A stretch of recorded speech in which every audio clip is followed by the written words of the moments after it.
That I love. I absolutely love.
Can I offer you a nice egg in this trying time?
gone lose, so time is through.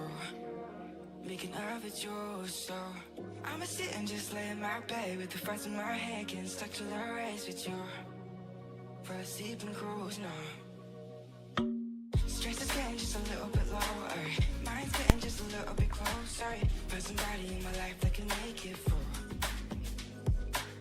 I'll be last, I'll be found in the broken. Way out in the crowd, feeling open. Find somebody in my life that can make it through. Oh yeah. Good evening. What's up, everybody? Very excited. Very excited. I'm very excited. Do I have that Borat quote as a channel redeem? I got lots of Borats. Do I have the very excited one? Let's see. Very nice and great success. I need very excite. All right, well, hopefully we'll have great success. I don't know.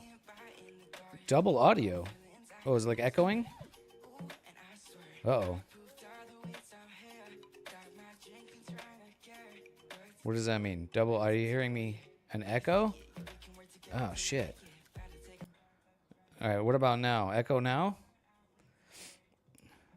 What's up, low bass guy? How's it going? Am I echoing now? I'm doing great, dude. Hopefully great. We'll see. We're got some new gear. Oh, that was your bad. Okay. All right. I changed some audio settings, so I'm concerned. That will make double audio. Yes. Jedi Survivor. Oh, okay. Right on, brother. Yeah, well, we've got a new telescope out, and let me get the security cam up. I should have had that up before. My bad. Home.google. I meant to. It's a lot going on here. I got some new stuff with the stream. I tweaked the audio, so I think you should have critique my levels. I got.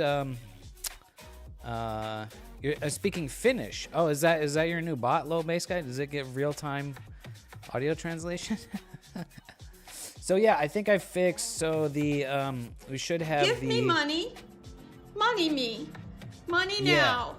Me a money. So you should hear that now. Did you hear the give me needing a lot now?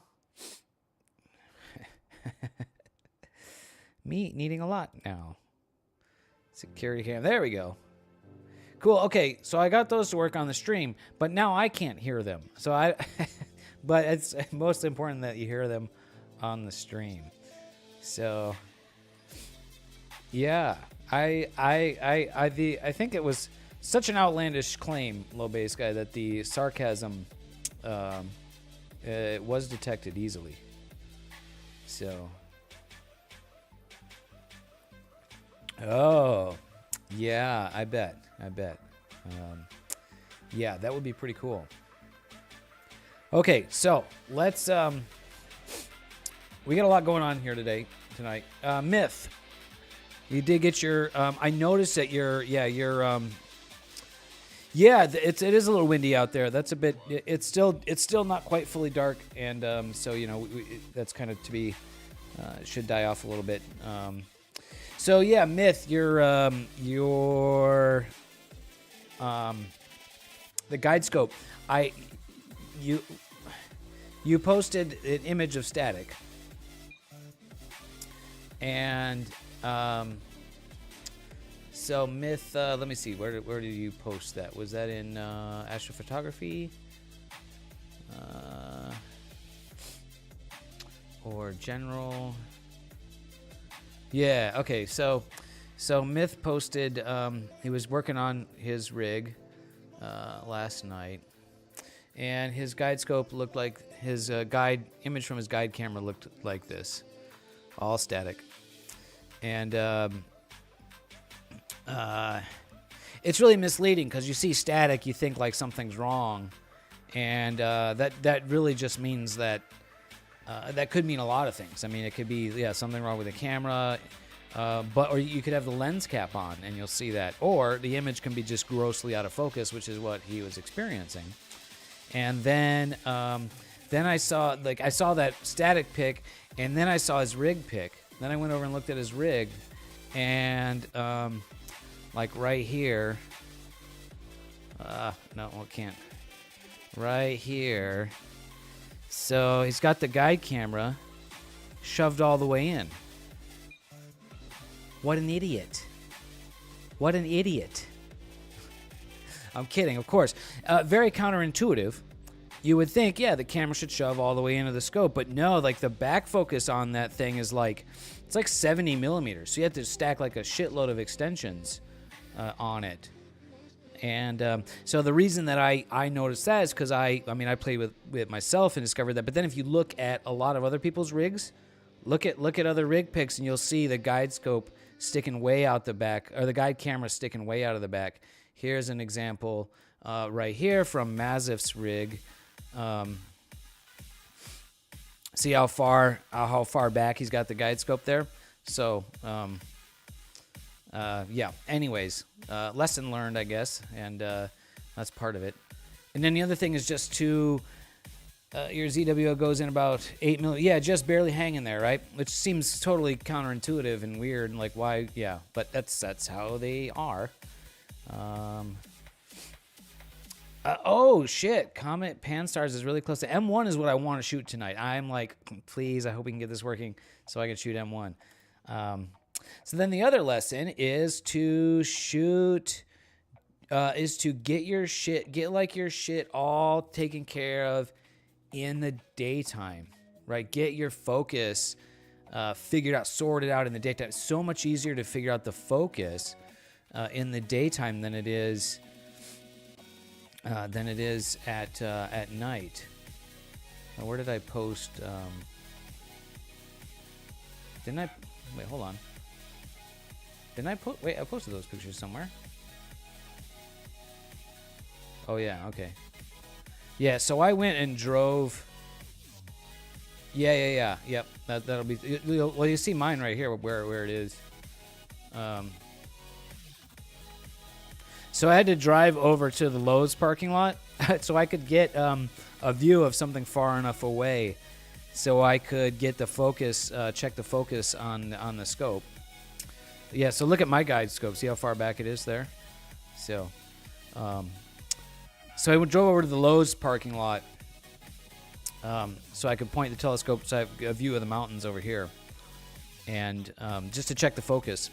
And it was spot on, dude. It was like, it's like perfect. Like I didn't adjust any. I mean, yeah. So the focal plane is like right in the middle of the focus travel. So I should be able to go in and out of focus for the autofocus. It came out perfect. And then on top of that, I think we've got it like it looks really sharp. Like I was just looking at I'm looking at trees on top of the mountains. And we can get a distance on that too. So I was over here. Let's see. How do we can like measure? Measure distance. Okay, hold on. All right. So I was like here. I was in the Lowe's parking lot. I was like, I think I was like there. Measure a distance. Whoops. Right click. Measure. Where did that go? Measure distance. All right, so I was there, and I was pointing the telescope at Cucamonga Peak, which is, here we go, 18 miles away. So I was looking at trees on top of Cucamonga Peak, 18 miles away, and they looked very sharp. Now it's kind of hard to see because I'm looking at the video preview, but like, yeah, I think it was looking really good.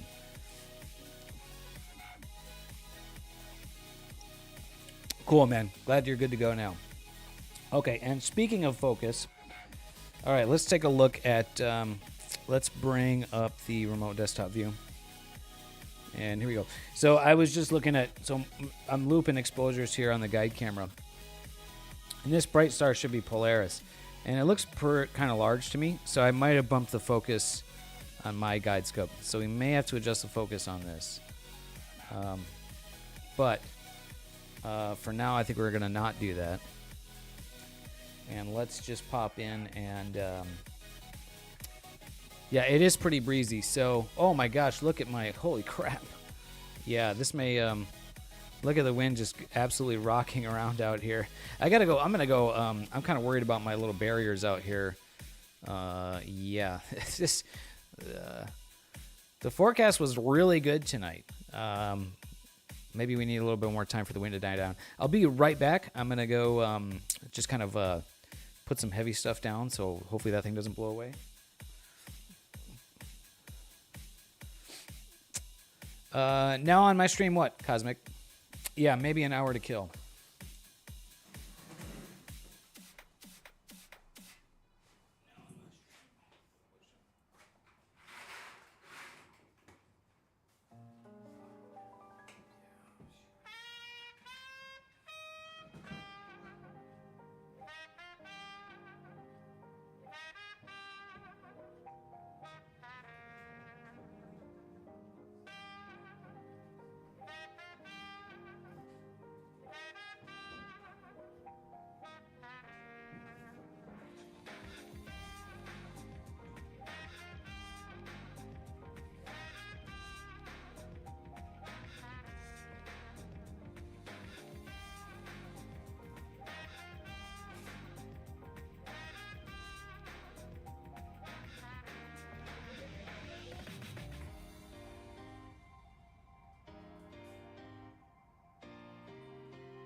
Yeah, it's windy out there. Hopefully that doesn't. Yeah, hopefully that doesn't. Hopefully that backs off. Guess we can take a look at the forecast. Holy crap! It is freaking. Oh man. Crap.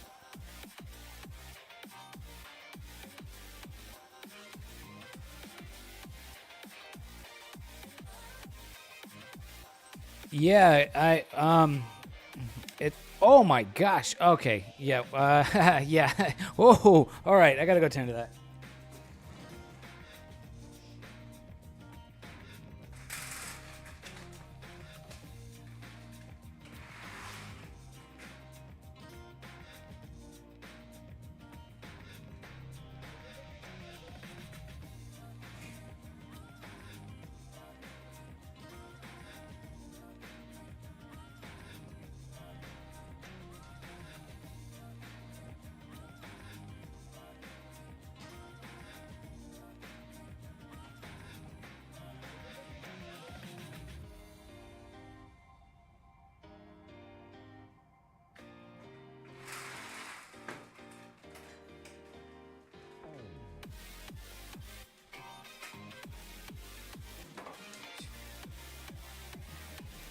Yeah, dude. What's up, by the way, Magistrix?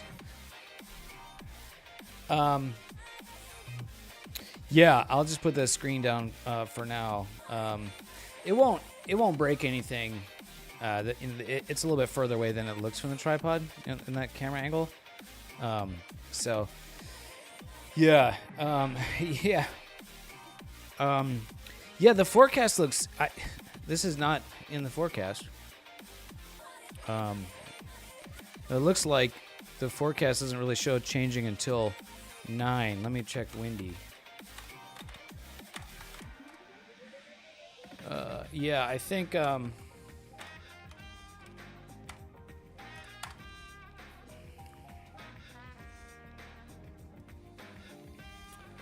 let's take a look at windy here. Where are we looking at? Yeah. Yeah. Yep. It's showing. Yeah, 10-ish miles per hour in my area here, and so let's just go. 8 p.m. So windy. Oh man, this shows this wind kind of hanging out all night. Oh, that's a bummer. Well, that's not it's not really reflected in the forecast.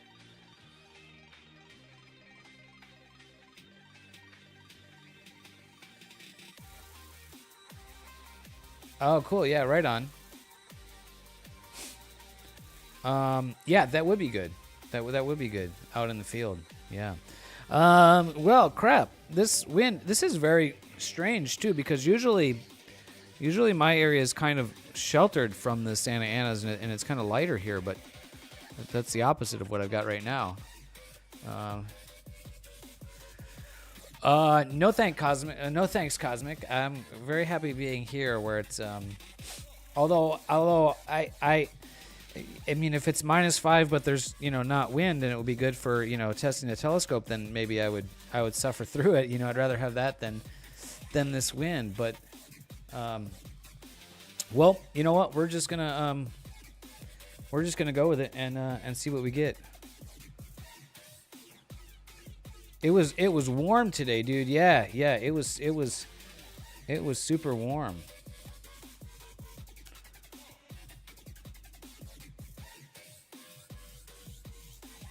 What in the heck? All right, let's see. Don't like that.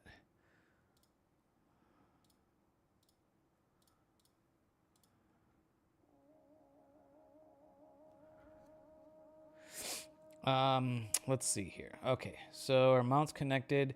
Okay. One thing I need to do. I know I'm gonna need to change a lot of settings. I'm gonna need to tweak a lot of settings. Well,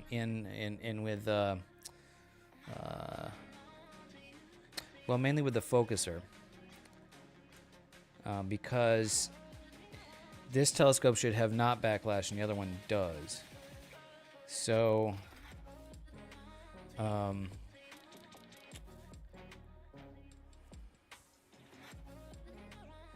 Cosmic, this is the telescope that I've been building live on the stream. I've been designing and building. It's you can check the Discord. There's links and there's pics in the Discord. Let me post the link to that. It's my my custom 4.5 inch diameter, 450 millimeter focal length imaging Newtonian, mostly 3D printed. I'm just trying to find the Discord link. And let me pop that Discord link for you. So if you're curious, check that out. I'll pin that up top. Pin message up top in YouTube has the Discord link. And that's where we have the... Why does it say offline?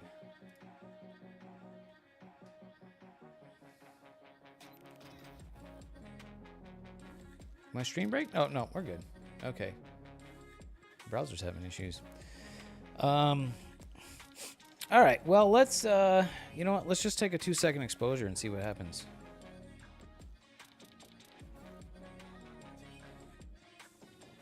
I see stars. That's a good sign.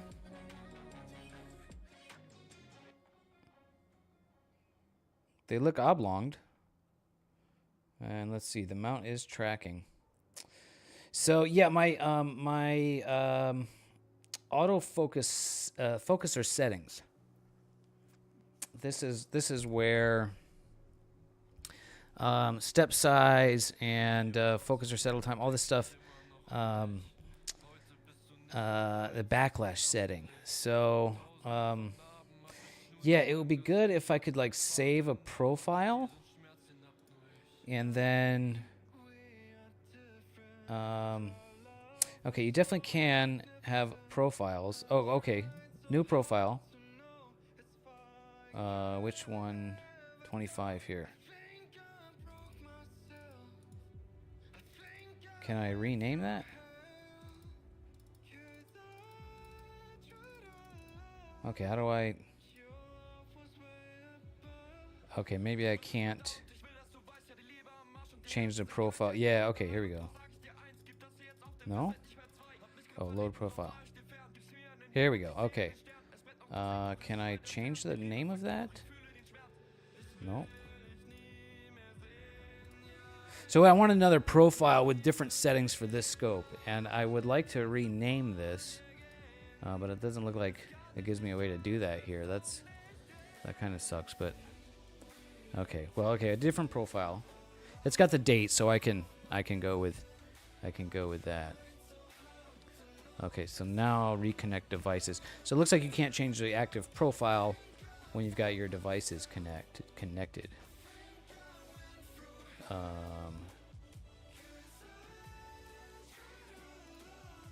Why does this have no... Oh, that's weird. Okay, so maybe not that.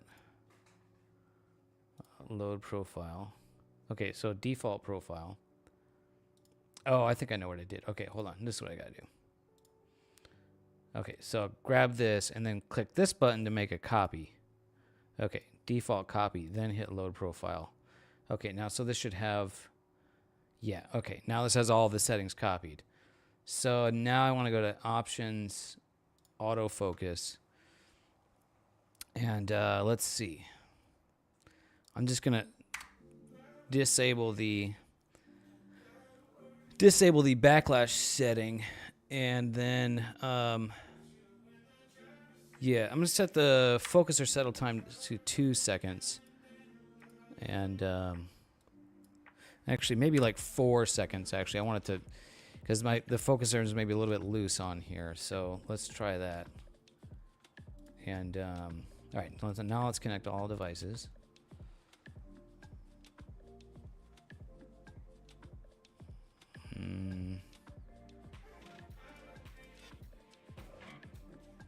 Oh shit! That wind. Did it connect? No. Connect all devices. Okay. All right, here we go. All right, now it's connected. Okay. Okay, mount. Okay, mount should be tracking. Imaging. Take a 2-second exposure.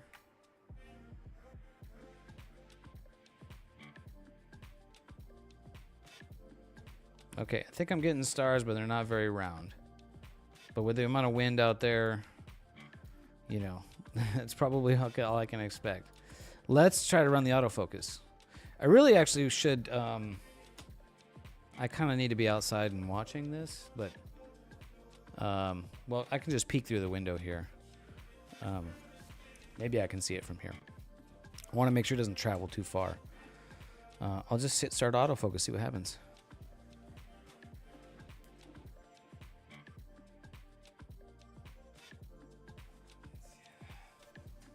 Yeah, I can't see it from here. Oh, no, I did not grind the mirror. The mirror is from China. It is a Chinese... Actually got it on eBay. So...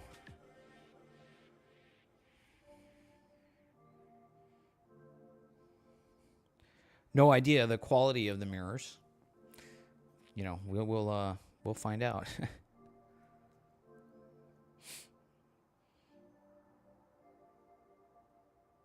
I have a feeling I might need a lot higher step size on the on this autofocus, and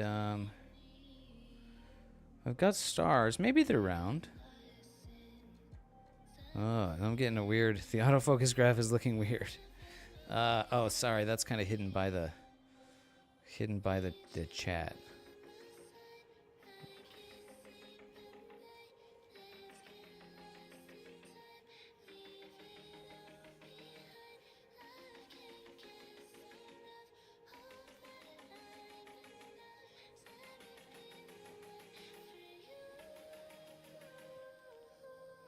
Oh, wow. This is a very interesting autofocus curve. This is going to take a little bit of effort, I think.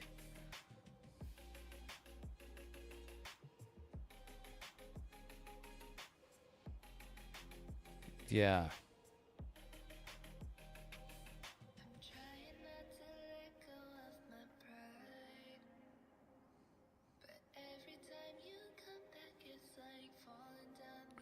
Okay, my step size is not nearly high enough. So my autofocus graph is all over the place. I can kind of just pop this out.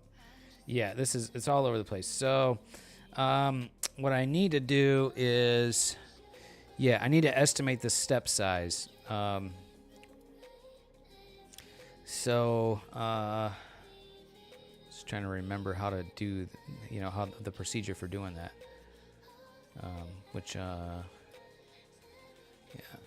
You have a 6-inch that you ground 50 years ago. Oh my gosh. Wow. That's awesome.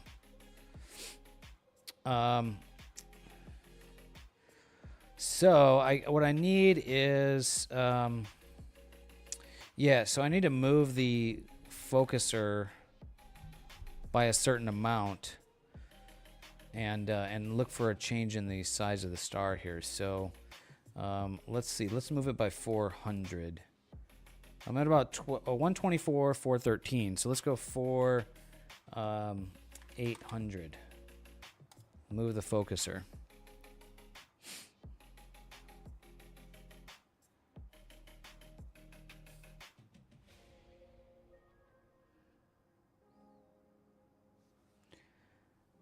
And then take a picture and put my mouse cursor kind of right on that star to see if it gets larger. It got dimmer. So let's go to like, let's go another 4. If it got dimmer, it's probably more out of focus. Let's go to, so 800. Let's go to 5,000. So that would be a 600 steps. Oh, right on, Cosmic. All right, take another.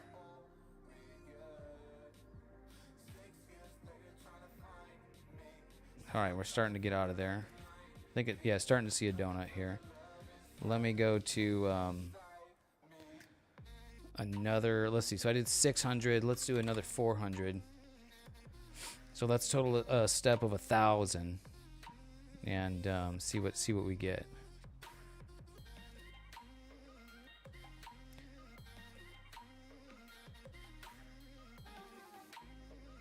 Okay, that's definitely a donut. Okay, so now let me go back to, I was pretty close to focus at 124, 400. And so I think I want my step size to be like 400. All right, take another shot. 2-second exposure. Okay, that star's not very round. So that could be, that could be a problem. All right, let's go back to options and let's see. Yeah, my step size was at 40. We need like 400. So we'll try 400.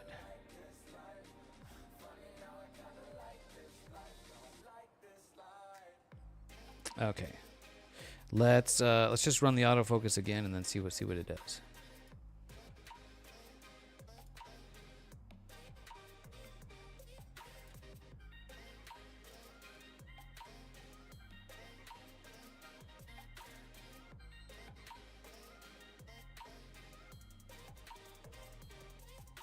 Okay, I see donuts. That's good.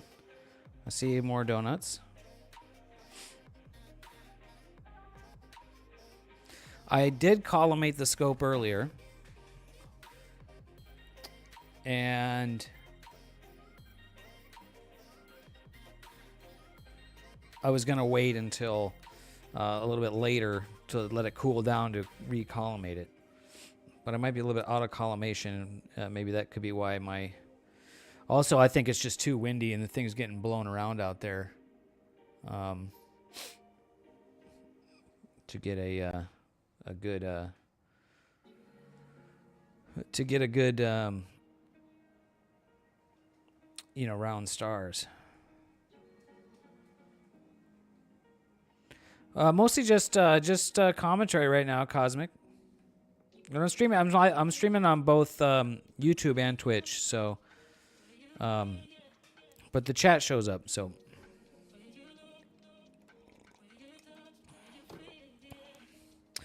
Yeah, this autofocus is looking very strange. Very strange indeed.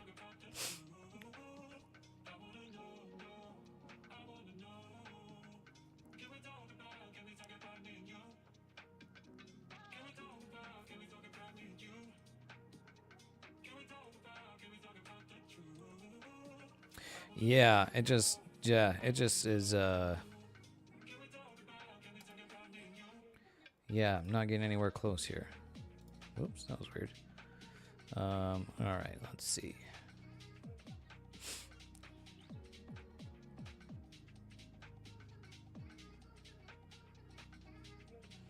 Yeah, stars don't look very round. And these ones, this looks over here like, yeah, this looks like this looks a very soft field over here. So like sensor tilt, or the camera's tilted or something in there, or it's just vibrating from the wind, or it's way out of collimation. It's kind of a lot of things that could be going on here. So let me think. What do we want? What should we look at?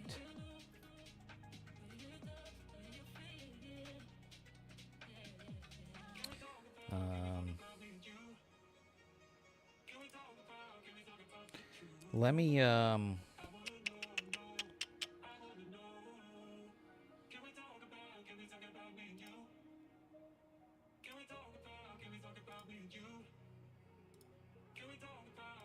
run the auto guider.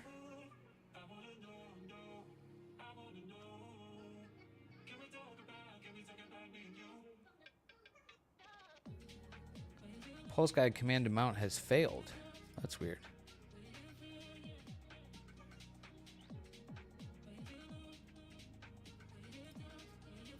I haven't seen that before. Just did the apartment parking shuffle. Ah, okay, cool.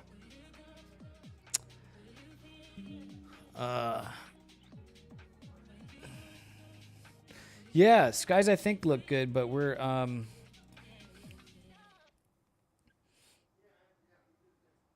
let's see. Why am I not?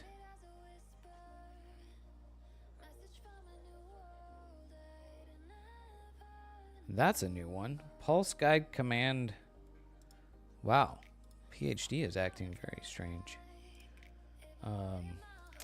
It was doing this the other night where it was like not multi-star guiding for some reason. I had to like close it and restart it. Which Dave drive is it riding on? I don't know what you mean, Cosmic. You mean the mount? The mount is my the mount is my harmonic drive, mount. And what's special with the new scope? It's a Newtonian that I built, so that's pretty special. And it's meant to be like a nice little compact Newtonian, and that's mostly 3D printed, so it's something that somebody can build. Hopefully, people, other than just me.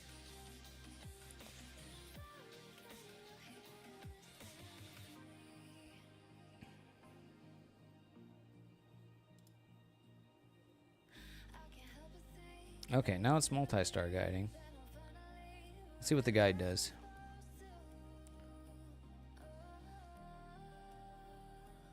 Pulse guide command to mount has failed. I don't know what that means. I've never seen that before. Guiding is likely to be ineffective. Is that because maybe a cable got unplugged? I was messing with cables. So, but yeah, no, that's weird, because if I can connect to,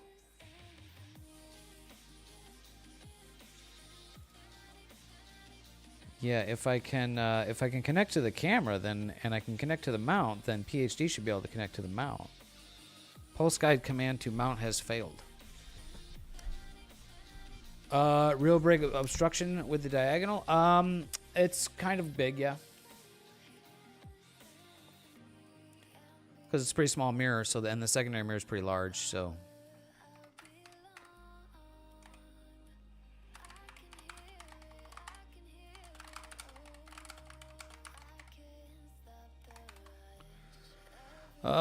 Pulse guide command mount has failed. People are saying USB cable.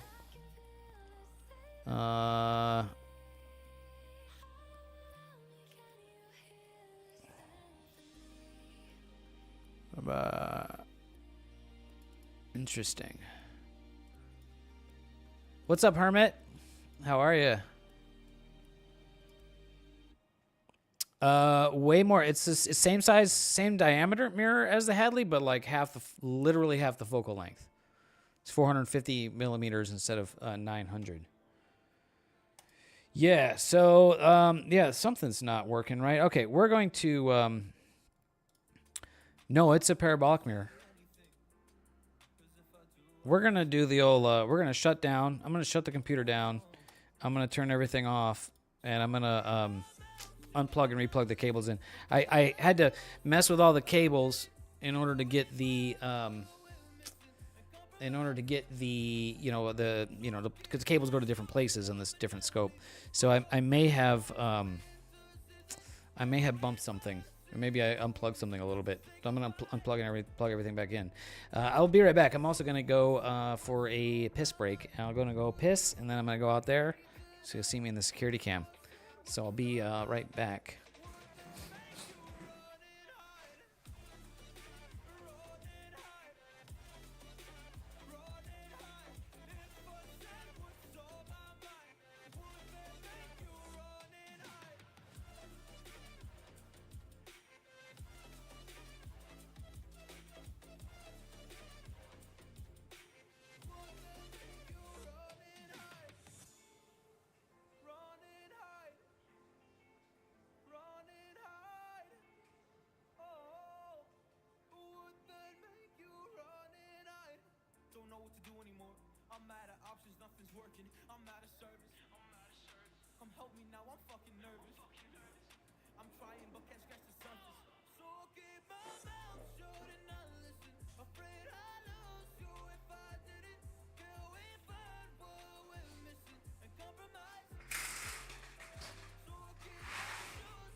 Have bad weather yourself.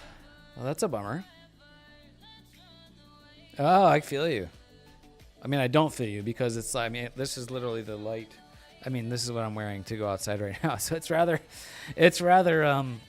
warm outside right now. But we've got this wind, which is a bummer. Hermit. Hey, what's up, old curmudgeon? How are you? Good evening. So the wind kind of seemed like it backed off out there while I was out there. So that's good. I've unplugged and replugged everything. And we're going to restart. Don't forget to smash the thumbs up button. Yeah, he's got it. He knows. I'll appreciate all of your smashes, your thumbs up smashes. All right, we are here. All right. Let's try to get server started. Okay, reconnect. I suspect the problem I was having was with the USB cable that connects to the mount to the computer. That is one of the USB. Well, what is it? A mini type B or a micro type B connector, I think. And those connectors are terrible.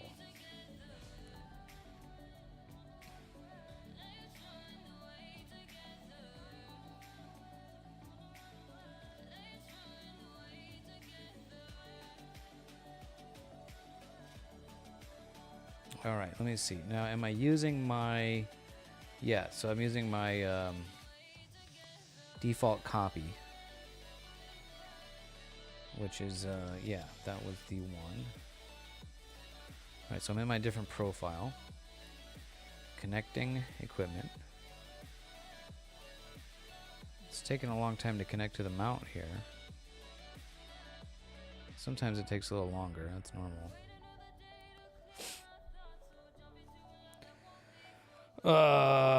Okay, that's not cool. Why is it not connecting to the mount?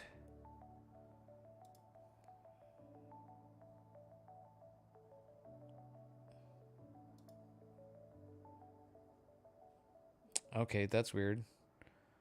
I guess I have to just connect manually here. Would a group of curmudgeons get along? I don't know. I guess that can go. That could go many different ways, huh? Guider. Connect the guider. I thought I told it to connect everything, but okay, we should be all connected here. Just growl at each other. Okay, let's turn the mount on.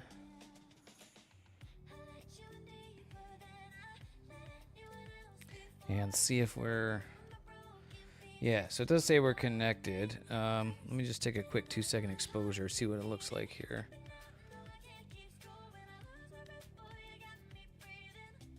Yeah, okay, so we got an image. Doesn't look particularly in... Well, maybe that's kind of round. Yeah, I think I've definitely got some tilt, I think, going on. So this side of the image looks to be... These look like out of focus stars to me. And over here, yeah, might be. All right, let's see. Now let me just see if we can see if the guiding works.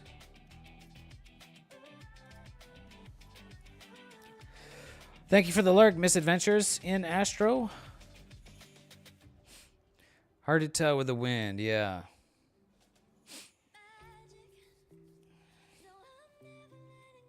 Yeah, exactly. Like, is it the something mechanically, or is it the wind?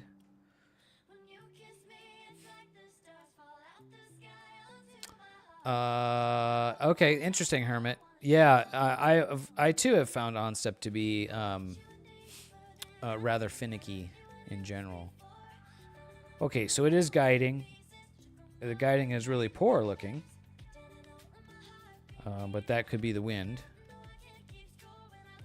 Let it go for a minute here and see if it kind of settles out.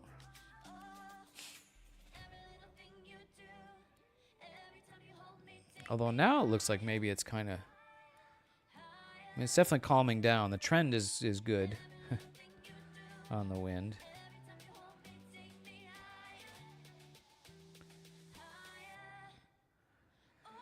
PhD is not able to make sufficient corrections in RA. Oh, you know what? What's up, Mazif? How are you? Let's go. Well, we're trying to go.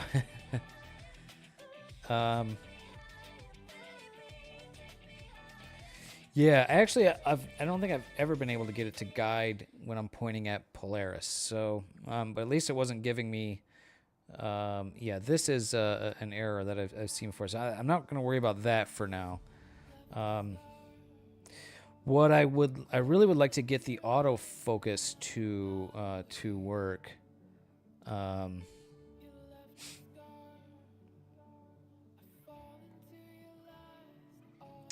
I guess we can just try it again. I'm going to just do 2 seconds on the exposure time.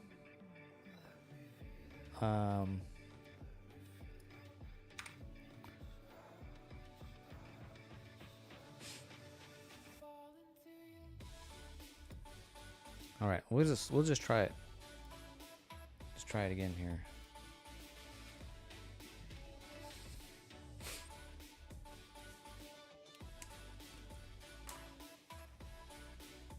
I'm wondering if my stars are just not round enough for the autofocus to do it.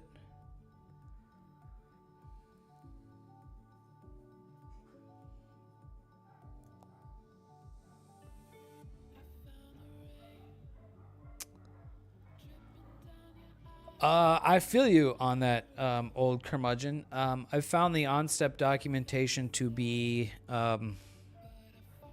challenging. I mean, it's there, but it's it's kind of lacking in detail that you might want.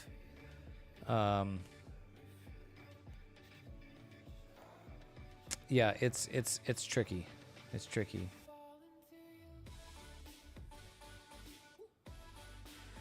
My autofocus is just not looking great, is it?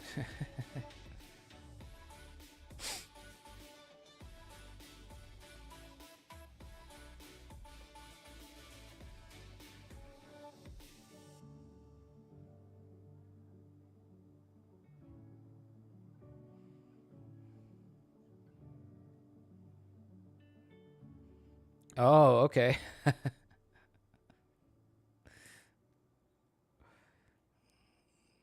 Yeah, that's an interesting autofocus result. So I'm getting so it's changing the focus position, but the star sizes that it's measuring are not changing much.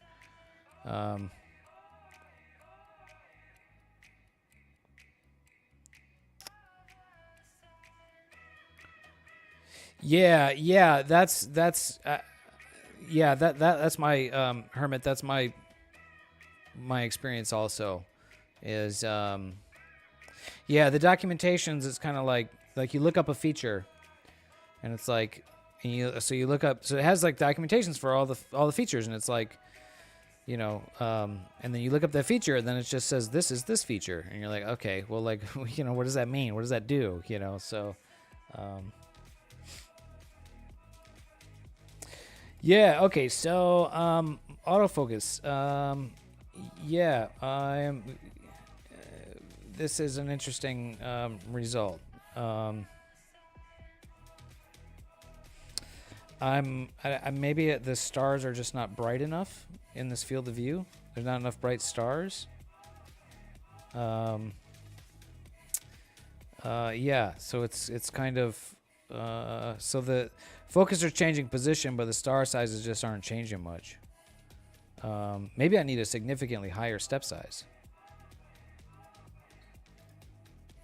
I guess maybe that's what that means.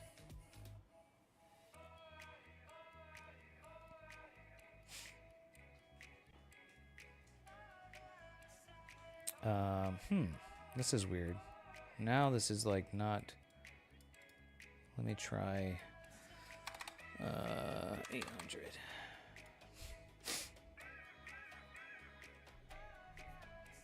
Ah, gotcha.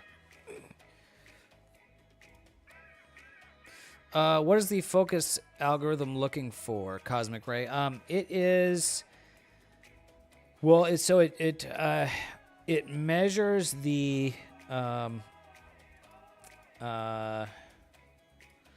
yeah. Sorry, hang on. I'm trying to walk and chew gum at the same time. So it measures the size of the star, right? The HFR, half flux radius, the size of the star. And so that's what it's looking for. It's measuring the size of the star, and then moving the focuser a certain amount, and then taking another image. So it's looking for that to to change. So that's not.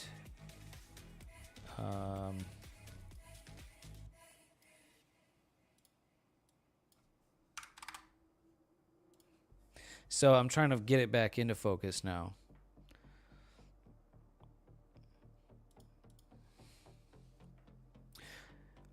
No, there'll be no quick gratification tonight, it seems.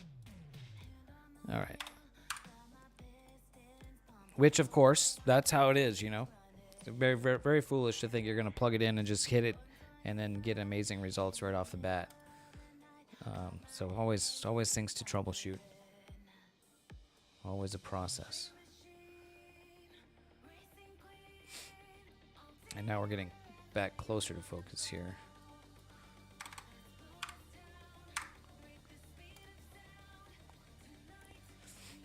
My procedure was usually that I would set things up and then first get things in focus.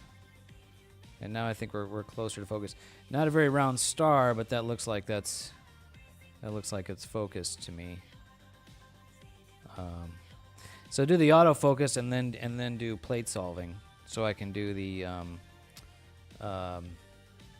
polar alignment. Oh yeah, okay. So maybe I'm not getting round stars because I'm not polar aligned, right? Of course. Yes, exactly. Okay, let's okay, I actually need to pop outside real quick and manually slew it back to the home position. And then I'm going to try to do the polar alignment. So perhaps I'm not getting very round stars because I'm not polar aligned. But it needs to be in focus so that you can do the plate solving for the polar alignment. So it's kind of a chicken and an egg problem, I think, that I'm having right now. So look for me on the security camera.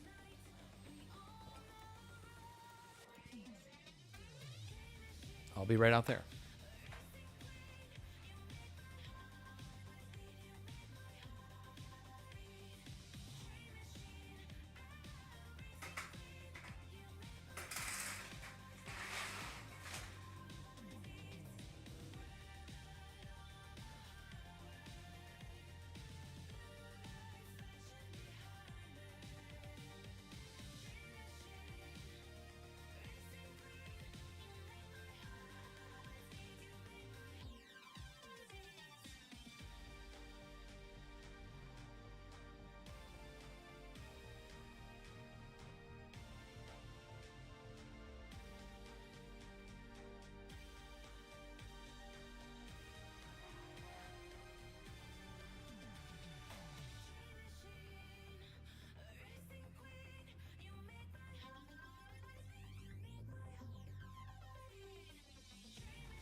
Hey, what's up, Stan? Nina 3 point, yes, that is what I'm going to try to do right now. So I've slewed it back to like the home position, and I think it's in focus as much as it can be. Let's try it. See what it gets. And it immediately failed to solve. Yeah, it's not plate solving. Yeah, Star Traveler, that's kind of where I'm at.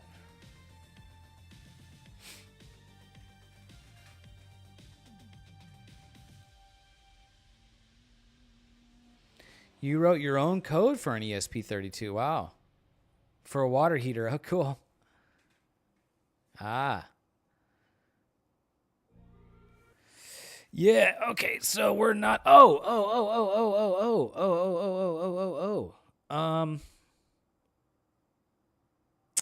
All right, hold on. You need to set the yeah,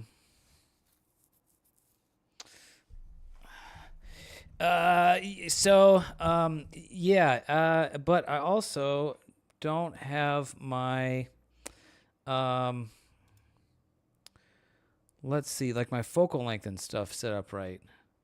Do you need that for the solving? Doesn't it need to know your field of view? Let's see. Equipment. Telescope. Yeah, okay, here we go. Okay, yeah. So my field of view is all off. So that's not going to help.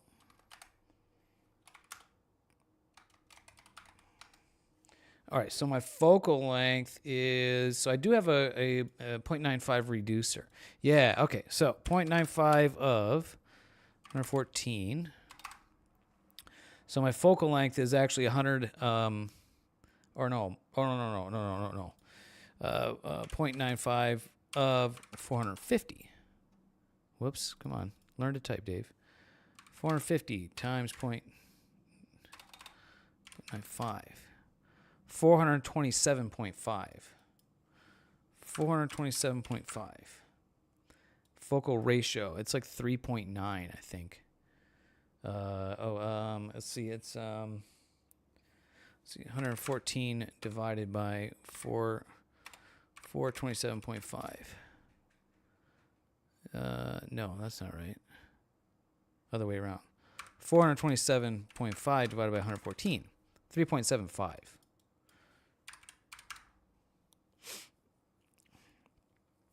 Okay.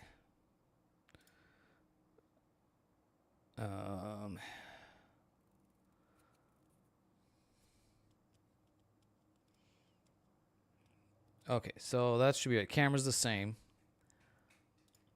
Yeah, none of that. All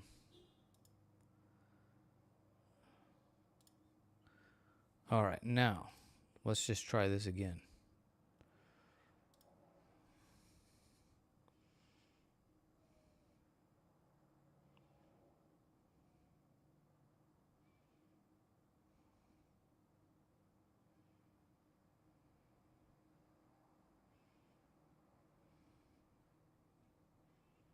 Yeah, it keeps failing on to solve that.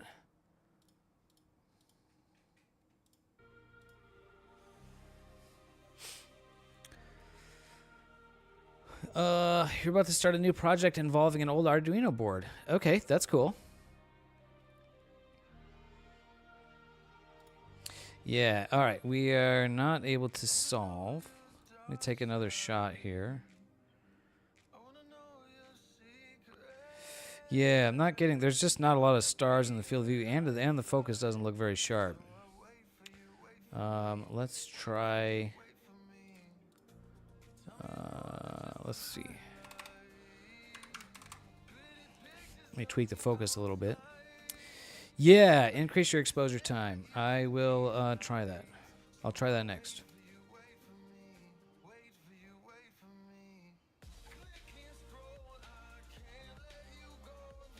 Maybe that's a better focus. Okay, so let me see. That's probably in here. Exposure time. All right, let's double that to 4. And, all right, we'll try it again. Adjusted the focus a little bit, increase the exposure time.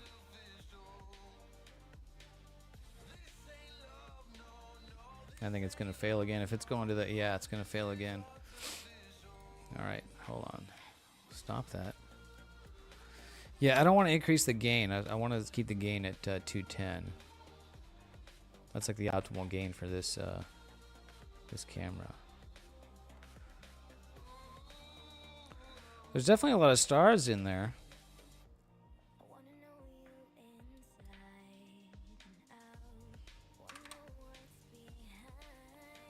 But I am imaging at almost f4 now versus I used to image at f2, so it should need more exposure time.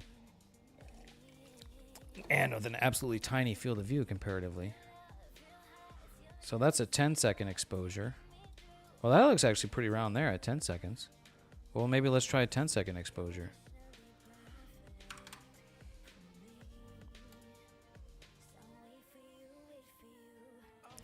I may need. Are there some other settings in the plate solving tools about your field of view and stuff? Maybe that I'm missing, because I'm working with the yeah, it's still failing to solve.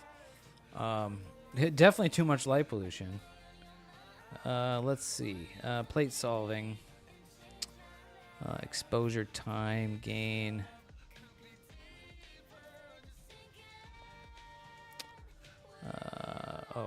Let's see. ASTP.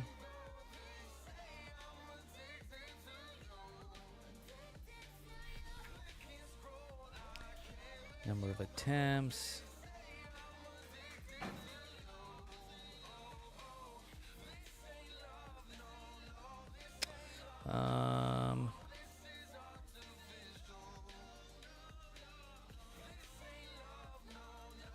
That's weird. When that? Do I need that for a game?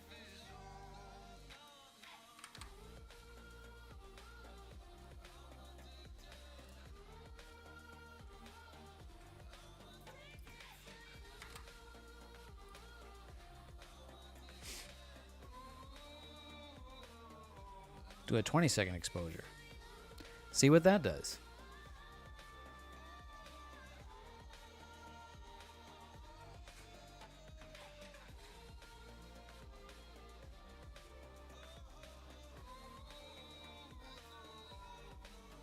Well, we definitely see more stars in there.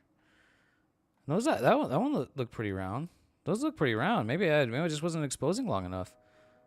Yeah, those look pretty round. All right, yeah, maybe I just wasn't. Maybe I just really need much longer exposures. All right, we'll run that. Try that. Go to 20 seconds. Yeah, we'll just try 20 seconds. And twiddle my thumbs for 20 seconds. This might make the 3-point polar alignment really tedious if I have to wait 20 seconds between images. Yeah, not bad at all for the roundness. No, keep failing on the plate solve. Let's see. What else am I missing here?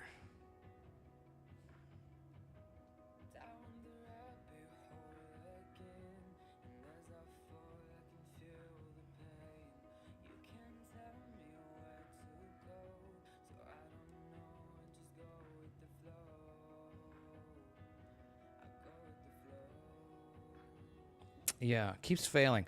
All right, what else am I missing? What else did I maybe forget to configure? That's maybe different. So, the mount. Nothing with the mount, right? For the guider. Let's see, options, equipment, camera's the same. We changed the telescopes to the. Yeah, you don't think it's seeing enough stars, Stan? So maybe just for solving, do we? Okay, can we do? Oh, maybe for solving we do more gain. Like, I'm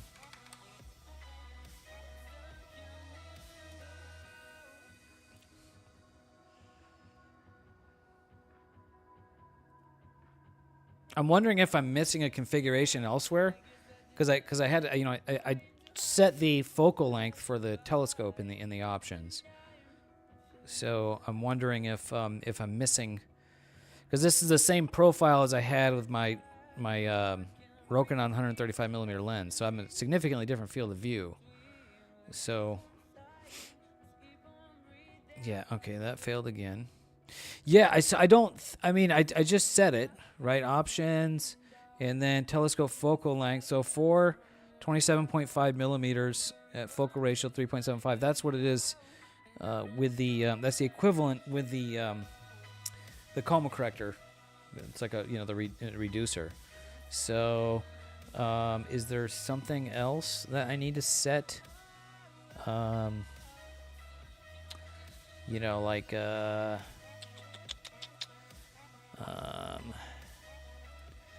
am I missing? What am I forgetting? If you set focal length to 0, will it calculate actual focal length? I don't know.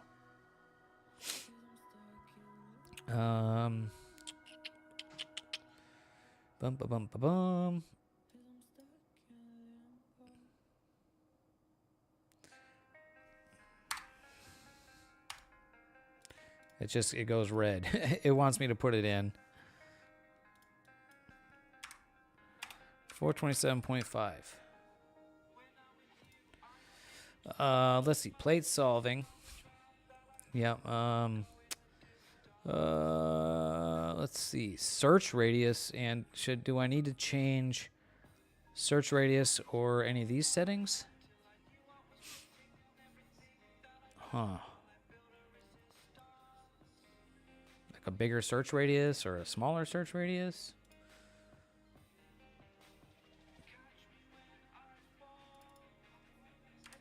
Let's do like a lot more gain.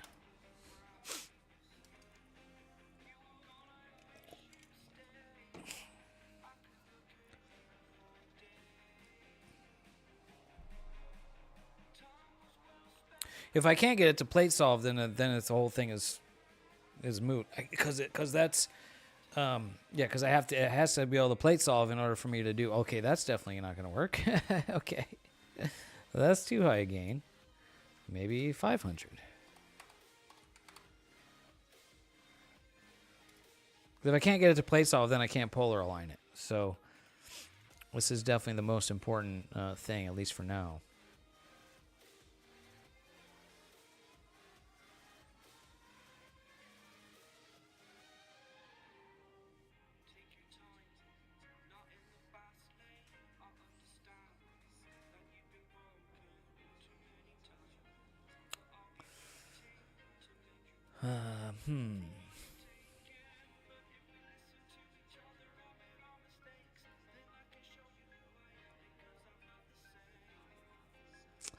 That last one failed. I'll just let it try one more. Solving failed. Okay. Still no. There's a lot of stars in there. And I think they look pretty round. Let's see. Mount, like my position, my location and stuff. Is that right?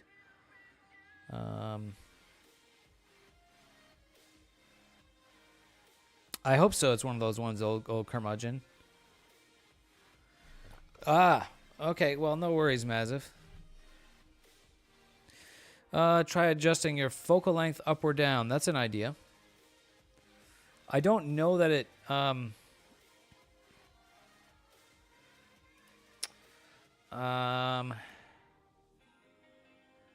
yeah, I feel like there's a... meridian flip, image options. I feel like there's a setting that I'm forgetting. Other than this, though. Hey, Splashy, what's up, brother? Don't do your location. The location should be the same, yeah. That shouldn't be...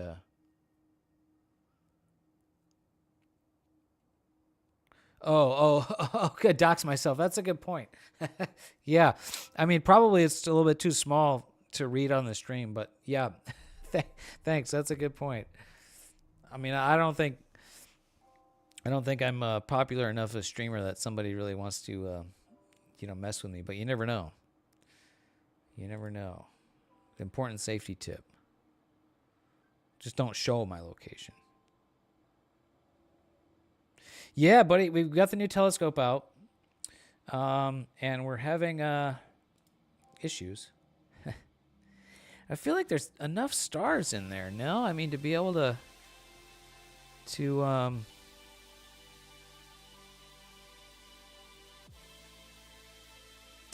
Oh, interesting, though. Okay, this may be a clue. Let me take another shot here.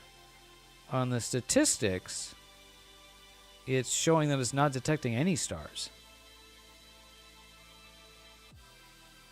Oh, wait, that was on the last image, though. Hold on, I'll take a new one. Okay. All right, it detected 32 stars.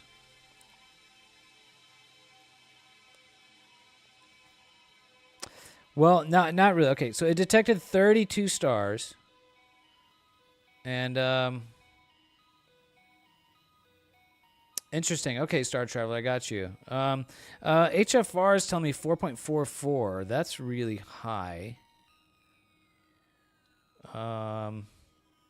Is that the average? That seems quite high. That's not enough stars, Stan? 32 is not enough? Stan says it's not enough. Let's try a 40-second exposure. If I can get a 40-second exposure with round stars with this focal length, that'd be pretty. And with no polar alignment. Let me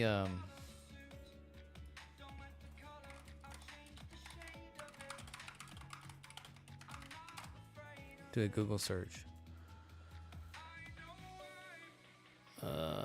Well, according to Google's AI, you only need between 3 and 10 stars, but that means it's wrong. That's Google's AI thing is like always wrong in the Google searches, so.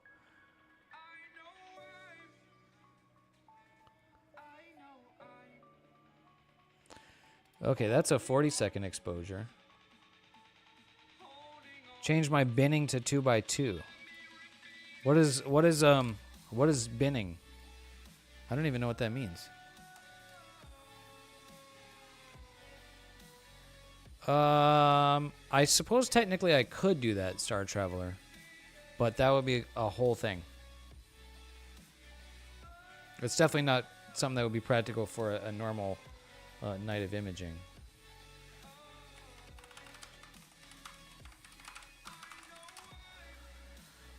What is binning? I found an article.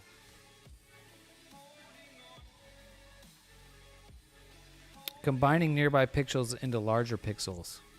Interesting.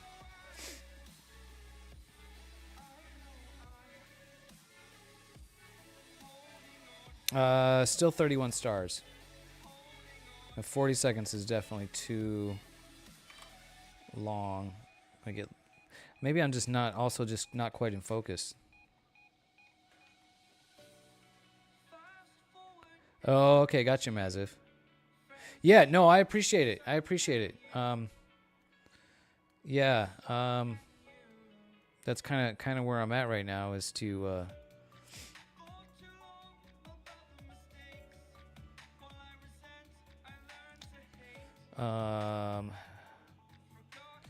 let's play with the focus a little bit. It could be in my previous experience with my previous rig. The focus had to be like pretty spot on in order for the plate solving to work, to the point to where it could look like it looks like it's in focus, but then the autofocus just or the plate solving fails. Then I run the autofocus and then it's fine. So I'm gonna play with the focus a little bit, see if I can get that a little bit tighter. Gotcha, Stan. I'll try that after this here. Okay, let's see. I'm looking at my HFR and 3.74. Let me just keep bringing the focus down here by 500 units at a time. Only 500. I have tried focusing. Not this rig, Splashy. I have not tried this rig with a batten off mask. But I shouldn't need it if I can get the autofocus to work.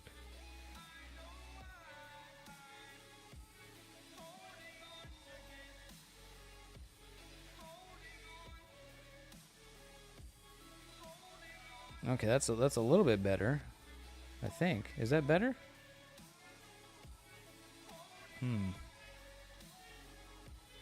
Went down to 3.72.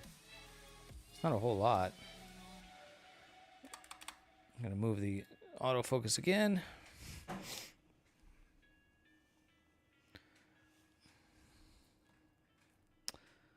All right, let's try again here.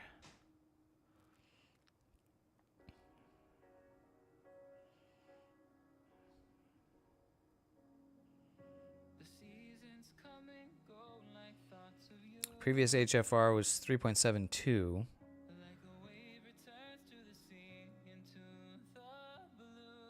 Okay, that's definitely worse. Now I'm at 411. All right, so I'll go back to where I was.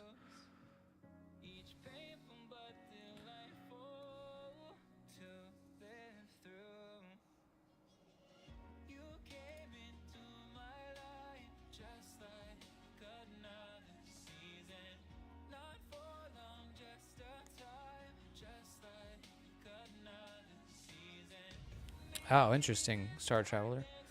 The plate solver I'm using, 1 second. Let me let this come in. Waiting for an exposure. 3.66. I am using,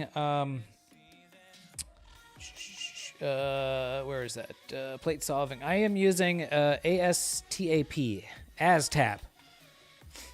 I'm using ASTAP. All right, we'll try 2x2 binning.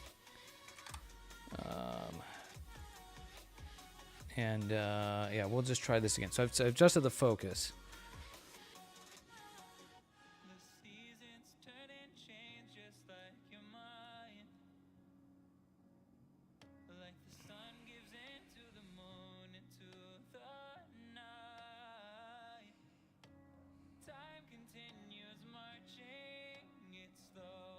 Nope, failed again.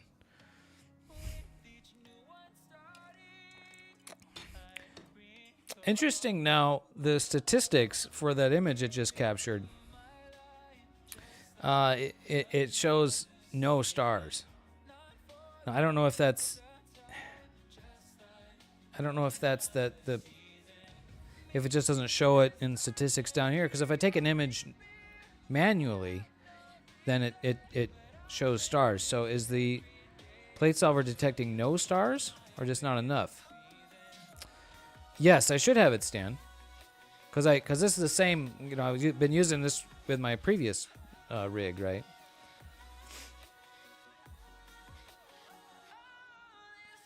Focal length can be off by 5 to 10% and be okay.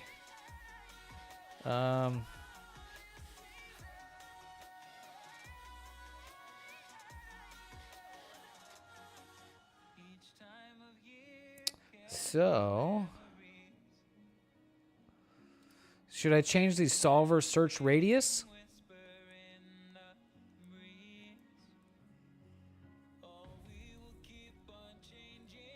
So I wonder,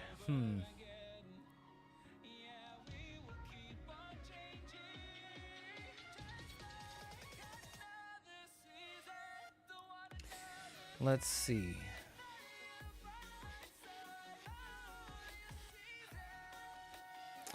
Can I plate solve without the 3-point? Good question. Let's see. Plate solving. I never actually used that. I guess let's try it. 20 seconds. I'll just run. Yeah, all right. Let's just run this then. Yeah, good. Yeah, okay. Yeah. So I'm running the manual plate solve here. We'll see what this. See what this does.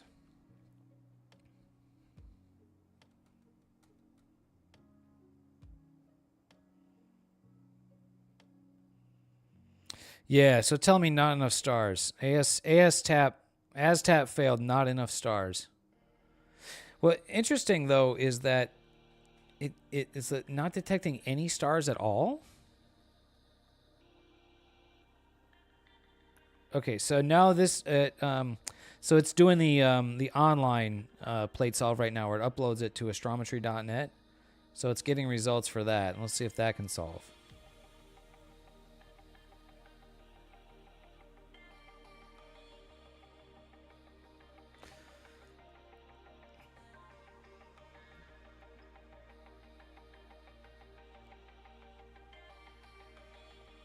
Getting results for astrometry.net. Job. It's waiting for that to come down here.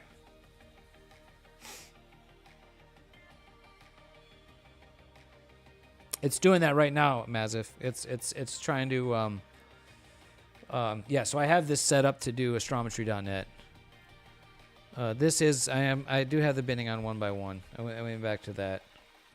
It's getting resolved. I'm waiting for that to process the job, the astrometry.net job.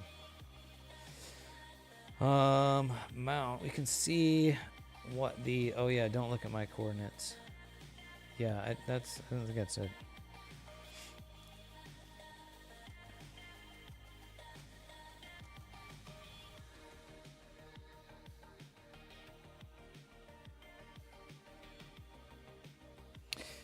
This is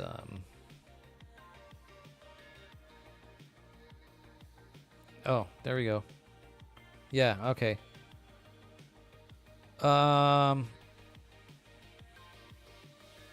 Okay, astrometry.net can solve. Right, it's like the blind solver. The blind solver works, but ASTAP is not working. So, why not? Pixel scale 1.39 arc seconds per pixel. That sounds right. Okay, so we got to figure out how to get, how to get the ASTAP to work. And I mean, okay. So it told me not enough stars. So.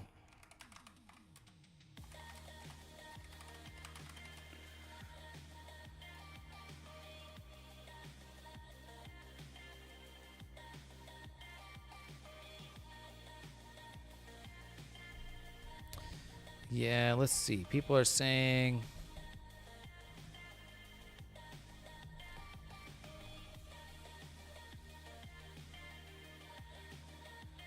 longer exposures. Yeah. I am behind a filter, Mazif. Oh, you know what?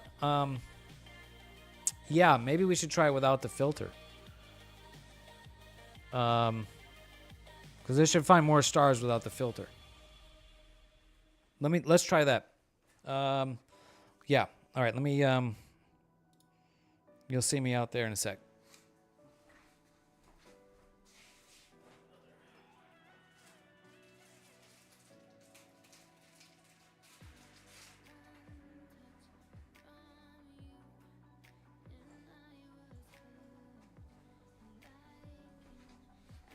But I actually do need a filter at least. I need a UV IR filter. I know I need that with this camera. So I have that. And the filter drawer that I bought for this came with two drawers. So I can I don't have to unscrew them. But I do have to pop it out and pop it back in.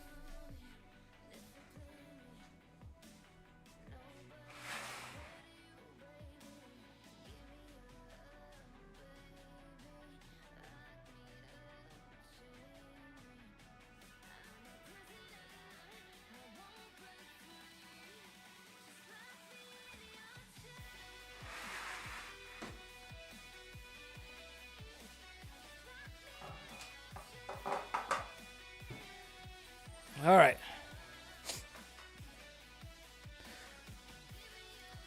Okay, so now I know that this is going to be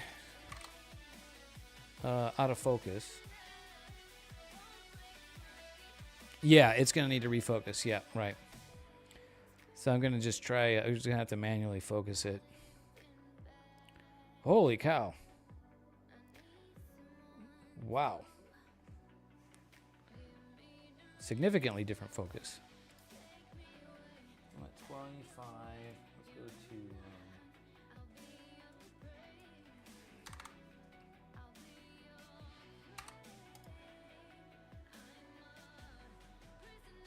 Let's go to... yeah, there's a collimation check, right?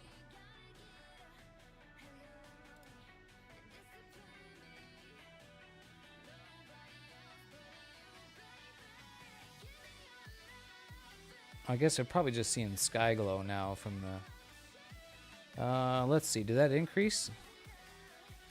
I think that increased in size. Let's go to 3,000.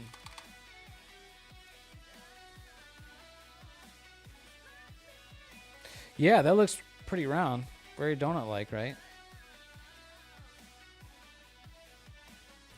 Okay, that measured HFR 564. Am I going to see more or less stars because of the light pollution? Okay, definitely getting smaller here. Oh God, not 40,000.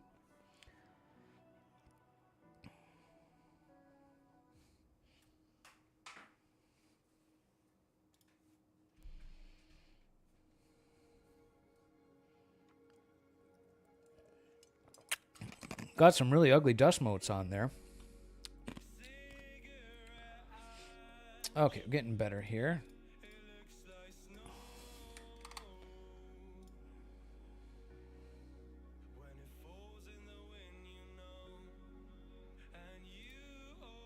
Detected 24 stars.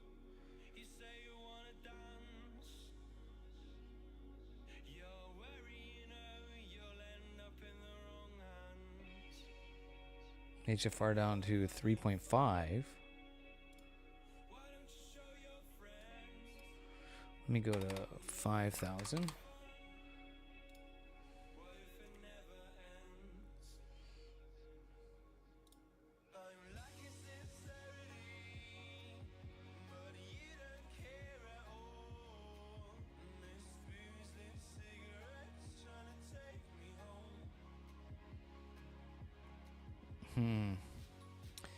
Okay, well, now detected, yeah.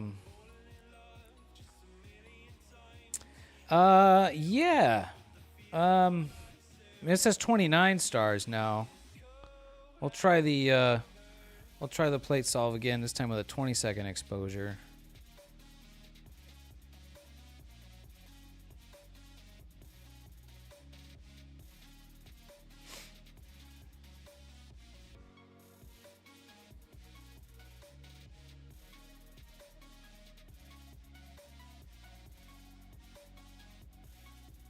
Well, now it just says plate solve failed. It didn't tell me not enough stars. It just said plate solve failed. So, I don't know what to make of that.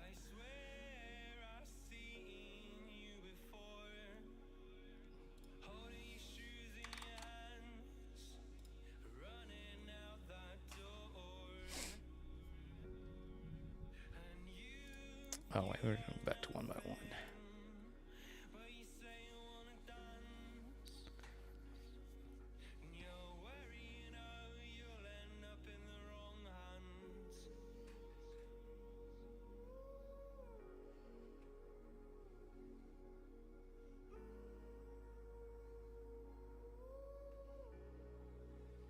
Okay, now it says 46 stars detected. HFR 4.17 though. That's quite large. Well, let's just work on that. Maybe let's just try the focus. We'll just keep moving the focus a little bit.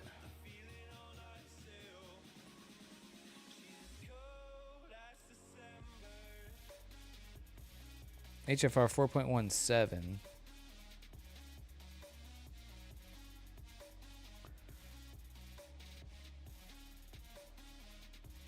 See if that gets bigger or smaller. 20-second exposure.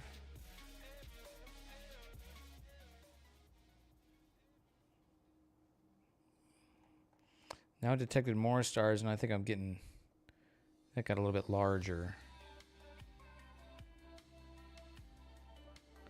Definitely a little egg-shaped.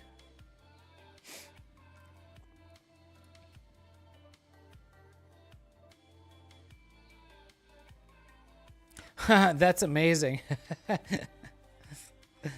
Well, astrometry.net's pretty impressive, isn't it? But we need the quick plate solving. Why is ASTAB not solving? Should I try another solver? Okay, now it tells me not enough stars.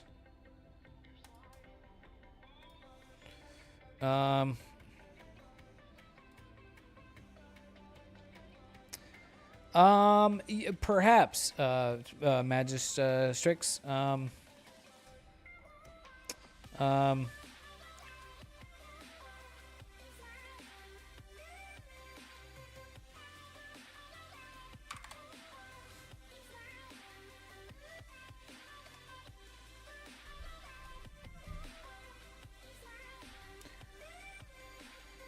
The pixel scale is totally wrong on that, though, Mazif. 6.6, 6.16. It should be like 1.3.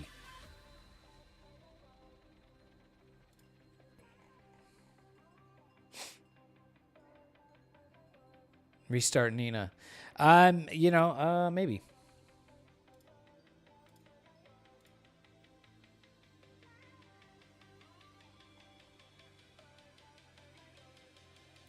Yeah, I mean, that's like a good-looking star there. HFR of 4.3, though, seems super high, though. Super... Let's try 6,000.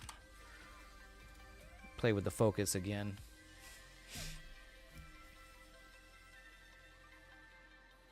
Appreciate the lurk, old curmudgeon. Yeah, nothing too exciting happening right now.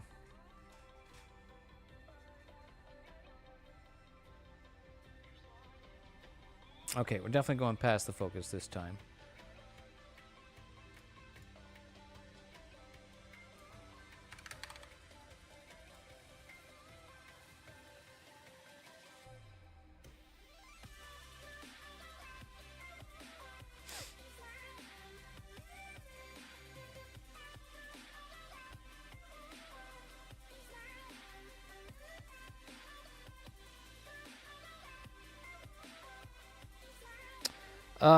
Try autofocus with a different filter. That's a good idea. Ah, yeah. I drank a lot of caffeine, so I'm up for a while. I'm up for a while. Another thing I can do too is I can make this a little more. I'm like looking at my monitor over here. I don't need it on that monitor over there. I can move it over here. Okay, let's see. So options, autofocus. I think my step size wants to be like 500. Autofocus exposure time. We'll do 10 seconds. Yeah. Imaging. All right, let's try the autofocus again. Yeah, I just did. That might have been one of the problems I was having earlier with it. So we'll do 10-second exposures for the autofocus. And a step size of 500.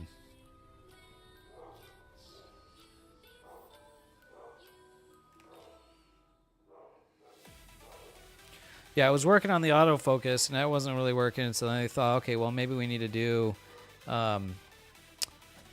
you know, then maybe we need to get it polar aligned. And then it wasn't plate solving, so now we're back to autofocus.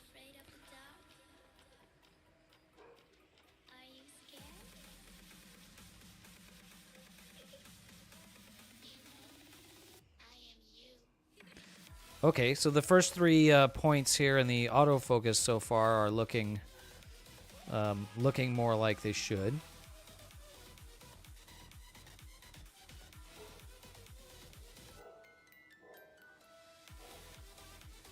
Oh, cool. I appreciate it, Star Traveler.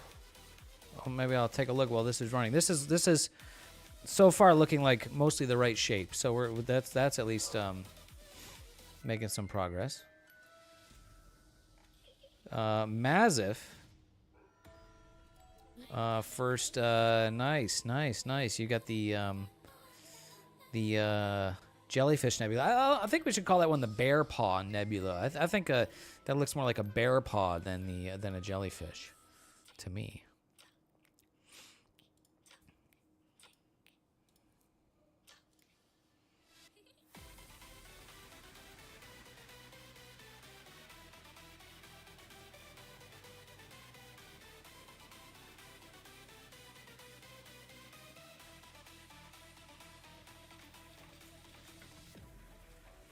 So this is looking like a parabola. That's good. Okay, we're making progress maybe here. Well, the HFR of greater than 4 is kind of... I feel like... I don't know if that's a problem or if you should expect it to be kind of like that. One of our guys... Hefe, I think he's in Hawaii on a honeymoon right now. So he's built I'm kind of copying him with this telescope. And he was getting HFR of like 2.7 or something like that on his images. So, but he's got a different sensor. So I don't know if yeah, if you can, I don't know if HFR is a function that you can compare, you know, like for like, right? Okay, so the autofocus is happy with itself. Let's just try the plate solving again now.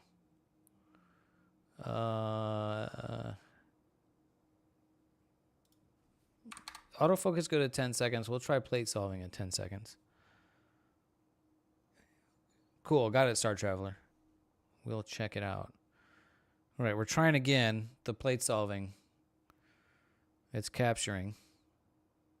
Oh, shit, did it work? Oh, it worked. Oh, okay, all right. Oh, whew. Making progress.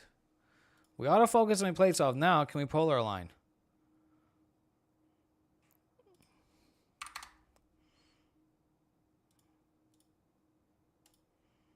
All right, please. Progress. Solving. No. If this thing pops up, it usually means it fails. Ah, you just solved it.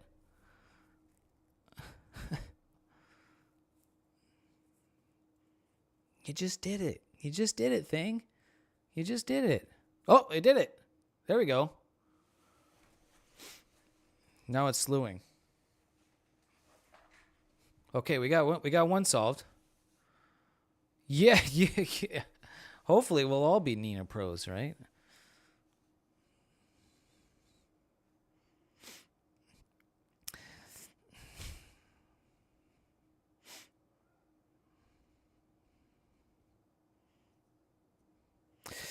Yikes, this is going to make it extremely tedious to polar align.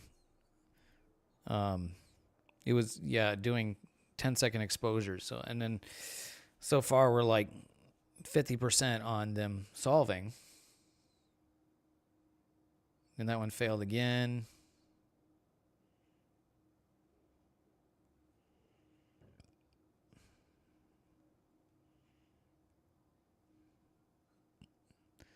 Hopefully learning is occurring.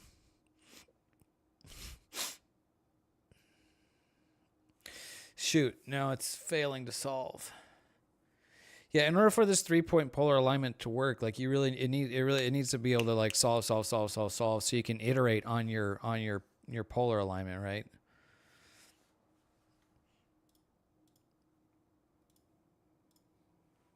And it is failing on these again. Yes, the 3-point polar alignment plugin. With my other rig, with the 135 millimeter focal length, it works really well. It's super easy to use, but it does have to be perfectly in focus. And all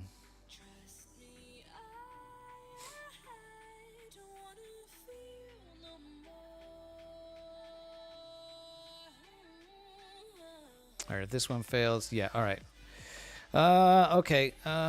Shoot. Well, let's see. What did I do? 10 seconds spinning one by one.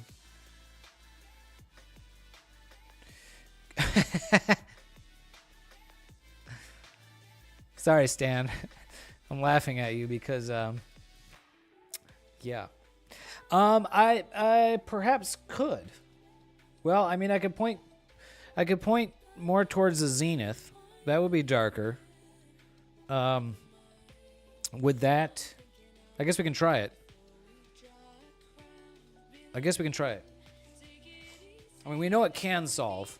It's just not being able to solve. Yeah, good enough. Let me try that.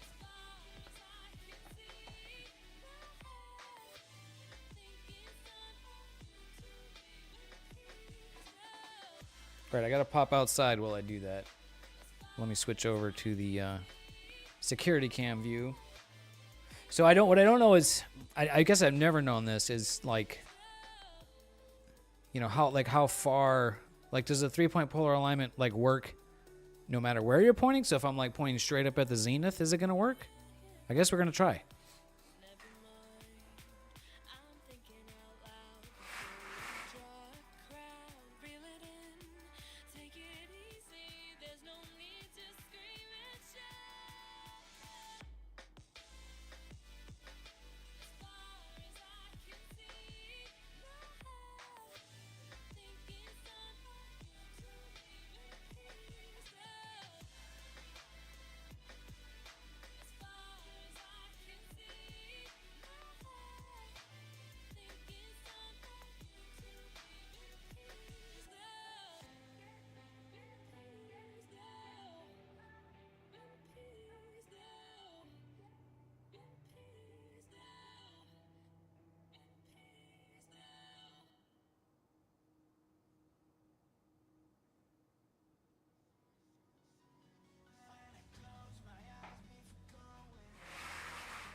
Did you get a cat view? Did it get a cat cameo? Did she jump up on that chair? All right, so now we're pointed much more up, much more up. Let's just try it again. Start from current position, 10 seconds, spinning one by one.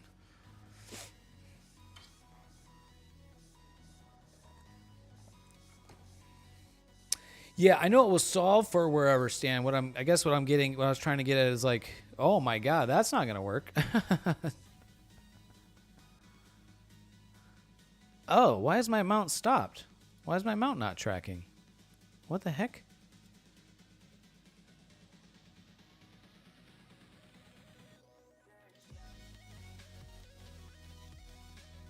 Okay, well, let's try this again. Yeah, so I know it'll solve wherever. I guess what I was trying to get at is like, does it matter? Does it make a difference what part of the sky you're pointing at when doing your polar alignment, for like the accuracy of the polar alignment?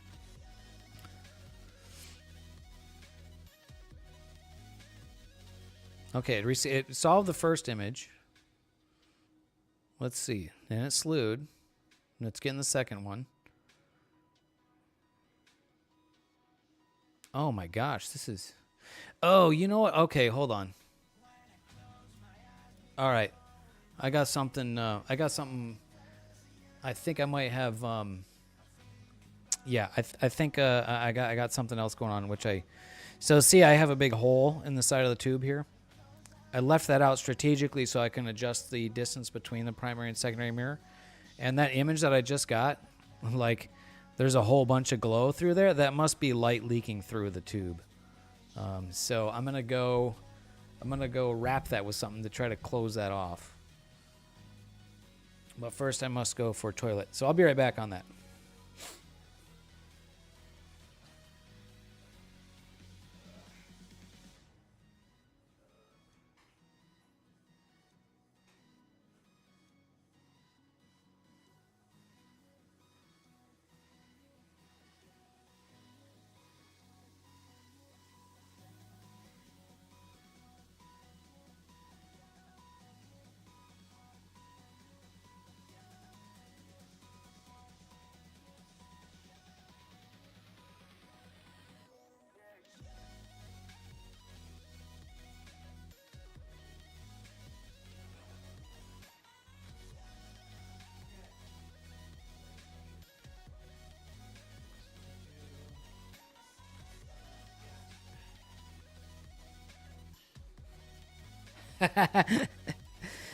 Gaff tape, Stan. At least it'll be black. Well, it'll be black on the outside. Yeah. Yeah, we're going to do gaff tape on the outside of there. So let me go outside and do that. And while I'm out there, I'm going to check the collimation too, which it was looking like it was good earlier just on the out of focus images, but I'm going to check that.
If it moves, then it shouldn't. Gaff tape. If it does, but it should. WD-40. Oh, not WD-40. No, no, no.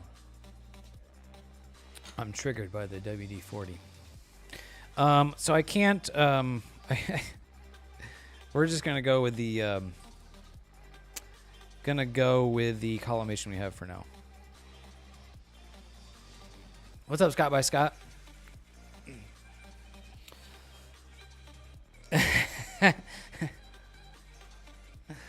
Yep.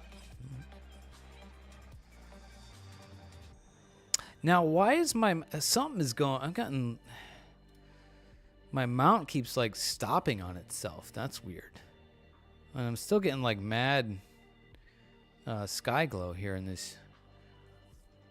I mean, there should be sky glow, but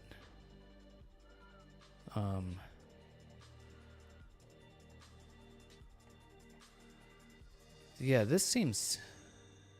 Maybe that's the normal amount of sky glow. I don't know. That seems odd. Like I got some light leaking somewhere else. I'm not sure. Yeah, that's a way different result than last time. Well, let's just try it.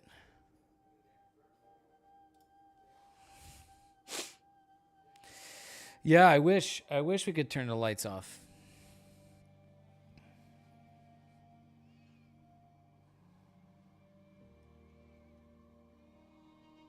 Yeah, no, that just failed. We'll try, let it do one more.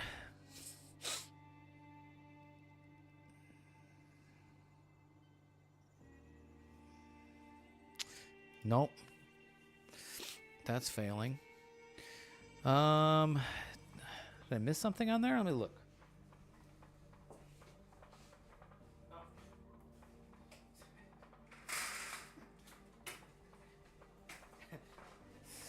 Tell me to turn the light off, Scott. I left the I left the porch light on.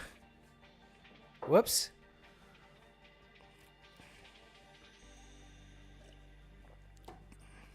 Okay. That's looking well now.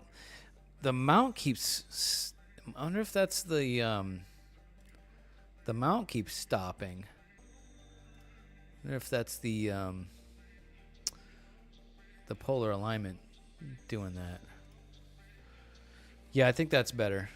All right, we'll try again here.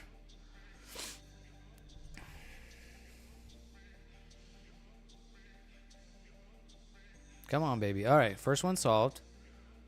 Now it's slewing, settling, capturing.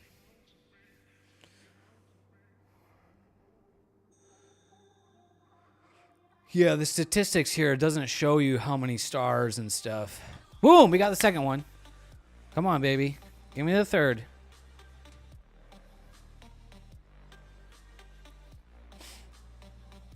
Come on, you can do it. Come on. 10 seconds.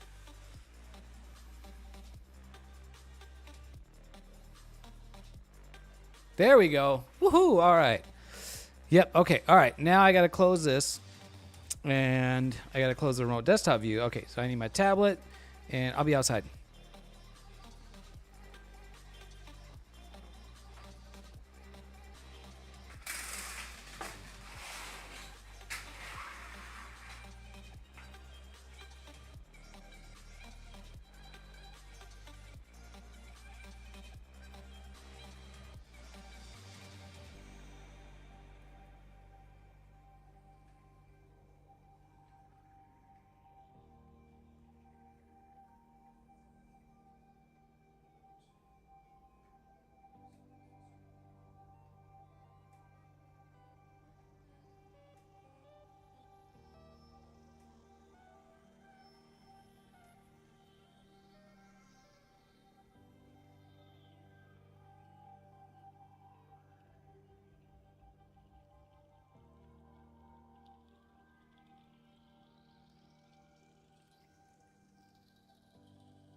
Had to upgrade to a heavier sweater. You saw a UFO?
Gonna change mics here.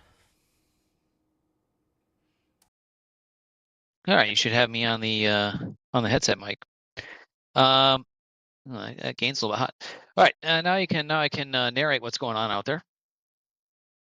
It's I'm getting it. It's dialing in. It's a lot more tedious and slower a process than with my other rig, which is what I anticipated. But I'm getting close here. I've got 2 arc minutes, 15 seconds of error, and the dialing in the altitude axis is always the trickiest part with this wedge that I have.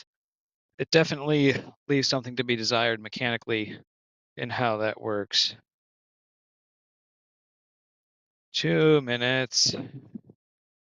No, still not making a difference. With my other rig, I was able to get it to reliably get the polar alignment to under 30 arc seconds of error.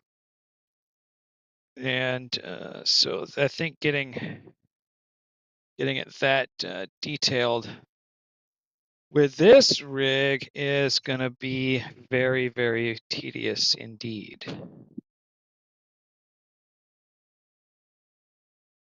Come on, solver. Come on, solver.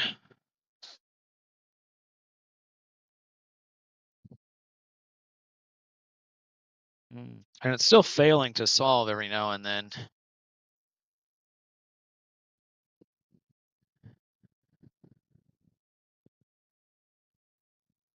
Oh, there we go. Okay, we got the altitude down to 13 arc seconds. Just the azimuth's off by 2 arc minutes. So we can see if we can get that down.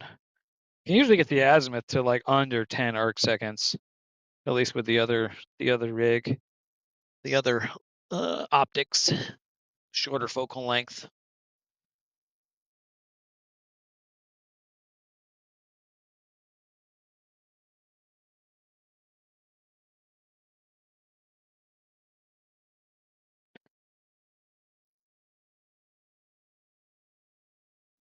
And okay, we've got it at 30 seconds. I'm gonna call that good.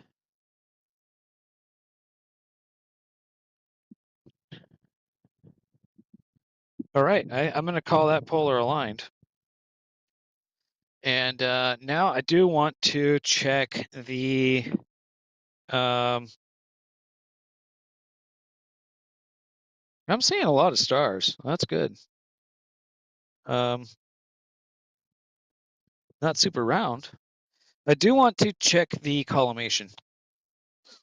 But in order to do that, I have to slew the telescope because I can't. I'm not tall enough to to see down in there. So let's grab. I need the OnStep app, and no, the thing never works right away. You have to like do a bunch of things to get it to work.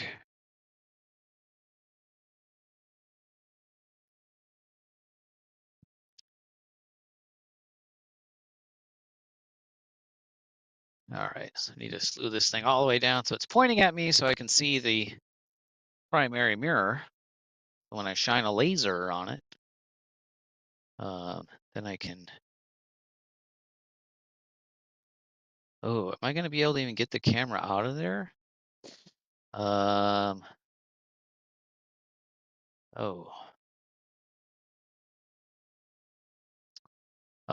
Getting the camera out is going to be, I fear that I'm going to end up,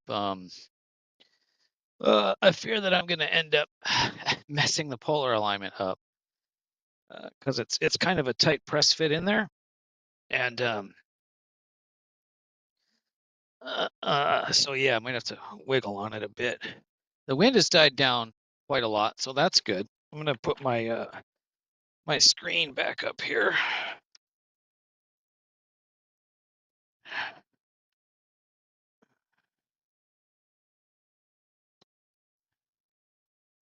It's turning into the very nice night that the forecast said it was going to be, so that's encouraging.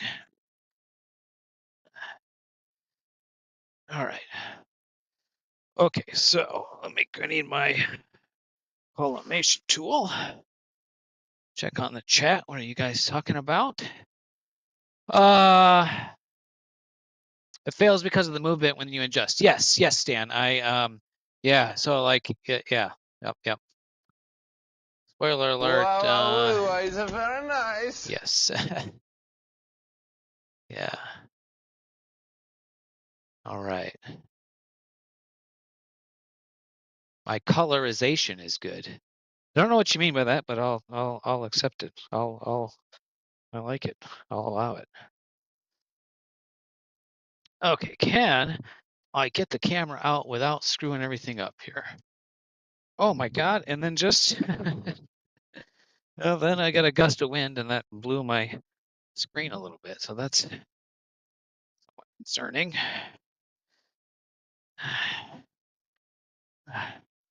All right.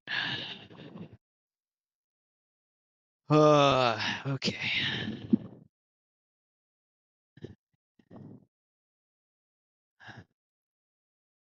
Okay, that loosens up.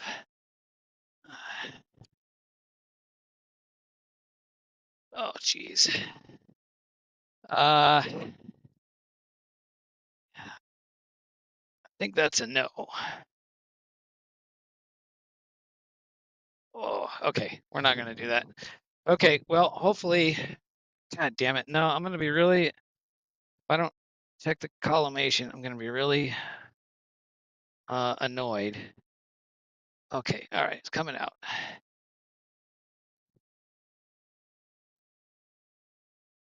Okay, all right, camera's out.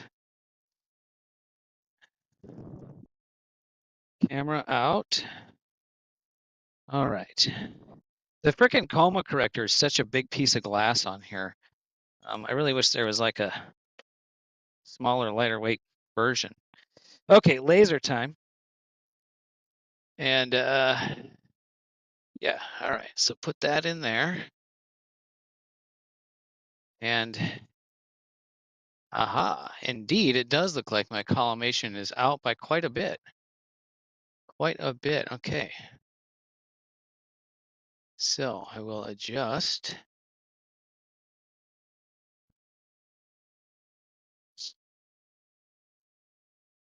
I collimated it earlier indoors, and it's cooled down quite a bit since then. So that's to be expected. And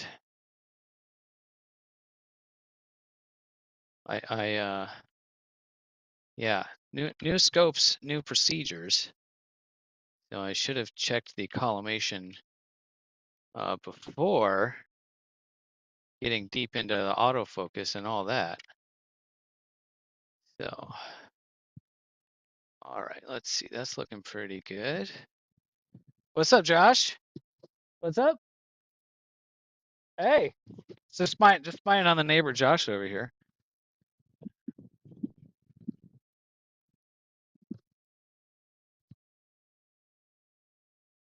Oh, are you on the stream right now? Oh, cool. Yeah, we're working on this thing here. It's a progress. It's a work in progress. It's a process. That was the term I was looking for. And just trying to lock the mirror. All right, now let's see. I just have this little cheap SV Bony laser, which is you know, it's not the greatest collimating tool, but it's what I have, and I think I can get it. Yeah, okay, that's looking pretty good.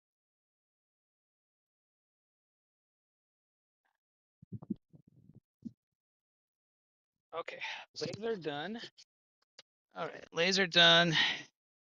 Camera going back in.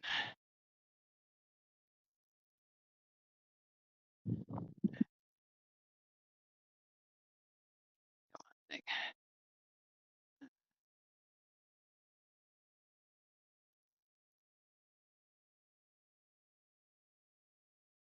Oh, come on.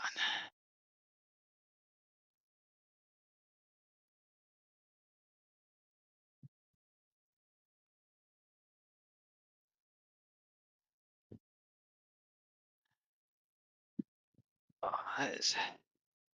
that is a tight fit. Could definitely benefit from making that fit a little bit looser. Okay, now while I'm here, I'm going to switch the filter, because I know I'm going to want that other filter in there. How lucky I am that it's a relatively warm evening for working outside here. If it was really cold, this would be quite miserable. I mean, Southern California cold, right? Okay, that filter's in there.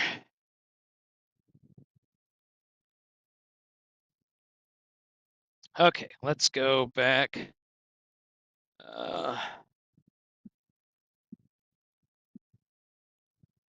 I'm gonna slew back up and point at some dark sky, and we'll just work on the focus. And then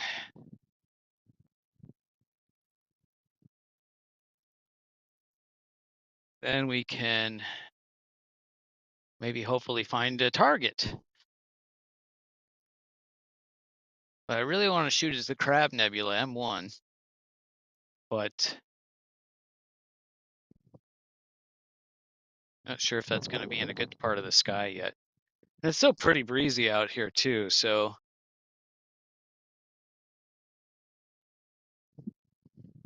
pay no attention to my mess of cables also, please. Okay. All right, back inside.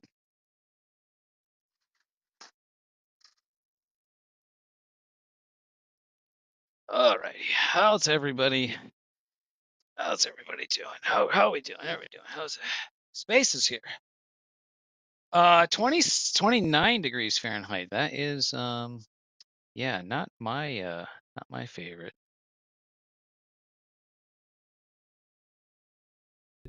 There we go. Now I should be on the good mic. All right. Let's catch up on the chat after I get the music back going here. Let's see.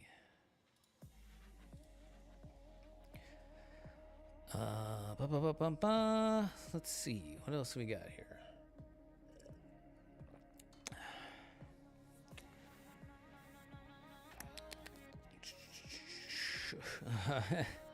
Oh, collimation. Gosh, coloration. Yeah.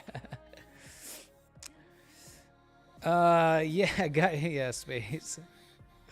Yeah.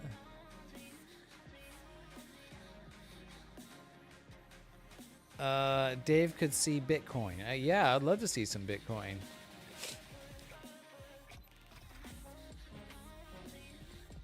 Yeah, it's honestly not that. Yeah, it's pretty warm. Yeah, pretty warm. Okay, all right, back to Nina. My remote desktop connection. Now we gotta get it focused because I changed that filter. So I'll take a quick 10-second exposure. See where we're at.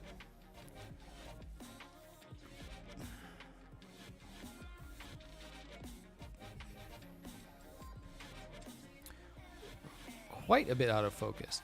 And yeah, for some reason, my mount is acting weird today, which is not necessarily out of character for my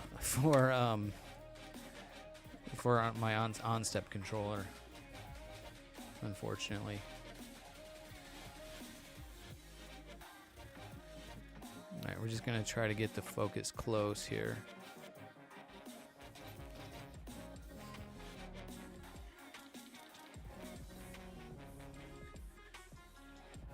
Holy cow. That's quite out of focus. Look at those donuts.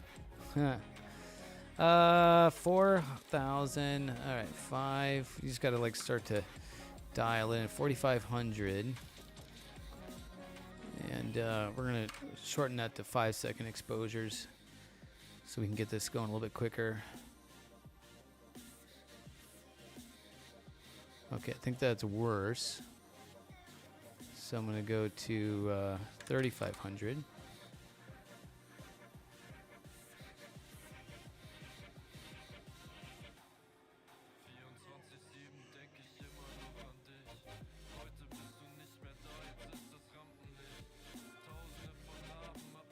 Take another shot here.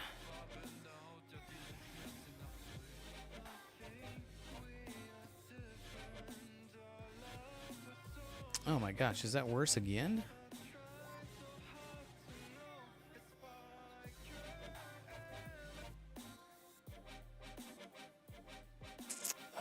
That's weird. 4,500?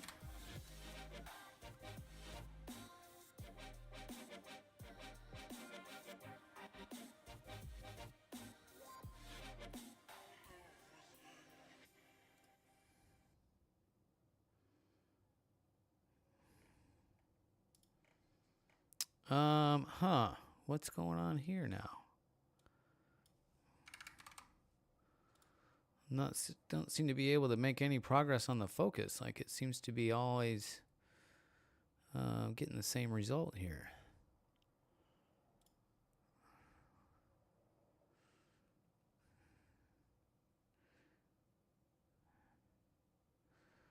That is very strange. Did I do something totally crazy?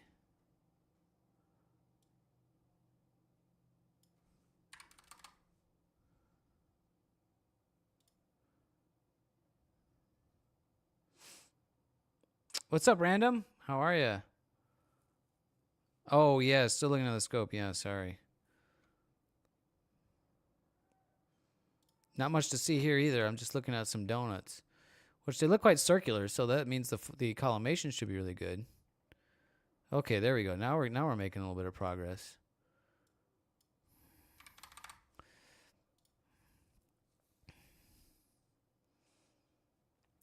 Definitely,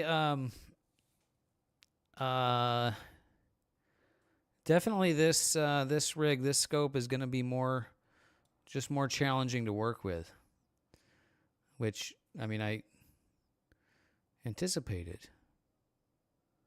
Why am I not getting like?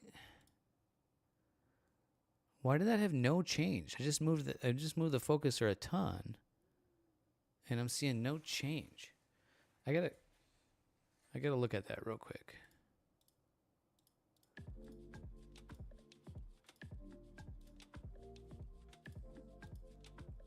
Let me pop out there real quickly.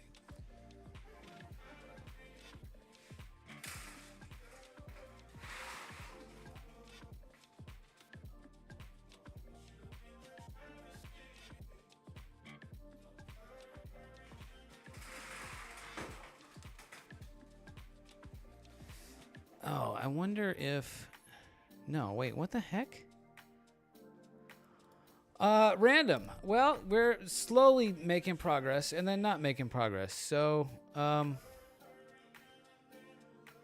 yeah, I don't know why I'm getting...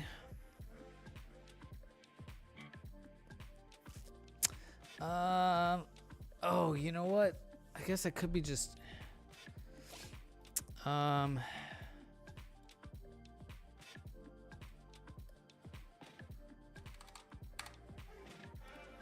I could be significantly. I must just be significantly out of focus because when I put the camera back in, maybe I didn't quite slide it all the way into the draw tube. So let me see if that's the case. So I moved it a lot now. There we go. Okay, yeah, that was the case. Okay, all right, okay, all right. Now we're making progress. No, it got smaller. They got smaller. Yeah. No, yeah, we're getting there. So now we need to be at like 19,000. Yeah, I just didn't push the camera in quite as far. Yeah, this is gonna be tricky to continue to work with, that's for sure. There we go. Now we're making progress.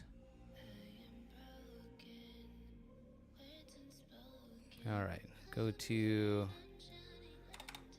8,000.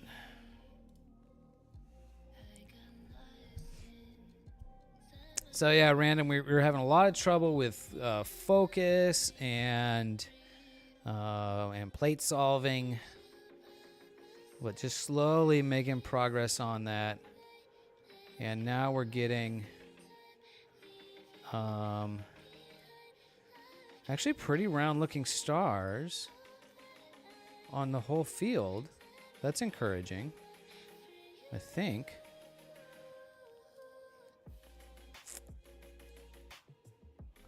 So now I'm just trying to dial in the focus a little bit manually, and then we'll run the autofocus. HFR 386 right now. That got worse. Okay. Let's try that.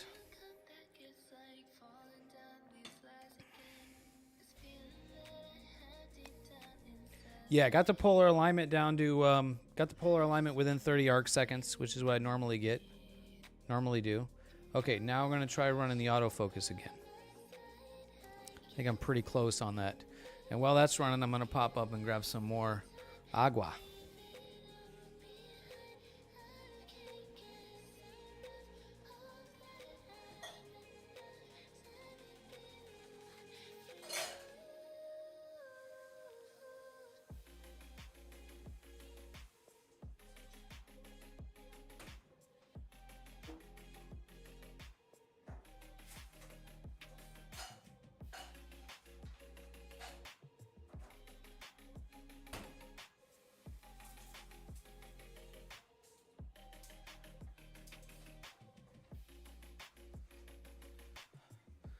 Okay, first 2 points on the autofocus looking good.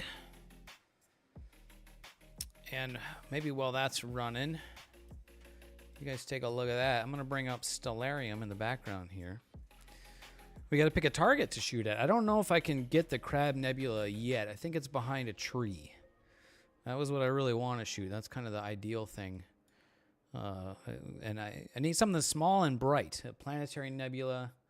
If you have any suggestions, let me know. Suggestions or requests. Let's see. Search for M1. It's right on my list. Ooh, it might be just out of the tree by now. Okay, polar alignment, or the yeah, autofocus is looking like it's working good. That's good to see. Yeah, HFR is still sitting right around 4, which I feel like is large. Like I was hoping for better than that, but I don't know if that really means anything. Let's see. I don't know if there's something else that would be good to shoot.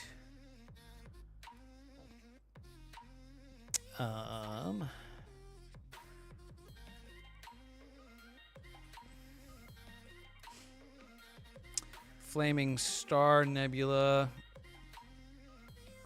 Shot that in a wider field.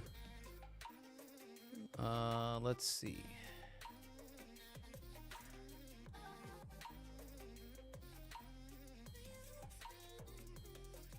I think M1's gonna be still behind the tree a little bit, but okay, we've autofocused. That looks pretty good. I'm gonna try to start guiding.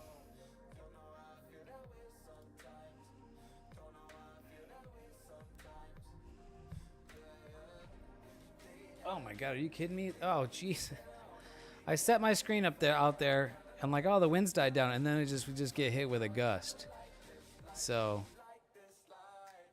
lost connection to camera?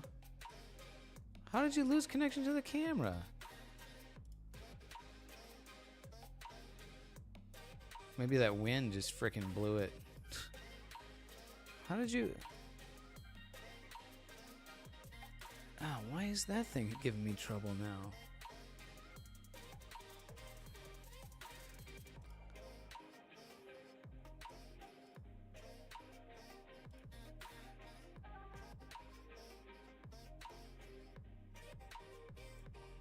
Try to connect here.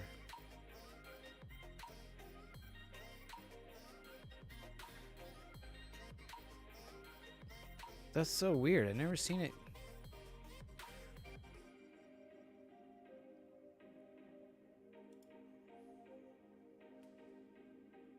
All right, I need to grab that screen. I need to fold that screen up out there. Every now and then we're getting just a gust of wind, and then it gets blasted.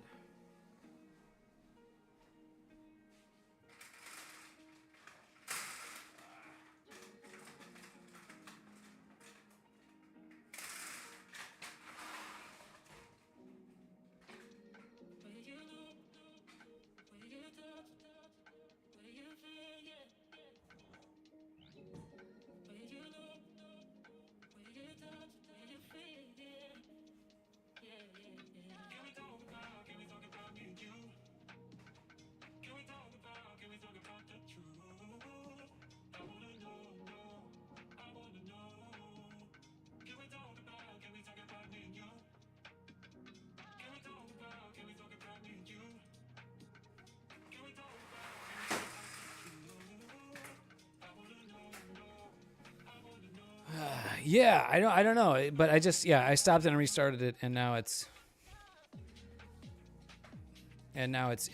connected. So, and now I just started guiding.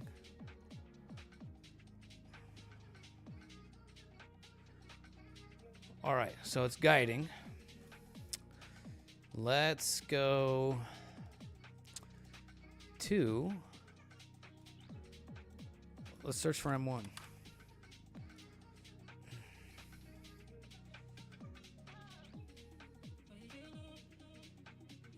Oh, wow, really?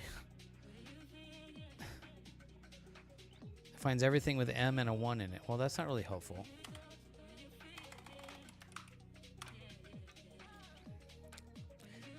Crab Nebula.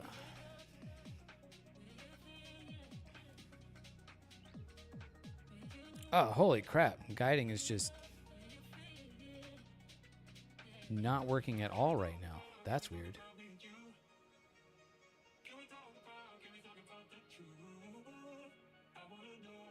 Oh, nice. Heck yeah, Myth. Is that the Velociraptor head? Wow, my guiding is just not working at all. Oh, you know what?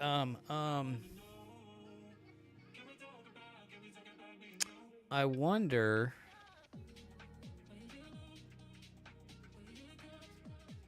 Yeah,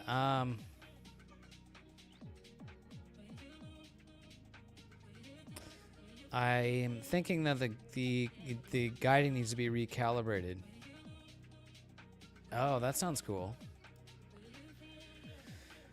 I'm thinking the guiding needs to be recalibrated because the guide scope's in a totally different position. Yeah, and the payload's totally different. So, yeah, I need to. I need to calibrate the guiding.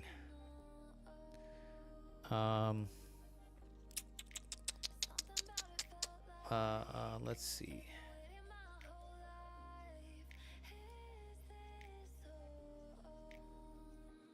Oh, cool. Okay. Yeah, well, I would love to check that out. That sounds dope. All right, 427.5. All right, let's yeah, look at the field of view we get on here. Let's I think that's pretty close to the meridian, that object. So I know you want to calibrate PhD near the meridian. And I think that's going to be kind of close to it. So maybe we can slew there and then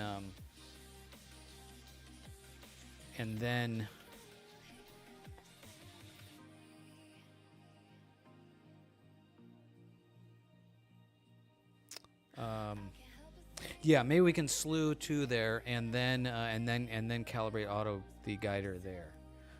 But in order to do that, I'm going to need to well, I want to have the I want to be out there and watch it. Because I'm not sure about cable snags and collisions, so I want to be able to, hit the stop button while that's running. So watch me on the security camera.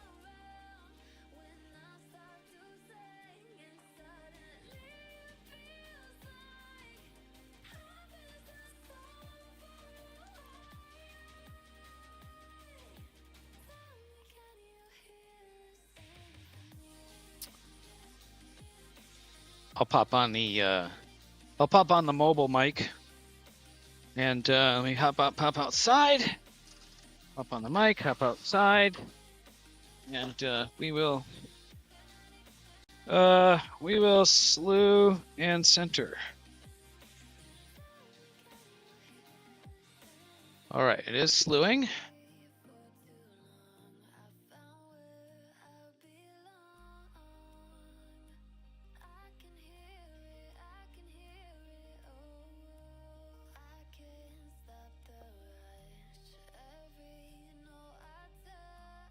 Settling? Oh, we're good. Oh, this is like perfect target. It's up there at the zenith, towards the zenith. It's very high in the sky, very dark up there.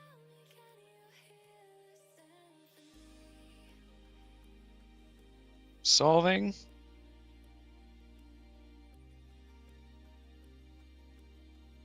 Okay, this uploaded. Okay, the slew went totally fine. That's no problem.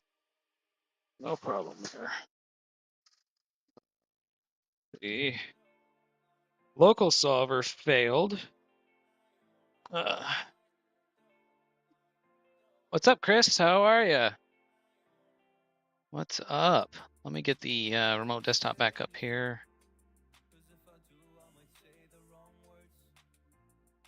And then change my mic back to the good mic. Okay. How much was that? How much was what? The telescope? I built the telescope. How much did I spend building it? I don't really know. I could probably add it up, but yeah, I don't know off the top of my head. Let's see here. Okay, a lot of star streaks going on in that. Oh, you're thinking about getting a telescope? That's awesome. Are you trying to do astrophotography or visual astronomy or?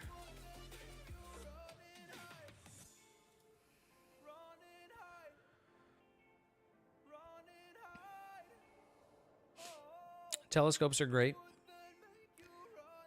You are trying to do astrophotography. Yes. I built the mount and the scope. Wow, I'm getting really bizarre.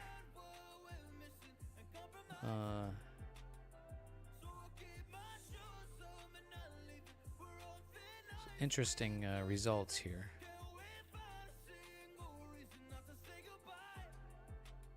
There we go. Oh, I see the Crab Nebula. It's there. That's awesome. There's the Crab Nebula. I mean, there's not much data. That was only a 10-second exposure. But we're tracking it. So let's try. Let's see if we can get PhD to calibrate. Promising, yes. 10-second exposure. The stars are round. It looks like it's in focus. Yes, science. Just a little fuzzy spot for now.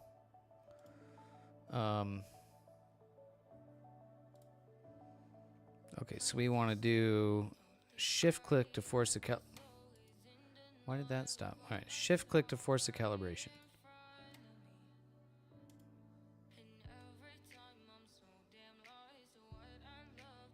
All right, we're going to calibrate here. I think one of my main problems with guiding with calibrating the auto guider is that I can't I can't point to the ideal part of the sky because there's a tree in the way on my balcony. So, Chris, if you're looking to get into astrophotography, that's awesome. Definitely, you're in the right space for new guys or beginners at that. If you want to check out the Discord server, the link up top, we have got some discussions going on in there. We've got some really experienced guys, some brand new guys, and guys like myself that are right in the middle. And I sort of know what I'm doing. No, I know what I'm doing. I'm just not super experienced at it. And I tend to do things on hard mode because I built the mount and the telescope. And so, trying to get that sorted out is definitely doing it on hard mode. So, cool. Yeah, great. Yeah, so there's we're living in, honestly, like, this has got to be like the golden age of amateur astrophotography, because there's really everything you could want in all price ranges for astrophotography right now. The absolute like beginner easiest way to go is you can get a smart telescope like a C-Star, and those things are like app based, and you just the C-Star S50 I think is $500. You charge the batteries, you set it on the ground, you turn it on the app, and it just you're off to the races. You don't have to know any of this all the troubleshooting that we've been doing for 2 hours and 42 minutes now. You don't do any of that with C-Star. It just works. So that's a great way to get started. But if you want something, it depends on what your expectations are, and what your level of tinkery is. If you like to tinker and adjust and fiddle with things, then I think, and they have the S30, like the even smaller one that I think is like $350 or something. And for what it can do, it's pretty amazing. So mid-range setup, $2,000 or $3,000, $2,000 to $4,000 or $5,000, and then there's literally no upper limit to what you can spend on a telescope. You could spend $10,000, $20,000, or $5 billion and build a space telescope. There's literally everything in between in that range. So. So the hardware is great. There's so many like new mounts, new telescope optics, new cameras, all and new stuff coming out, and a lot of new stuff out in the last few years that are awesome. And then there is the software is amazing too. The software has gotten so much better in the last 10 years. So $900 for a mount, $1K or so on glass, $750 on the camera. Yeah, yep, yeah. The only thing with Myth, generally better. The general recommendation is to spend your money on the mount. the mount that moves the telescope and holds the telescope. That's like the most important part of the whole thing. So if you're going to spend money, that's the place to spend the money on. Software, yeah, software for processing the images and for data acquisition. So I'm using a piece of software called Nina for data acquisition. Right now, what you're seeing is PhD 2, which PhD stands for Push Here Dummy. This is the auto guiding software, and we're watching it do its calibration, which is not very exciting. But I need to recalibrate it because I have this new telescope and it's bigger and heavier, and the guide scope is in a bit different position.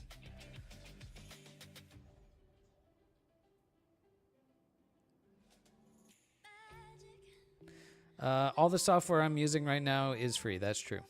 Yes, for data acquisition. The data processing software that I use is very much not free. It's rather pricey. There is free data processing software, which is really terrific, that you can use, and it's a good way to start out, so you don't have to spend a lot of money up front.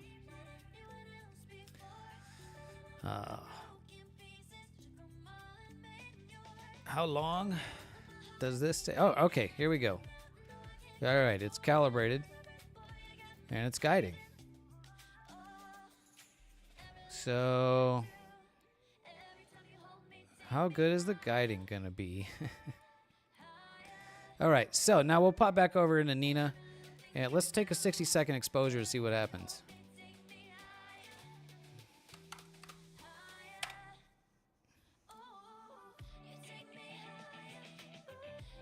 You just learned something, okay, with the calibration myth. My guiding is not great right now, but it's also windy. Yes. Yeah, so you can calibrate in place. It gave me a warning that it's not recommended, right? There's like an ideal place to calibrate it, which is like a star on the meridian, or as close to the, you want the telescope to point as close to the meridian as possible, and then yeah, I think just kind of anywhere like on the meridian. We could look that up. But I don't really have a view of the meridian, so we just try calibrating in place. And this guiding is kind of, oh, there we go. Boom, 60 seconds. Look at that. Oh, there's detail in there. Ooh, there's some detail in there.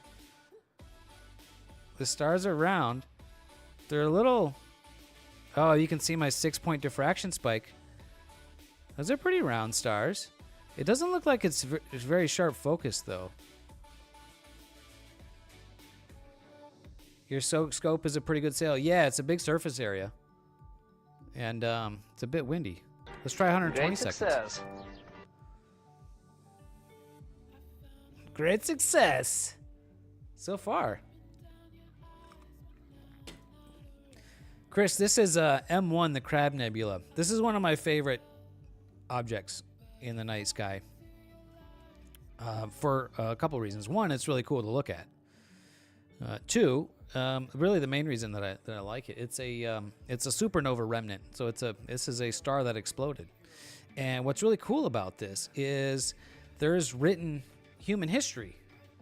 Our ancestors, well, not even that long ago, like 3,000 years ago, astronomers in China, there's a couple of different civilizations that they witnessed and they recorded this supernova. So they would have saw a new star, a bright star, and I think it was bright enough to see during the daytime. So they saw that, and that would have been really wild. They would have had no idea what it is. And now, 3,000 years later, we can see the remnants, which is a sort of egg shape, like really detailed filaments of stuff, going out into space. So let's see. I don't really see signs of coma, so that's good.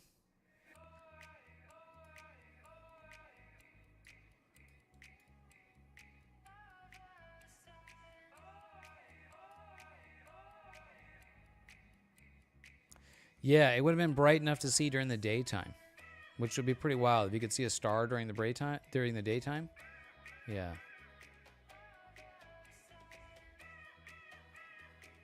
The iris of an eye? Yeah, maybe. Yeah, my HFR is sitting at 4.05, so that's very high.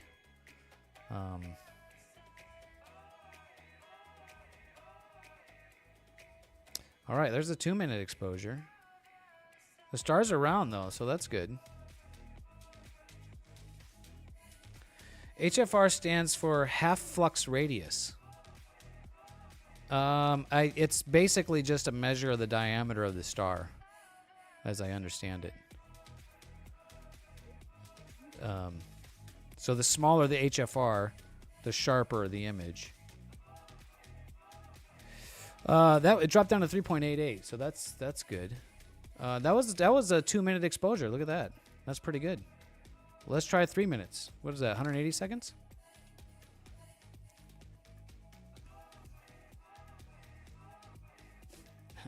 IR grunt. Yeah, right.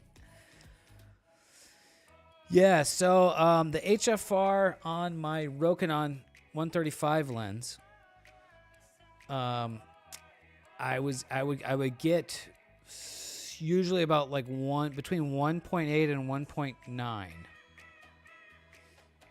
And our friend Hefe, who basically built the same telescope that I just built, he was getting like 2.5, 2.4, I think, like something like that.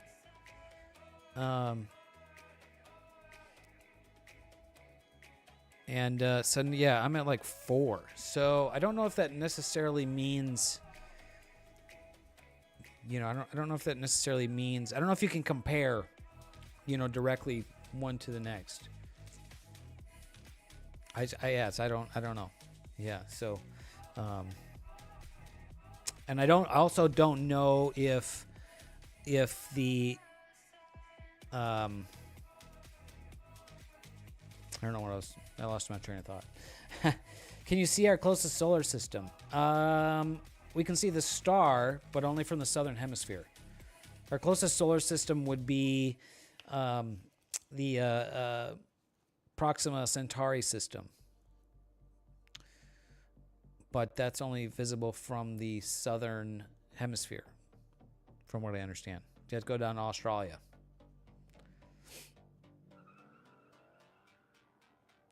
Andromeda. What about Andromeda?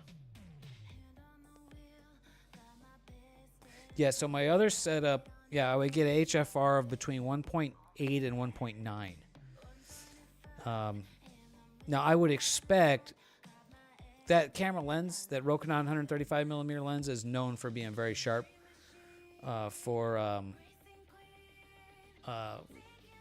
particularly for a camera lens. So I would expect that to be sharper than this Chinese mirror. So yeah, I don't know if we're just not quite getting focused. I mean, we're seeing detail here, filament detail in the object. Yeah, Andromeda's our closest galaxy, our closest galactic neighbor, but definitely not a solar system. All right, coming in here, getting there.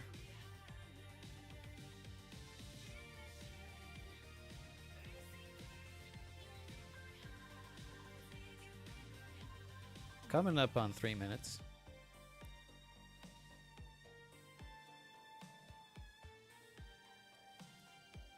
Okay, yeah, okay. We're seeing streaking in the stars at 3 minutes. So I think what I'm going to do, I'm going to set up a sequence. Let me grab my object here. And so what I can do now is I can say determine rotation from camera. And so it's going to take us 10-second exposure and figure out the rotation, which I think maybe it already did, and that's why 25 seconds is in there, but we'll see here. Yeah, you should definitely be able to get, better than, you didn't have your polar alignment right then, Myth. So are those rings from the suction cup grabber on the mirror? I'm not sure what rings you're talking about. Could be the wind. Oh, that's true, Stan. Yeah.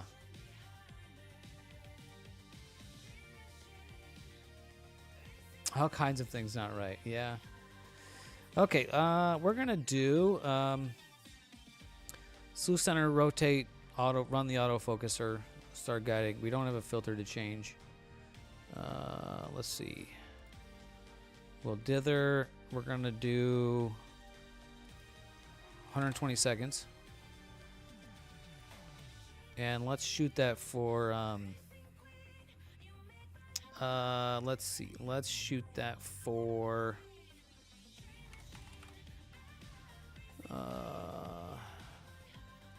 loop until time. Let's see. Do I want to go till... Boy, I could really shoot this till like 1 in the morning.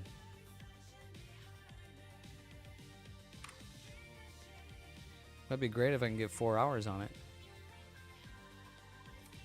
Let's run it. The ring's in the image.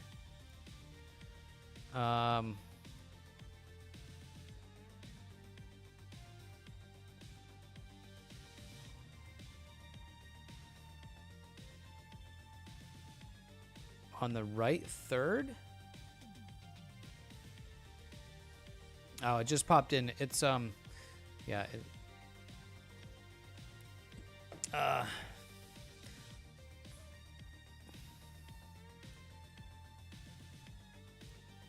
I'm gonna load PixInsight in the background so we can get a. Yeah, it just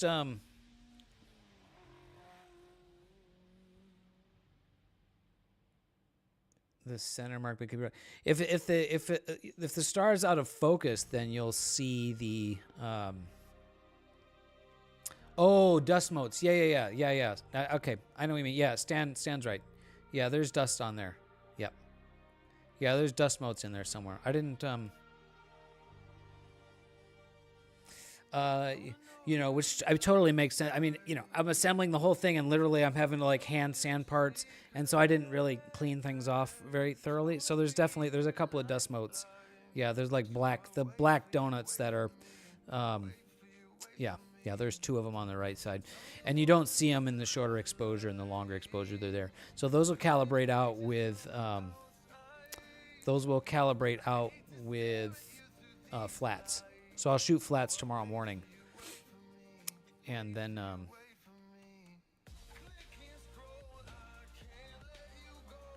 those will go away. And then before the next imaging session, I'll try to clean everything off better so that I don't have those.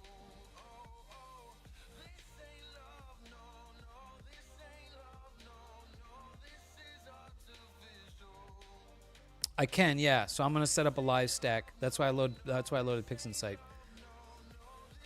So we'll do a live stack. I use the easy processing suite in PixInsight. Makes it very easy. And autofocus is looking like it's working good. That's good.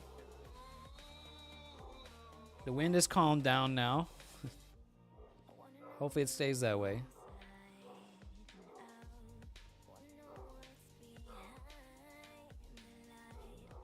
It'll be interesting to see how the HFR changes overnight. It could also just be that this mirror is a total piece of garbage, you know? It's just some random thing on some Chinese guy sells on eBay. And so I don't really know how to evaluate a quality mirror based on imaging. So Chris, dust motes. Yeah, so you can get dust in your optical train somewhere. And since I was literally rushing to put this telescope together. So, you know, you can get dust on the image sensor itself. You can get dust on I have a filter in there, so there's probably dust on the filter and or the image sensor. And that shows up, or dust on the mirror. And that shows up in the images as usually like a darker splotch. And but we can do calibration frames to remove them. So, are the flat frames temperature sensitive? No, Star Traveler, they are not. Oh, I'm sorry. Jeffrey says flats are temp sensitive. I was just okay. So I was saying no. Jeffrey says they are. Do we have any other opinions in the crowd? I've never put I have not. I suppose I mean flats can be temperature sensitive if you know, if there's large like thermal expansion in your scope or something like that.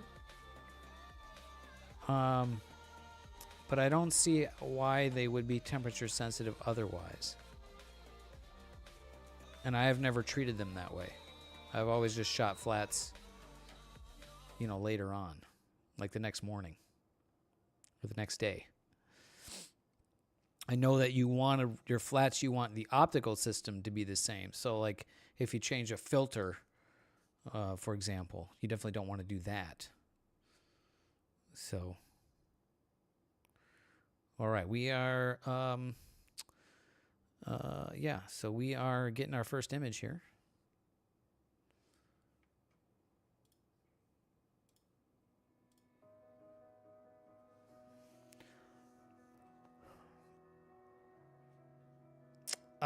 Do you need a clean room to put it together? No. It would certainly be helpful. But the little dust motes, a little bit of dust motes are not a big deal because, I mean, it's better to not have them, but you're probably going to have some imperfections like that just in reality. Because, I mean, you know, you're outdoors, so dust is going to get on there, you know, on the mirrors or whatever. So we have calibration frames that can remove those, the effects of the dust. So. Yeah, Myth.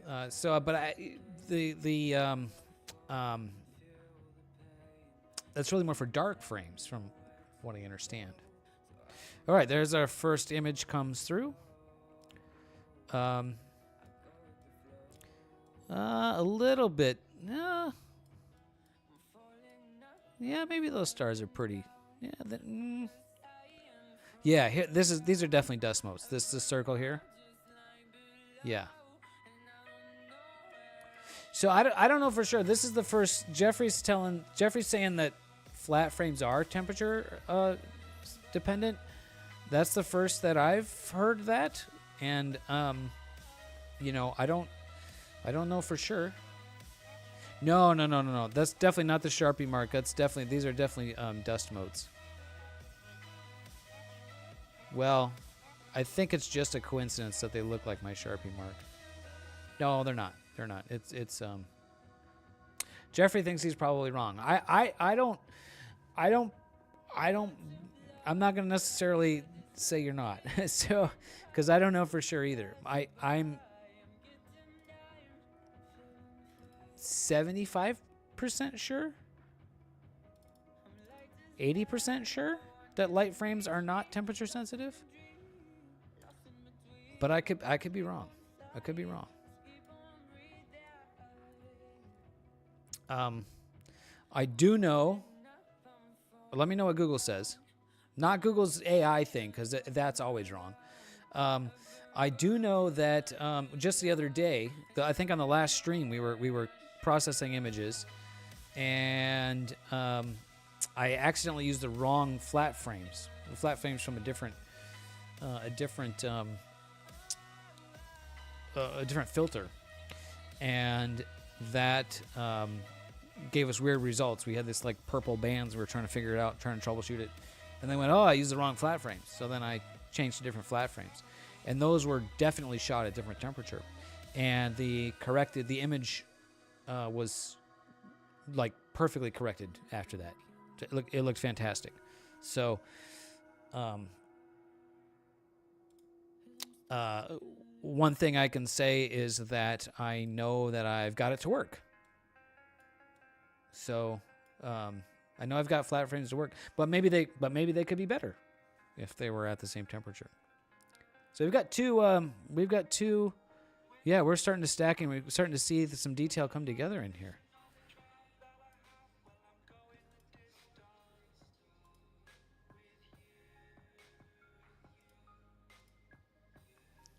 This is going to be fun to watch the detail. Already, just with like with two images in the live stack, I'm already seeing detail in these filaments. And some color, too. I see red and some blue. So, Cloudy Nights is split. So you'll see that a lot. You'll see that a lot in astrophotography, where you'll have a thread like, what's the proper way to do this or whatever question, and you'll get half on one side, half another. You get varying opinions. So, okay. Well, my experience is that for flat frames, temperature does not matter. Certainly not like it does for dark frames. I tried with my current camera calibrating dark frames that were shot at different temperature, and it made the noise significantly worse. So I don't even calibrate dark frames. Except I do calibrate dark flat frames now, which dark flat frames are darks taken at the same exposure length as your flat frames. And those would be temperature dependent, because dark frames, the purpose of dark frames is to calibrate out thermal noise. But since I shot the flat frames indoors, I can just shoot the dark frames at the exact same time, so they'll be the same temperature, right? Does that make sense? And we've got 3. We're up to 3 now.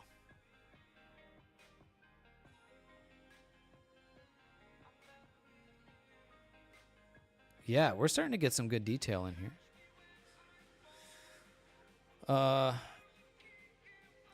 Bias not temperature dependent, correct? Darks temperature dependent, flats not temperature dependent, right?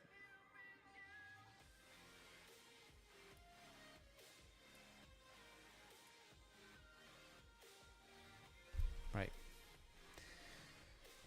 Well, we're off to the races here. Wow, first night, first light. It'll be interesting to see, how this turns out. My guiding is really ugly. Is really poor. But even with poor guiding, I'm able to get, we'll see how this thing, how it ends up turning out. But so we're looking for things like coma.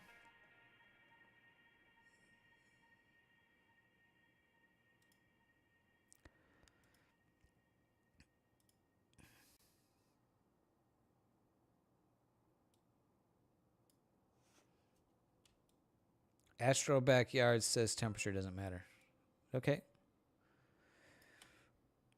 So this is one corner of the image. I see zero evidence of coma there. That's fantastic. Then come down here to this corner. Maybe a little bit.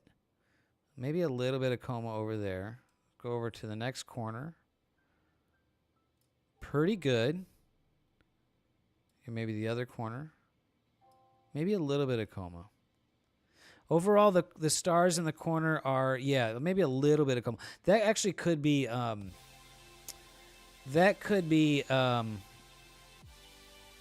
not coma, but just a sensor tilt. Yeah, Stan. Yeah, these are well within the range of BlurX being able to do a thing. And this is starting to get some there's some detail coming out of here. This is gonna be. I'm pretty excited about this image. This is gonna be. I've wanted to image the Crab Nebula. This is one I never imaged before. This is a new one to me.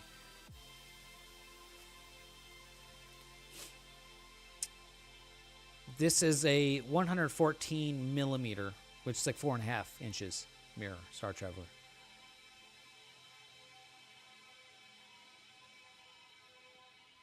Which is, pretty small. Yeah, let me show you the, I'm going to bring the CAD up. We can look at the CAD. the design for this scope, like all the stuff I design, open source. It's going to be on my website. It's going to be on printables. There'll be a YouTube video of me building it, and there's a live stream of me using it because you guys are here. So if you're interested, if somebody's crazy enough to want to try to build something like this themselves, they can.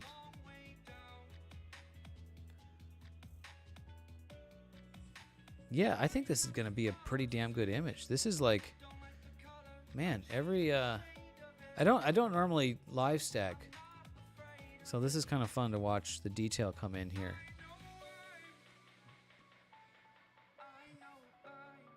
So I'm using the Optilong L Enhance filter,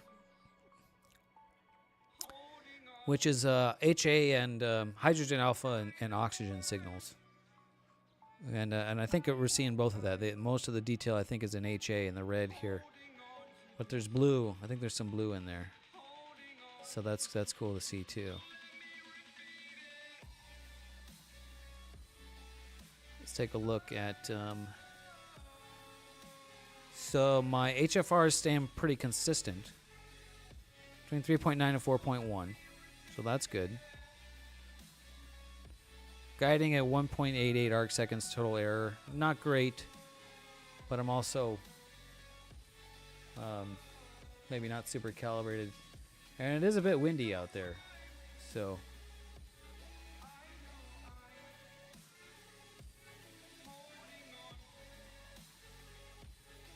Ooh, we just added another one to the stack. Up to 5 now.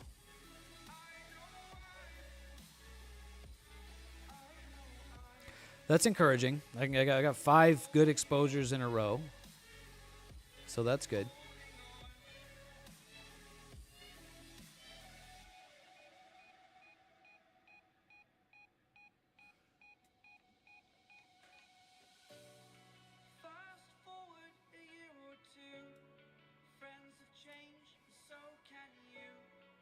Yeah, and I'll do a 2x drizzle on this thing so it just gets even higher resolution and more detail. Oh, man.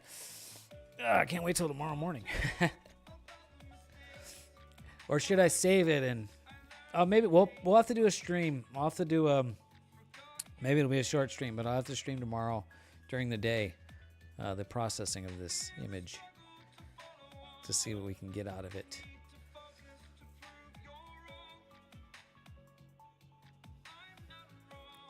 Okay, I need to go for a bathroom break.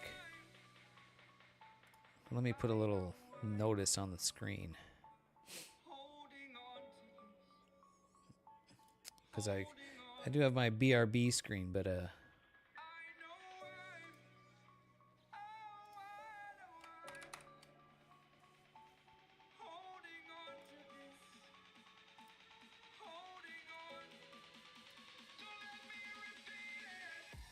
I'll leave that on. Oh,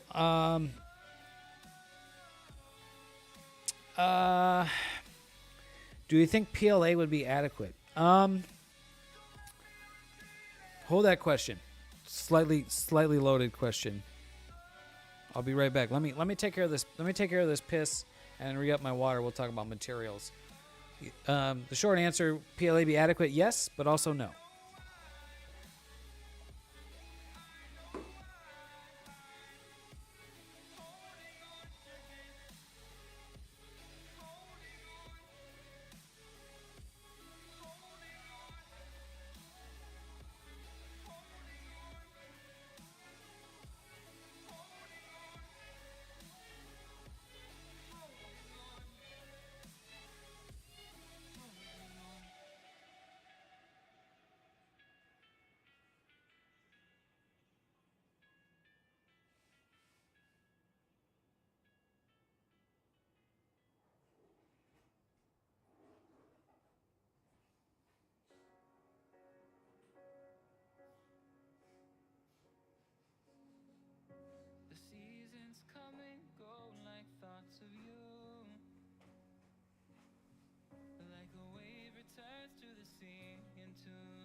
Yo, this is starting to look sick. Oh man, can you imagine getting like 4 hours of this? No, oh my, I could be able to get. What did I say? I can shoot it till like 1 in the morning. I have, yeah, 4 hours, 15 minutes of this. That is gonna be crazy. Man, I am very excited. Yeah. Oh man. Yeah. There's so much detail coming through here. Yeah. And the star sizes, I mean, despite the HFR being large and the stars looking kind of bloated, like I feel like the detail in there is pretty sharp. Pretty sharp. Okay, Star Traveler's question about PLA for the Rokinon telescope rig. Let's take a look at that. Let's take a look at that. I need to hide that. And sorry, let me move this over here. Let's take a look. This is the current telescope I'm using. Let me bring that up.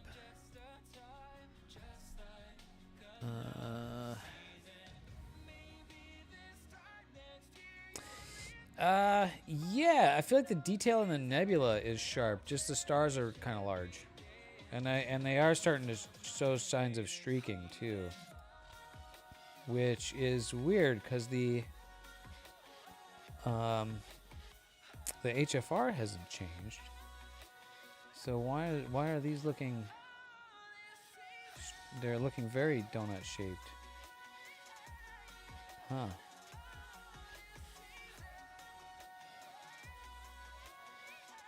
I'm not sure. Oops.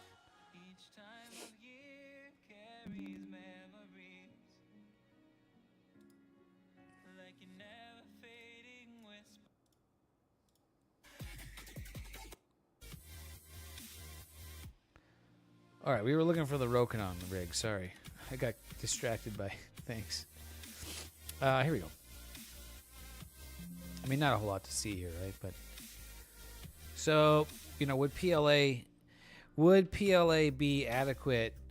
Yes, PLA would be totally fine for this.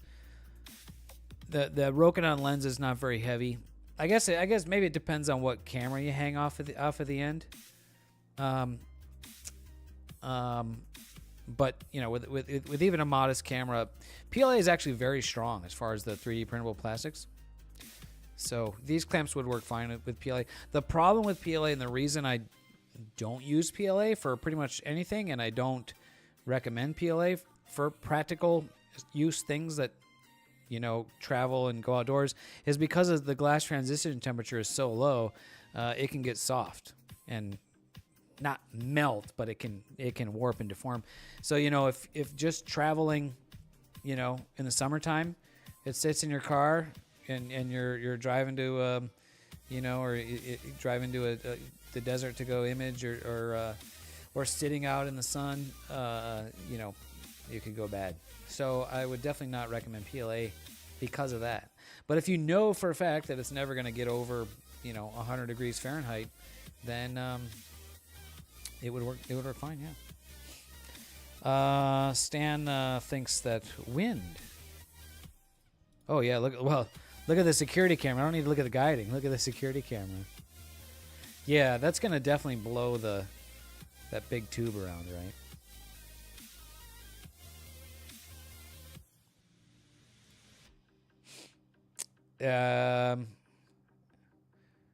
Yeah, I got a couple of. Go ahead. Follow up. We can look at the history, and we can look at these individual frames, and then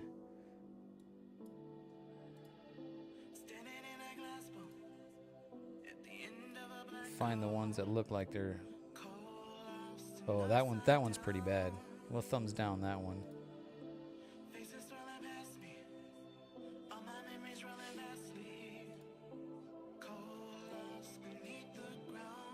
That one's really bad. So yeah, okay, so not quite as consistent as I was thinking. on here. I wonder if you can.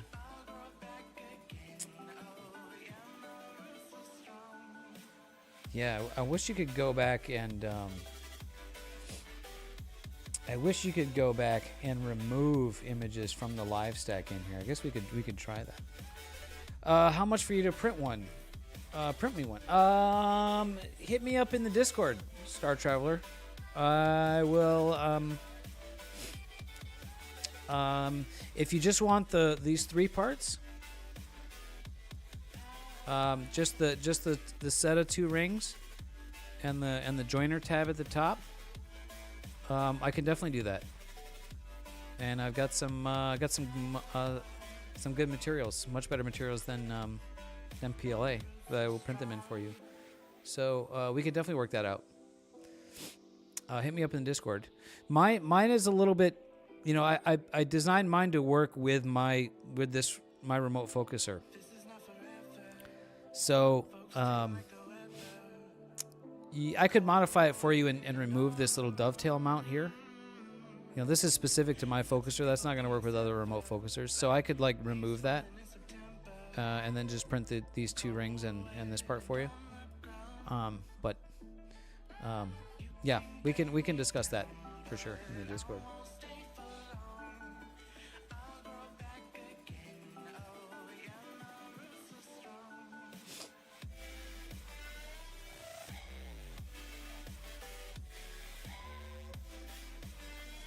Ah, got you.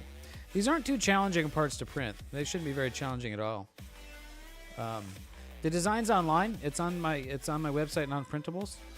Let me know if you need the link. Feel free to just download it and you know, try to print it yourself. But if you want me to print it, I'll print it in some nice material, some carbon fiber material.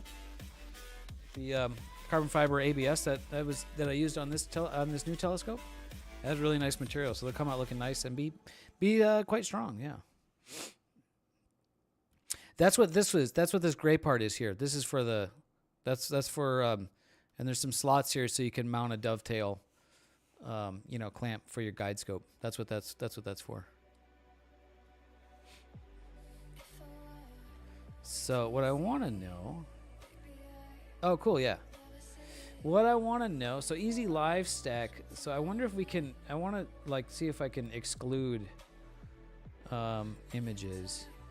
Whoops.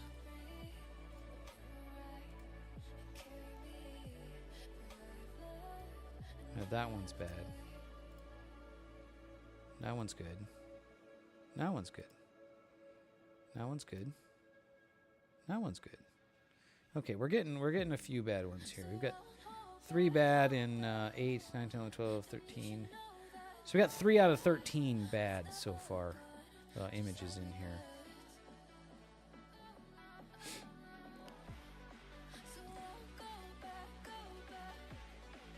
Stan, thank you for being here. I appreciate your support and you sharing your knowledge and helping in the troubleshooting.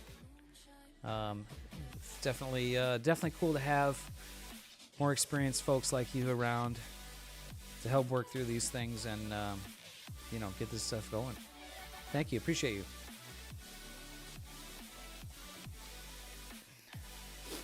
Yeah, my guiding is really poor right now. 2 minutes. Sorry, 2.1 arc seconds.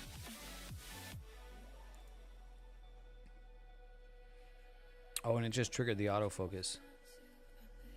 So what I want to know is, so the way this easy live stack script works is it just has like a watch folder. So it automatically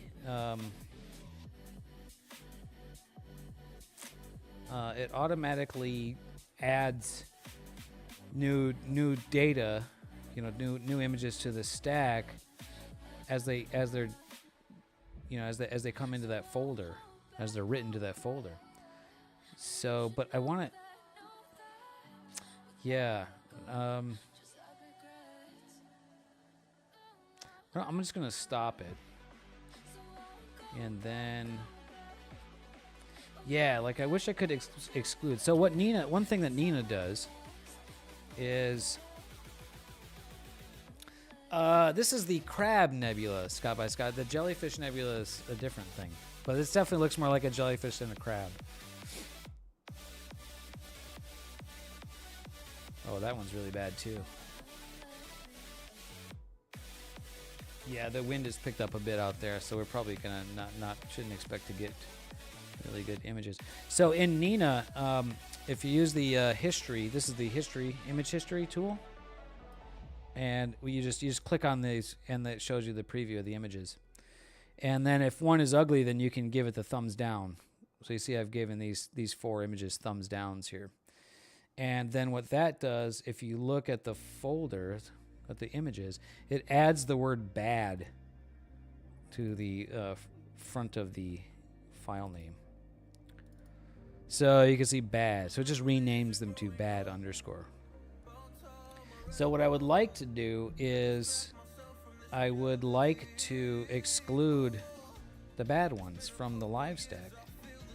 And now there's 4 bad ones, but now there's only 3. That's kind of weird. 11. 1, 2, 3, 4. 1, 2, 3, 4, 5, 6, 7, 8, 9, 10. Oh, did it not? Thumbs down. Should rename that one to bad now. Oh, that's weird.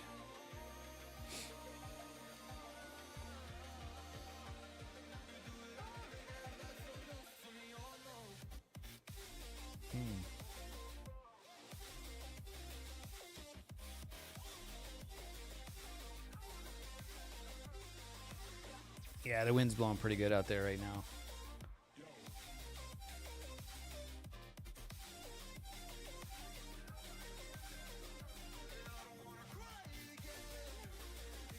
.48. Let me just load that one up. Let me load that one up over here.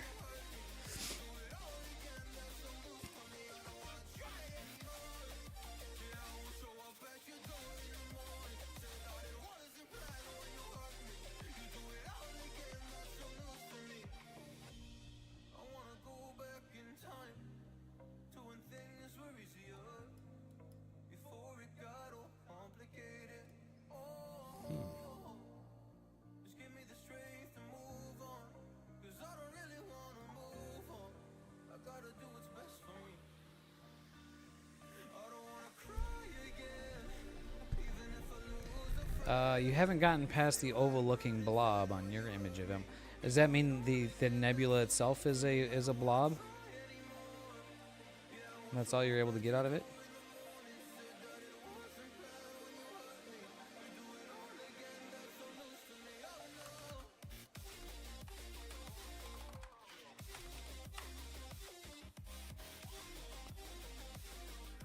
So what I can do is, well, I guess the live, yeah. I'm gonna move the bad ones into a different folder, but then as new ones come in, if they're bad, it's just gonna stack those also. And a new one did just come in. Oh, and it's really awful. Oh, that's a bummer.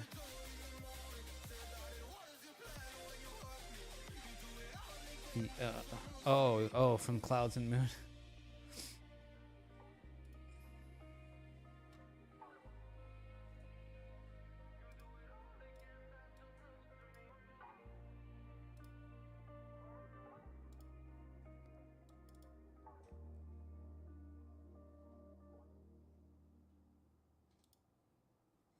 All right, we'll start a new live stack. Oh, shoot. Oh, it'll save that one in the background too. Oh no, I want to stop.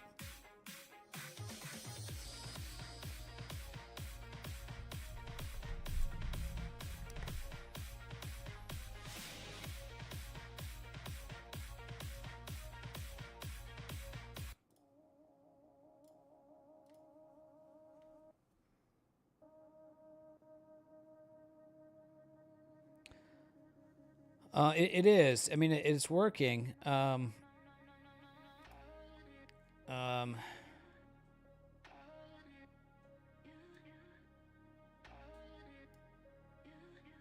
guiding is really poor right now. Yeah, the wind is just...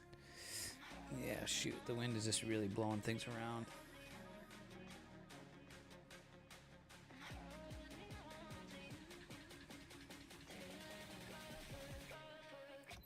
I may be kind of screwed on the wind here tonight. So this live stacked, but it didn't, I forgot to set it to, I forgot to debayer the images. So it's black and white. Let me let this next image come in, see if we can get another good image here. But I think I'm looking at the security camera, and I'm just thinking that the amount of motion in these trees right here, that I don't think I'm going to be able to get.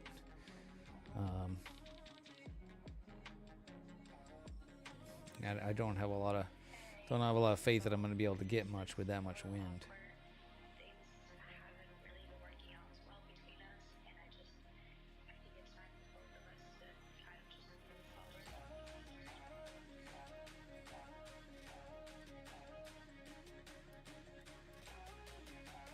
Yeah, that one's streaking pretty bad.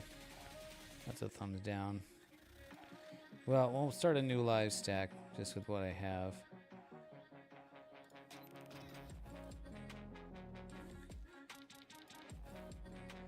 Yeah, this is. I mean, this is a lot of wind, even with my Rokinon images color. There we go. Got to set that.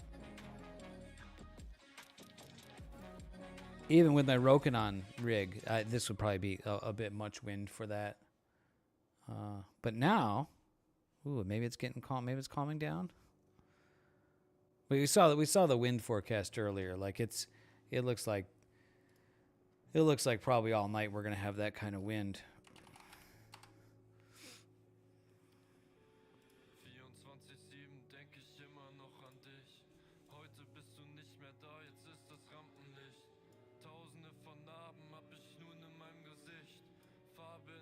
Yeah, I'm like right in this bluish green area. Like everywhere else in Southern California is pretty calm, well, except for out here.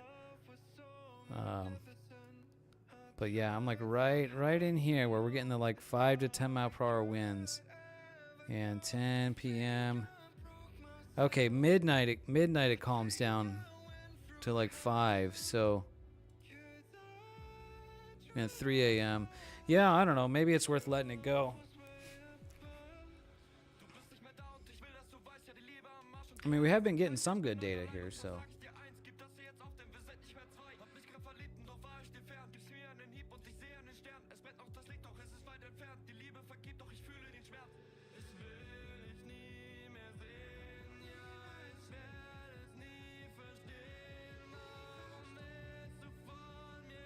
Holy crap, 100 pounds.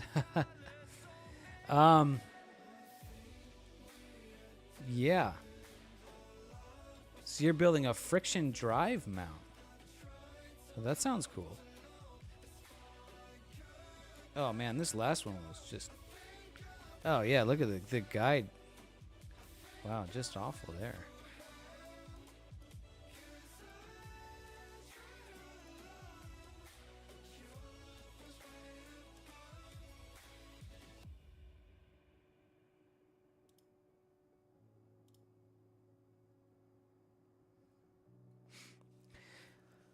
You're building a friction drive mount. Wow.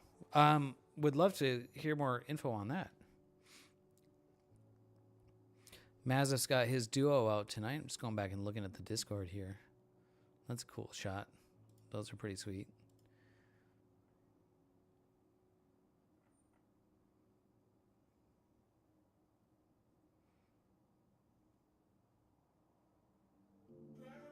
Star Charlie, I'm looking at your post from your suggestions, the suggestions from Cloudy Nights. ASTAP is king. Yeah, use a current database. Yeah, I'm doing that. Plate solving. Yeah. Blah, blah, blah, blah, blah. Yeah. Surf plate solving, make sure focus is good. Yeah, that seemed to be the biggest thing was the focus.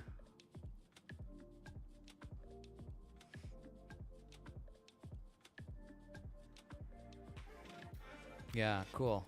Appreciate the looking up the info on that.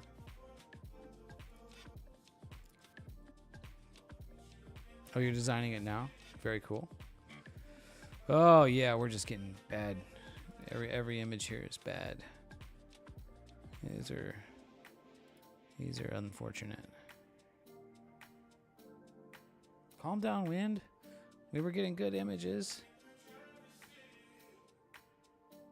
Boy, there's gonna be like there could be some good data in there.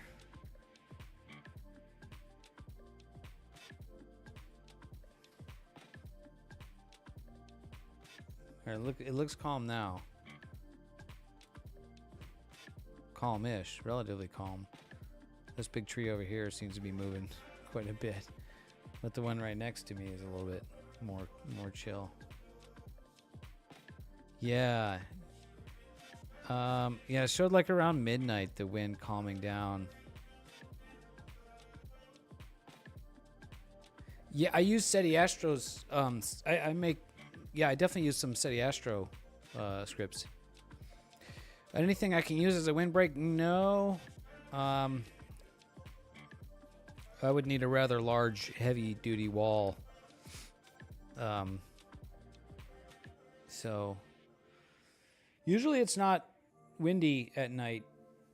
We just been having such crazy Santa Ana winds, you know, and so pretty unusual. Well, I guess that's for Santa Ana winds. It's not unusual to have wind at night like this, but most nights it's not. So, but this was not reflected in the forecast, at least in the atmospheric forecast.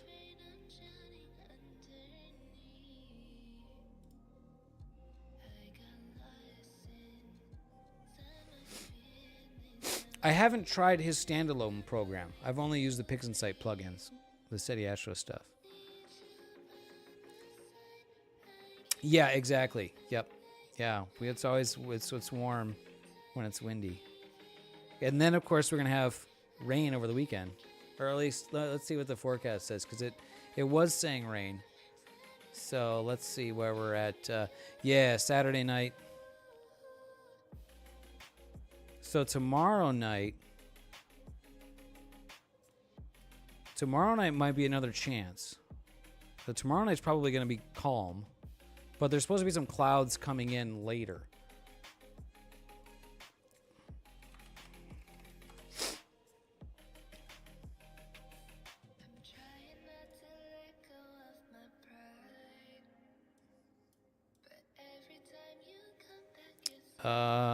Oh, no. Yeah, according to the atmospheric app, yeah, I'm going to have clouds all evening. And then just getting, yeah, so probably not tomorrow night. And then definitely not Saturday night, and definitely not Sunday night. So maybe Monday? No, this says rain Monday also. The next week. Yeah. Got it. Yeah. I just closed it and I was just looking. There is rain, but like, is it going to be like a lot of rain or? Let's see. It's telling me in my area we're like Saturday night, like 65% chance of rain. So that'll probably get some rain. And then Sunday it just looks like rain all day. Wow. Monday, the low is 38. Oh my gosh. Get me out of here.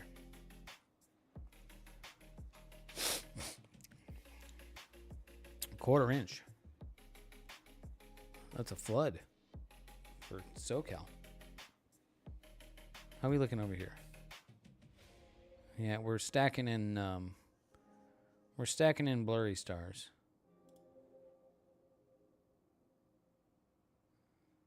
Did I not get any more? What is... Oh, I did an autofocus. Ah, okay. It just autofocused. I think now I'm getting a good window of guiding though. Maybe it's calmed down.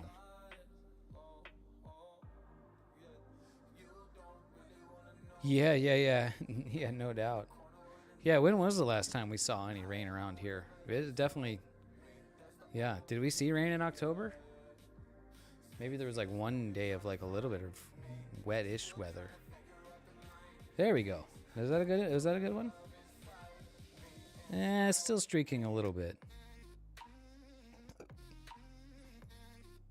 Yeah, I think we've had a couple of days of spattering.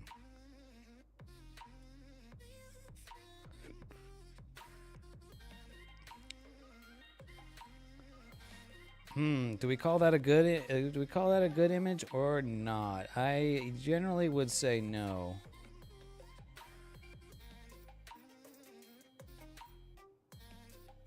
Yeah, maybe it's kind of more along the lines of the other ones. Well, Blur Exterminator will, round those stars out for me.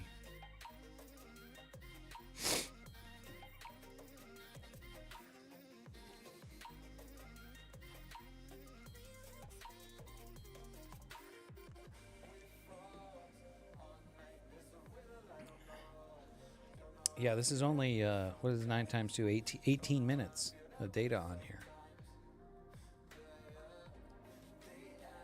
Well, I'm pretty excited. This is looking promising. I mean, the scope. Yeah, I don't think I can feel too disappointed with the wind. I don't think any Newtonian would do good in any wind like this.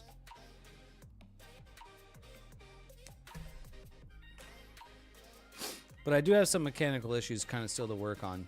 And if we're going to have rain for a couple days, well, it gives me time to work on it. I do need to print that middle section, which luckily is didn't make any changes.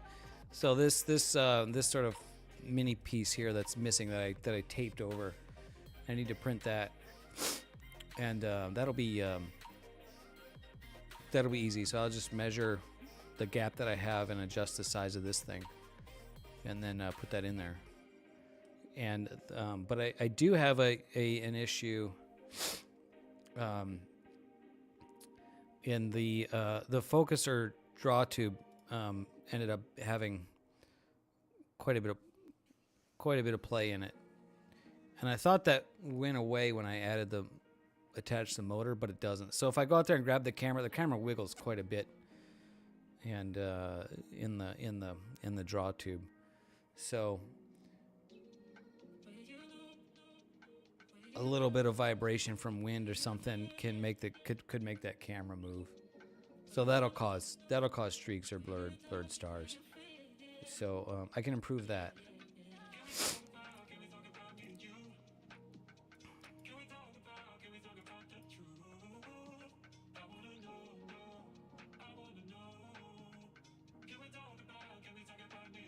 And now I'm seeing an interesting phenomenon in my guiding. So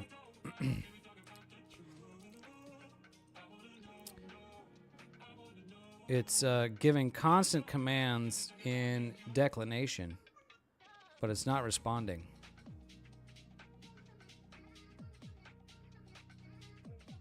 The blue is the RA commands.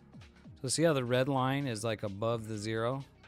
It's just staying up there, and it's giving commands, but it's not going down. So the declination axis is not responding right now to the commands.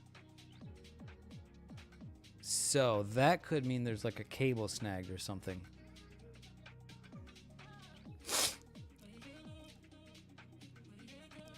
I need to increase the outer diameter of the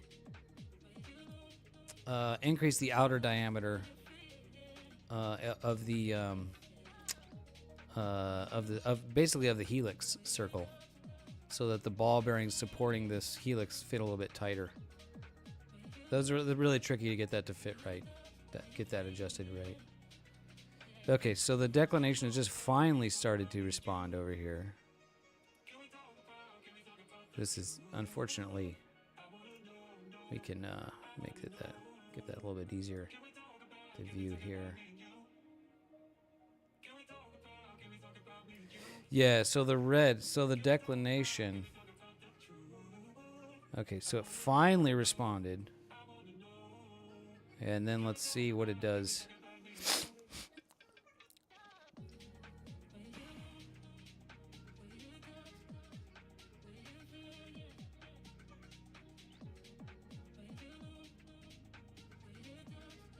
Okay, the wind is calm. Maybe not. Nah, look over and I see the tree blowing a little bit. Yeah, we could probably do a lot more tuning on the guiding. Yeah, well, this is that we're looking at PhD right now.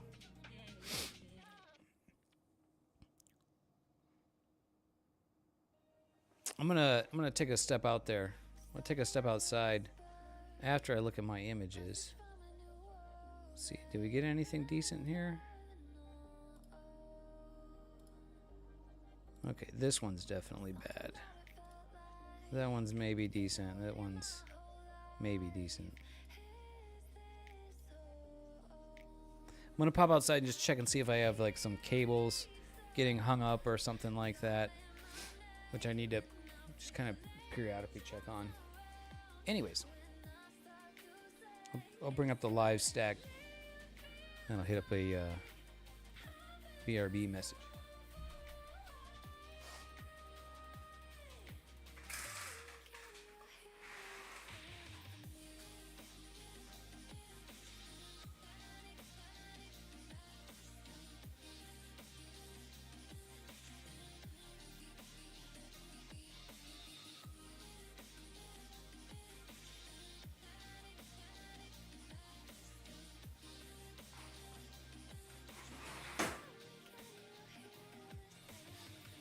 Well, that was good timing because I walked out there and it literally just started doing the meridian flip.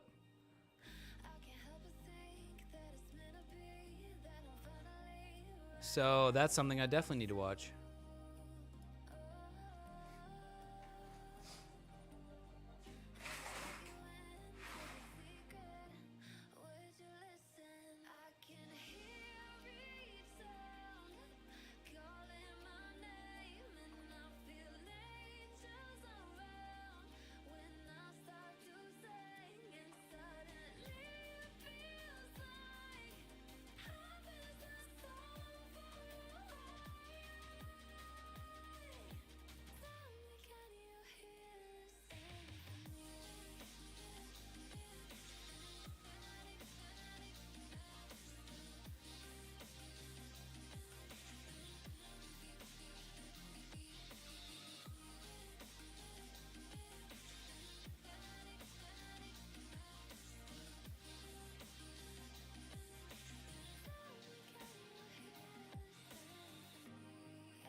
Everything looked good on the meridian flip. That's good.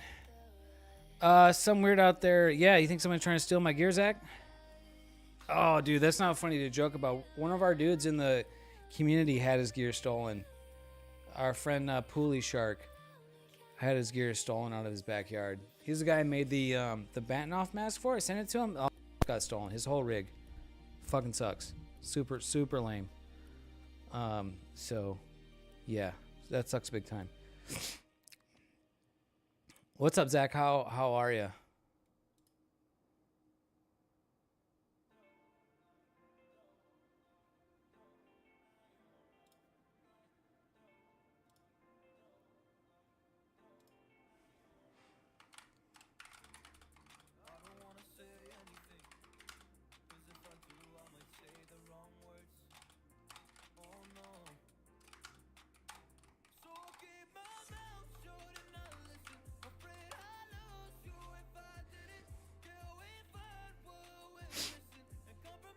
No, everything looked good.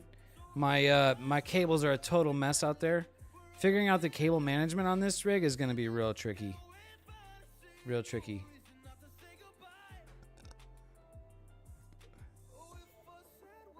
Oh, yeah. Still waiting on that lens, huh? Well, it's going to be like rainy for like a few days, so.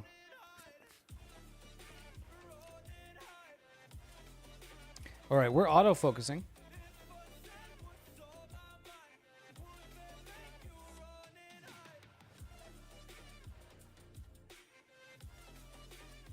Let me go for a bathroom break while that's autofocusing. Be right back.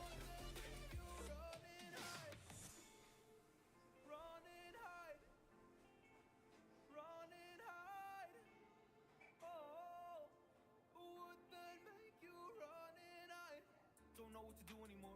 I'm out of options, nothing's working. I'm out of service. Come help me now, I'm fucking nervous.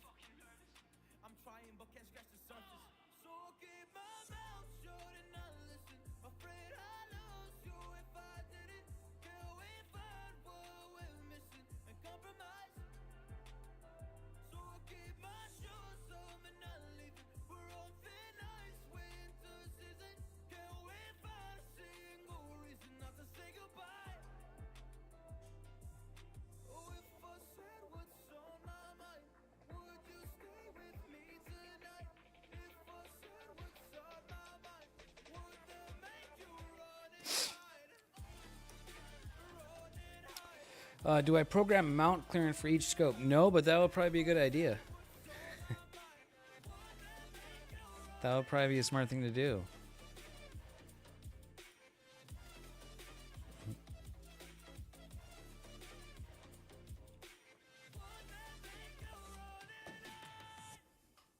Uh-oh. Mazif. Damn, dude.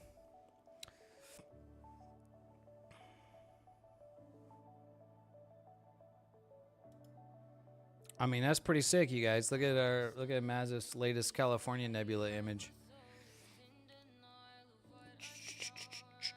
F2. There it is. I mean, that's pretty sick. Look at all this IFN, all this extra dust here. I love this. I love this because when you see the IFN, then you see like where the hydrogen is coming from, right? You realize it's like all this stuff is out there. It's just this stuff is brighter. You know, this stuff is the stuff that's glowing, but there's still just tons of stuff. So, I like that. Zach, we are imaging the Crab Nebula. M1, one of my favorite objects. That's the scope. We want the live stack.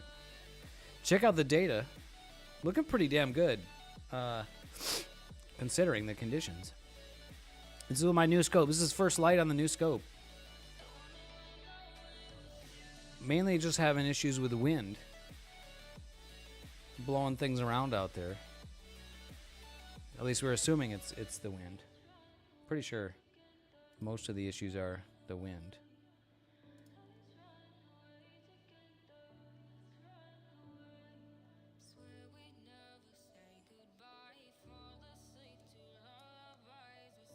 Not super round stars. Some of them are pretty okay. That one's pretty good. That one's good.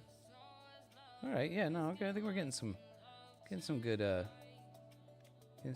data here. Yeah, the Crab Nebula is this is one I've never shot before, believe it or not.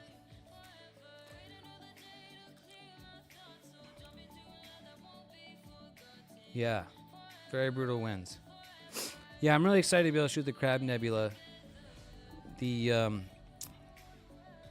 equivalent focal length of this rig is like 1,400 millimeters, which is crazy. And then the wind just gusted up again. So trying to image at 1,400 millimeters is tricky, is tough. So I'm probably going to be spending some time figuring out how to get everything to be more rigid and sturdy. That'll help. Cable management will help. But mostly just excited to be doing some actual imaging and getting data. I mean, this is like the live stack is including a lot of blurred images that will not be there. That I'll remove from my like final process image. But just to be getting data on the new scope is pretty exciting. Yeah, I kind of wasn't even really thinking that we would get data on it tonight, that we would just, do calibration and stuff. And I mean, there's detail in here. We're seeing a lot of details start to come out. That's only 14 images. That's only 28 minutes of data.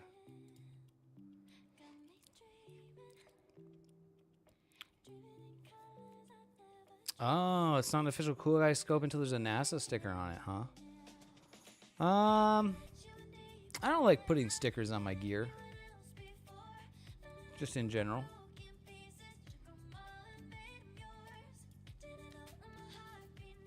Hey, we got 3 good exposures in a row. Look at that. This one's good. Pretty round stars.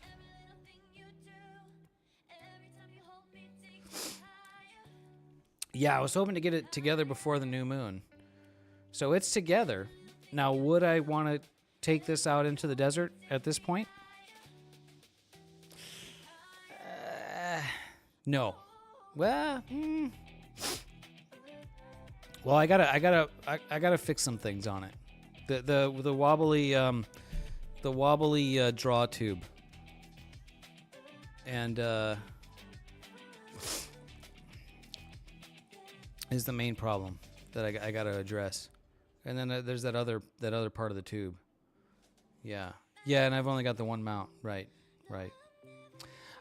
Zach, this is the 3D printed Newtonian that I designed. Got it together. It's out there. First light on it tonight.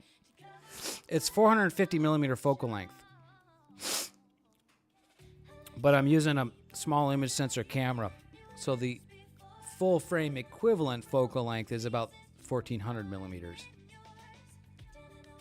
So that's asking a lot.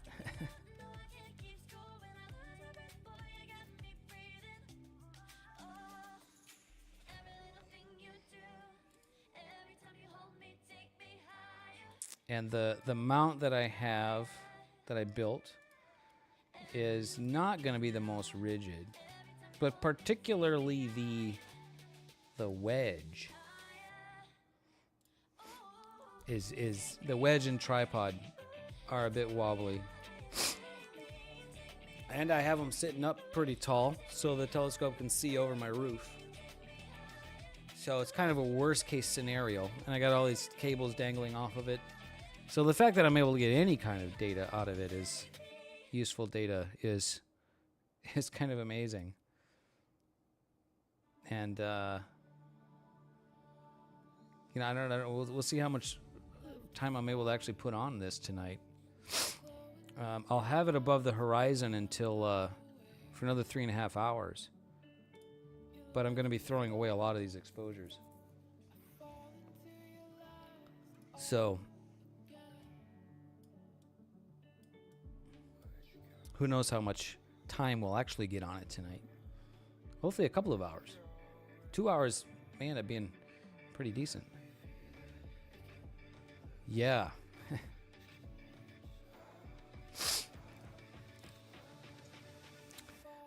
Sentinel vibes from the Matrix. Really?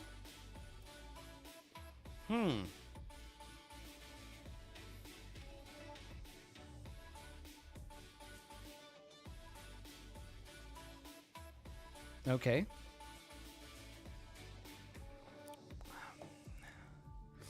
I don't know where you're getting that from. But cool.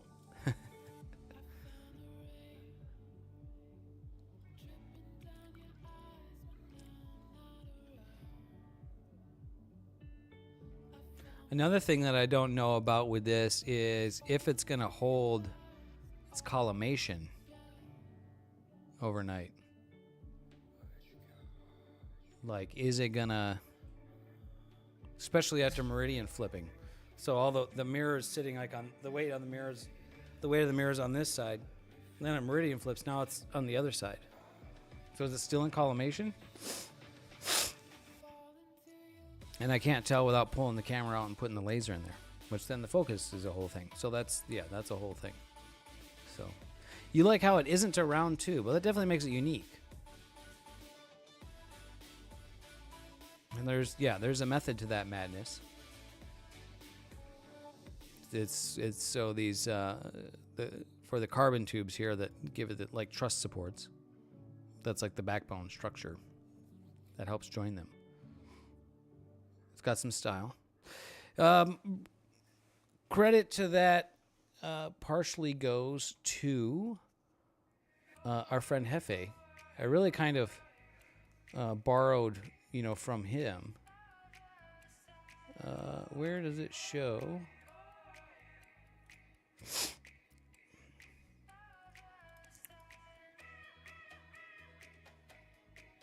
Oh, that's weird.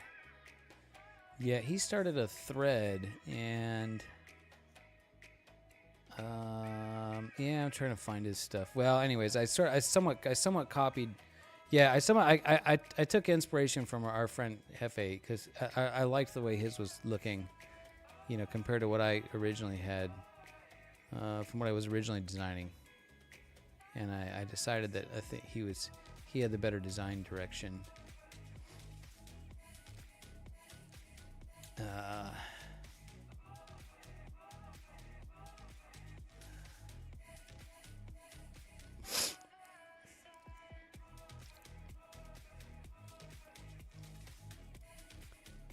Yeah, I wish it would show. Yeah, trying to find these threads can be really annoying.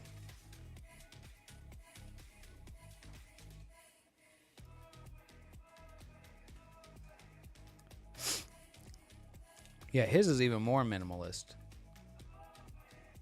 Here we go. That's what I was trying to find. I was trying to find his scope.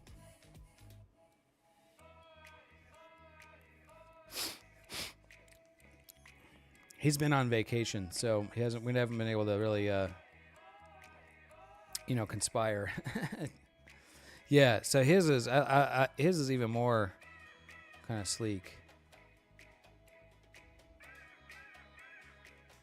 Oh, yeah, Zach. Yeah, YouTube won't let you post links. You can share them in Discord if you want. Post them in the Discord if you would like.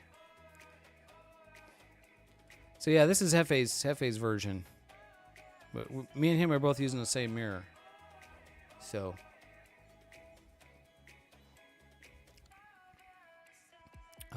yeah, our two projects will be very similar. So when he kind of look forward to him getting back, so we can compare. Yo, this is wild. Okay, check out. Remember the dust motes? He's got like the exact same dust motes.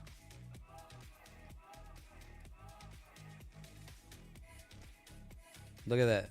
Right here and here. There's like two right next to each other. Is that just a wild coincidence?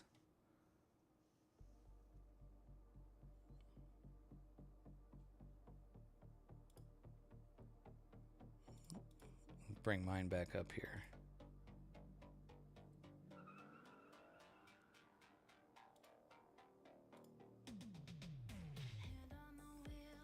Yeah, look at how similar these dust motes look. Mine are like spaced out further. Yeah, I guess that is just a coincidence. Nah, it's just how dust motes look.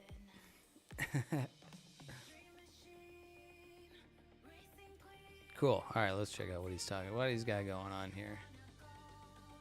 Okay. Oh, like the guide scope is like a little squid tail, like the squid tail coming out of there. It's a little less murdery than the Matrix Sentinels. A little less murdery. And Nina deciding to do an autofocus here. I think the last, yeah, this one is streaking really bad. That's bad. This one. That one's gonna be a thumbs down. This one, that one's pretty good. And we got like five in a row, and then we got a couple bad ones. What's my guiding showing? Oh yeah, my guiding just got really bad. 2.65 arc seconds. Definitely going to be much more challenging to shoot with this setup, which I anticipated. And that's cool because kind of nice to have a new project. The other setup was getting kind of boring. It's like I've got the it works every time. Glad to see you, Maple Glades. How are you, my friend? We're getting some new data. Check out the Crab Nebula. This is the live stack. Got the new telescope together, and the weather's kind of not working out so well, but despite that, we're getting some pretty good detail on the Crab Nebula here. Yes, science! Yeah, science. This is this object is one of my favorites. It's a supernova remnant. So this is a star exploded about 3,000 years. I think it was the year 3000 BC, so that would be like 5,000 years ago. But what's really cool is there's written documentation of ancient like Chinese astronomers that observed this supernova. They saw a new star. Nova means new star. So they saw the supernova, which would just show up like a bright star, but it should have been bright enough to see during the daytime. So they saw that, and there's I think there's a couple of different civilizations that have documentation on that. And now we see the gas, the bits of that star expanding out into space.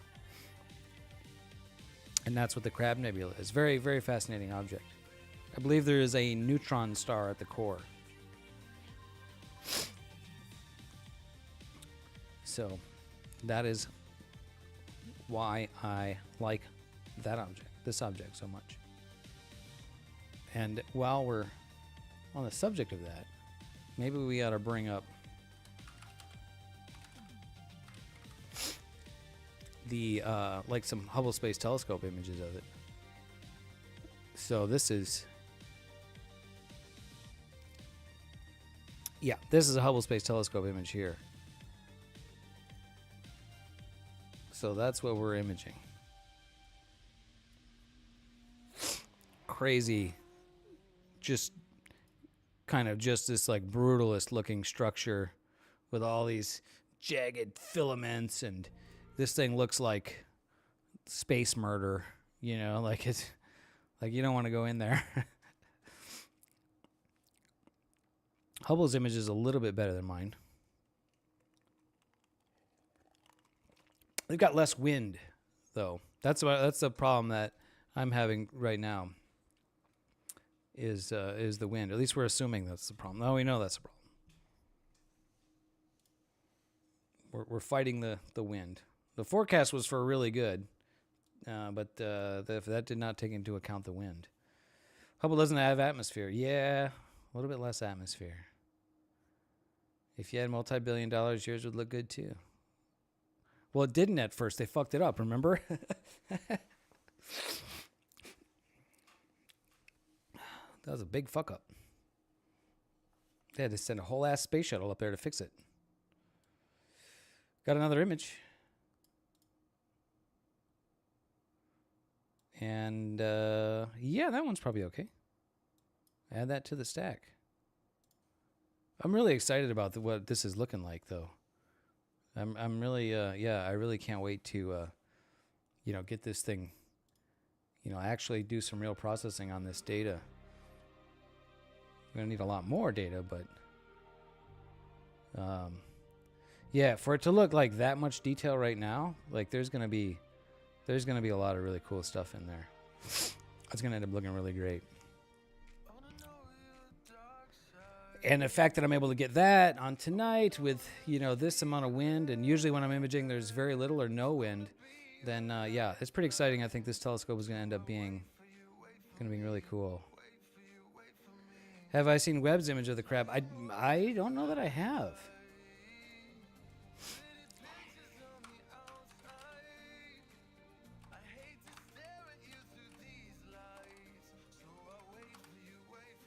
Oh, there you go. Nice. Thanks for finding that for me. Yeah. All right. Well, there it is. Look at that. Holy smokes.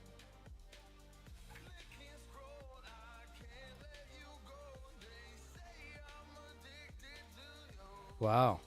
Wowzers. Wowzers. Let me make that a little bit bigger on the screen. They had a little bit longer focal length on the web there, too.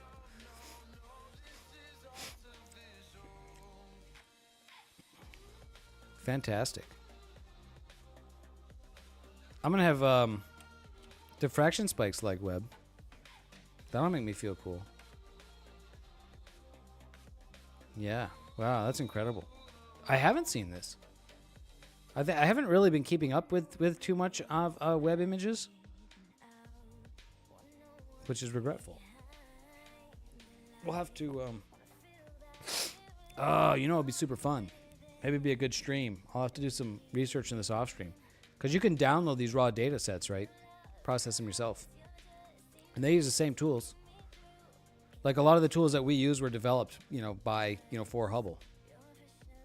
Like deconvolution, and as I understand, I'm pretty sure that was developed by NASA for Hubble. So Hubble images. So you can download these data sets and then process them yourself. So that'll be fun. That'll be a fun stream to play with. Maybe for another time.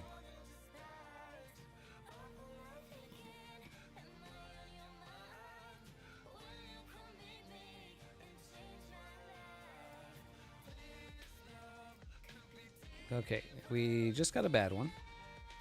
Thumbs down.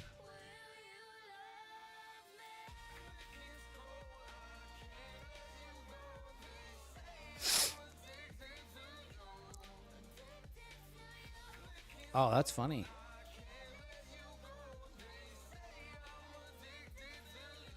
What kind of programs are you using in model trains?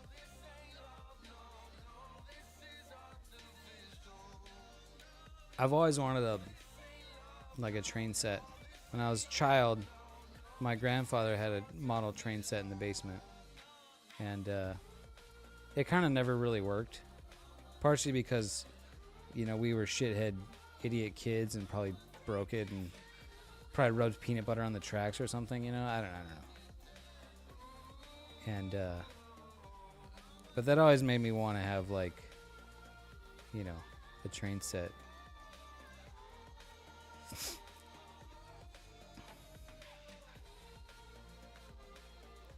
Runs DCC. What's DCC? Is that just so you can control the speed of individual trains?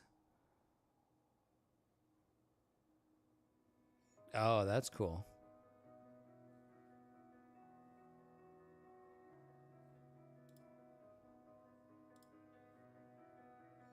That's cool. I gotta check that out. Is that museum that you volunteer at? You said it was a rail museum, right? Was it a rail museum? I know you're working on the model train for that.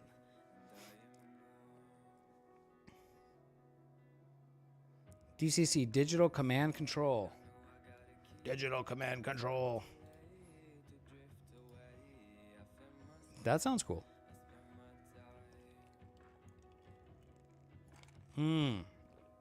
Oh, okay.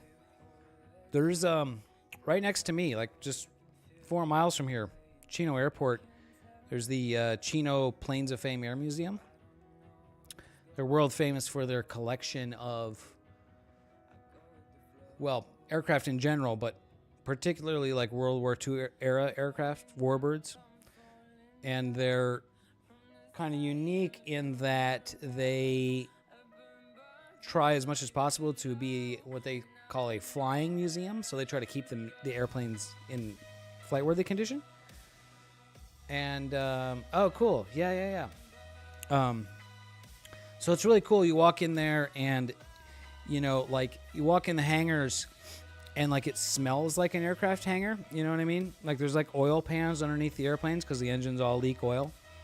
So it smells like oil, or they're like wrenching on an airplane over here. They got the covers off, cowling off, and you know, and then so when they fly them, they basically fly right over my apartment. So I see P-51 Mustangs, and there was the other day I was watching there was a C-47 flying overhead, twin engine.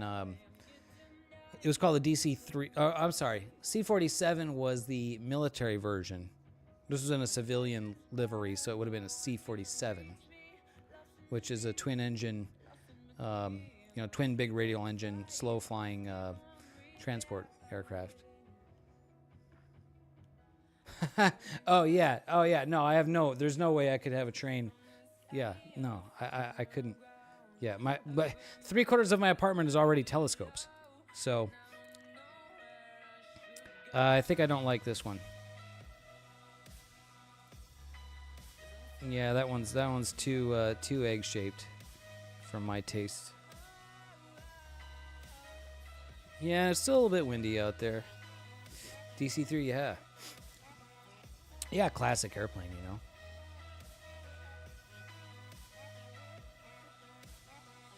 Oh, yeah, cool. Yeah.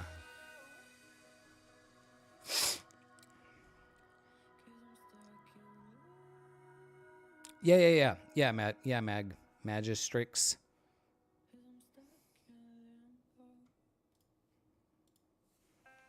Yeah, I'm pretty sure the one that's been flying around here is a DC-3. Yeah, DC-3 is the civilian version, the civilian colors. C-47 is the military. So if it's painted olive drab with black and white D-Day stripes, it's a C-47. But if it's painted silver, I think this one was painted silver. That's DC-3. I like shooting 2-minute exposures in that I get to see new exposures much more frequently than with 5-minute exposures. Yeah, everything is kind of stretched in one direction there. What's my guiding saying right now? Yeah, 2.46 arc seconds. Yeah, really bad guiding.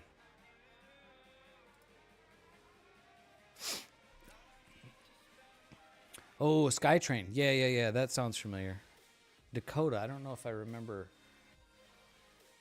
that, but that sounds about right. Does sound right. The live stack is stacking the bad streaked stars, so I won't stack those in the final one. But how could you tighten up the guiding? Good question. I've been trying to do research on that. I think first of all is you take the telescope out only on a night with better conditions. So the wind, if the guiding bad because of the wind. I partially, I think mostly bad because of the wind. When we've had time, so right now it's doing total error showing 2.29 arc seconds, but I was seeing like 1.5 when it calms down, and it's still a little blustery. What's up, Misadventures in Astro? The weather is not looking too great, unfortunately. We've got wind, and I'm pretty sure that's really screwing me up. But the telescope, I think, is working pretty well. It's just I don't have... Well, I think even... I don't know, maybe with a really rigid mount, like a super heavy-duty mount, maybe you could handle. I mean, it's not super windy, but yeah. I mean, look at the. Let me bring the security camera up. Look at these trees dancing around. Look at these trees dancing around up here, right? And look at the The one over trying to there. The one in the distance is on the left side of the screen, moving around quite a bit.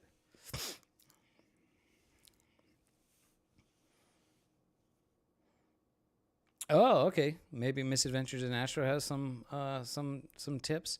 Yes, I a couple of things I know that I can do. Number one, I need to do the calibration. Yeah, it's a harmonic drive.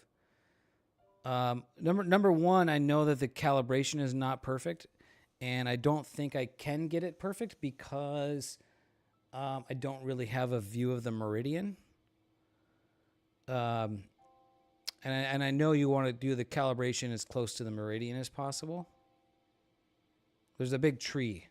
The big tree that's right underneath, that's right there, is like where the meridian is, I think. So,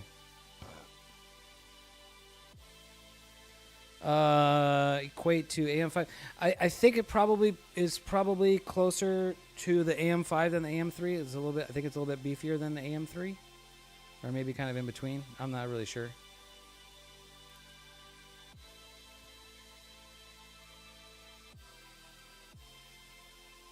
Yeah, so I know, like, you need to get the, and I don't know if I want to bother, like, if it's windy like this, should I bother trying to calibrate, the guiding? Trying to calibrate the guiding in crabby conditions? Like, that's probably not, that'll be counterproductive on other nights, That's just kind of what would be my assumption. A bit egg-shaped on that one. I don't know, do I want to keep that one or not? Just compare it to some others.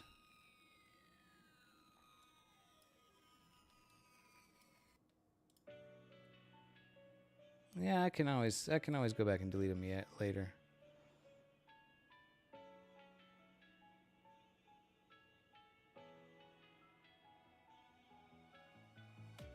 Ah, interesting. The harmonic mounts in general. Something about the harmonics don't do well in the wind? That's interesting. Well, regardless, we're getting data on the Crab Nebula.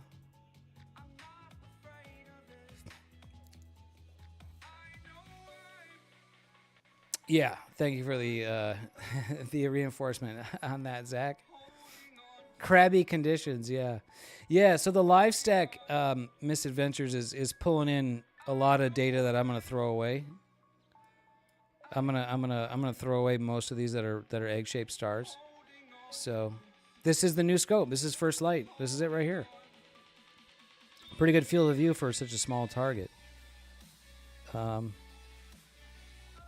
look at the 6 points on my 6-pointed diffraction spikes. Yeah, so I'm gonna throw away. I mean, if you look at my Nina, there's a lot of thumbs downs. So I'm not gonna calibrate those ones.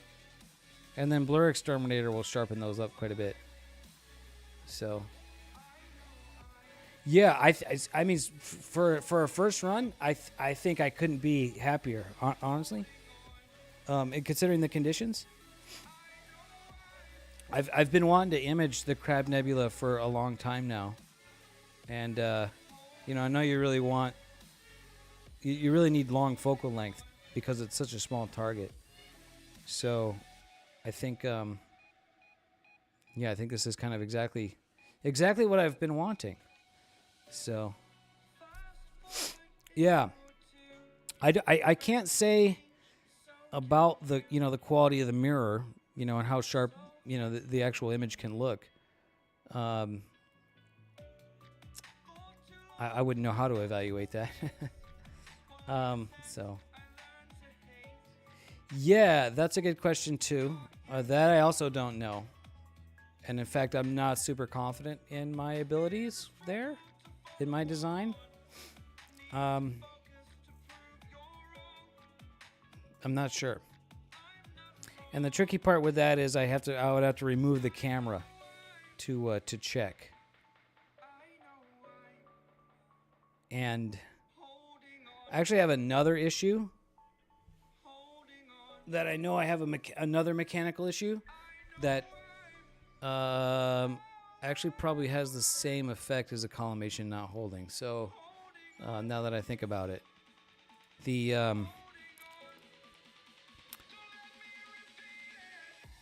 temps are relatively stable. Yeah,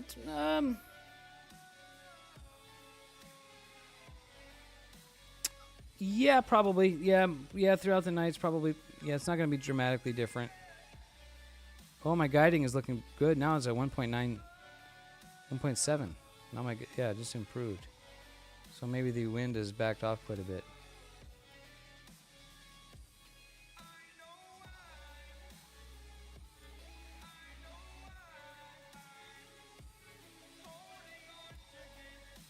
We'll get some good ones. So, mechanical issue. The focuser draw tube wobbles. It's not very tight. So the whole camera can wiggle quite a bit in there. So I'm sure that'll have the same effect as either collimation issue or just blurring the stars. Yeah, I had it fitting really tight with the prototypes I made, and then I printed the real part in a different material, and of course, shrinks a little bit differently, and then it came out loose, a little bit loose. So the fix is I'm gonna need to tweak the design and reprint the focuser draw tube, which is this is an easy part to reprint. So relatively small part, quick print, quick fix, easy to take that out and reassemble it. So I need to increase the diameter of the helix a little bit, so that these so basically the circular path is shifted outward radially, so that the thread is tighter.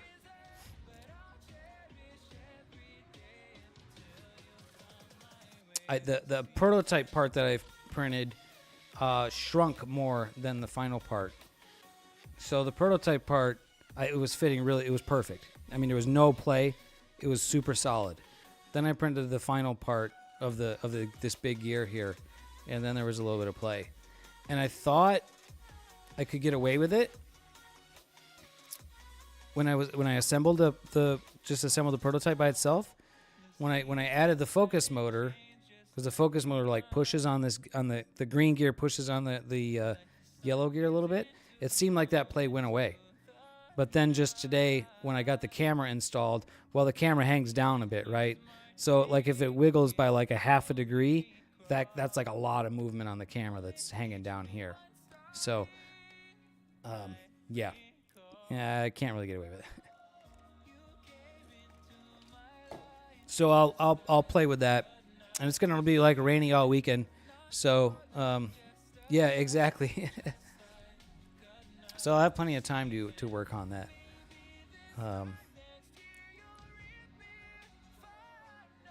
And then, yeah, trying to figure out if it can hold collimation. Yeah, I don't know. So I've got, the 3 screws, these 3 big thumb knobs for actually collimating the primary mirror, and then these secondary knobs for locking it. So I've got locks. And when the locks are engaged, like I grab the mirror, it feels quite secure. Like it feels pretty secure. And then the secondary mirror, I don't know about that either. I don't know about that one. So I could maybe, thinking about it, I might be able to do, trying to hide the cover there. There we go. Secondary mirror there. I could probably do some tests on that when it's raining. Like I could collimate it and then put it on I could put the laser in there and I suppose I could just rotate the whole rig left and right to just see if the laser dot moves. And then I could like collimate it inside where it's warm, then put it outside and let it get really cold and check it again. So I suppose I could do some tests like that. Yeah, it's a little bit less than f4, and then I've got a the coma corrector I'm using is a 0.95 reducer, so it ends up being like 3.75 effectively.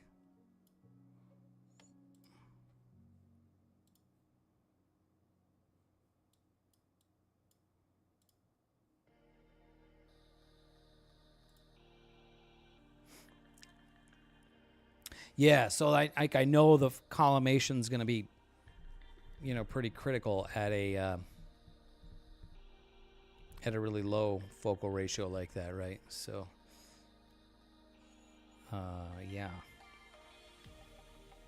yeah, pretty good. Yeah, I mean f4-ish, right? The native focal ratio is like f3.9. So yeah, that's pretty freaking fast for especially for the focal length. So, yeah, 450 millimeter f3.9, pretty fast. So, I'm wondering if maybe we should check the collimation and make a bigger version. A 6-inch would be cool. A 12-inch.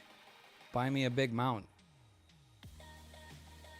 Or give me a budget to build a big mount that could swing a 12-inch around. Yeah, 12-inch f3 would be insane. That would be such a cool thing to image with. But a 6-inch, like for this same type of construction would probably work really well. But I would need,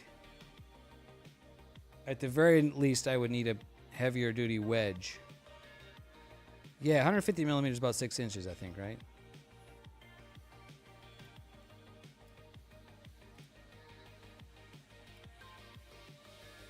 All right, it's definitely getting colder now. I've had my door open like this whole time. I'm gonna go close that.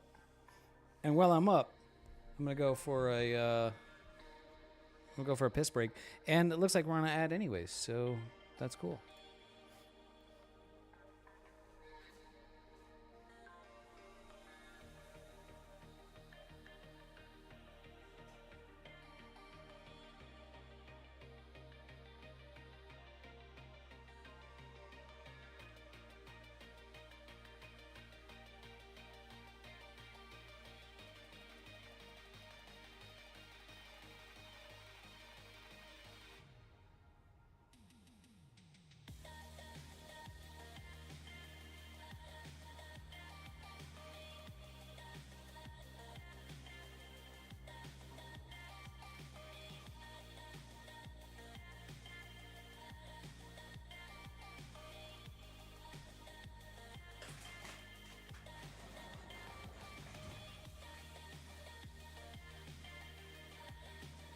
Zach.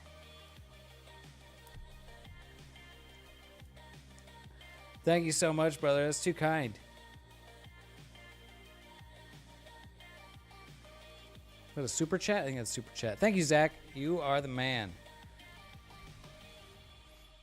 Deposit for the bigger mount. Yeah.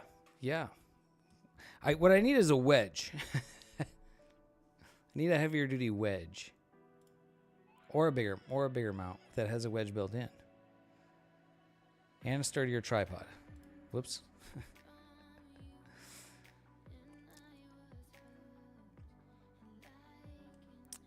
All right, let's see. What is this looking like? I'm thinking that, boy, it's looking pretty calm out there right now, comparatively. I'm thinking, yeah, I'm getting a lot of egg shapes.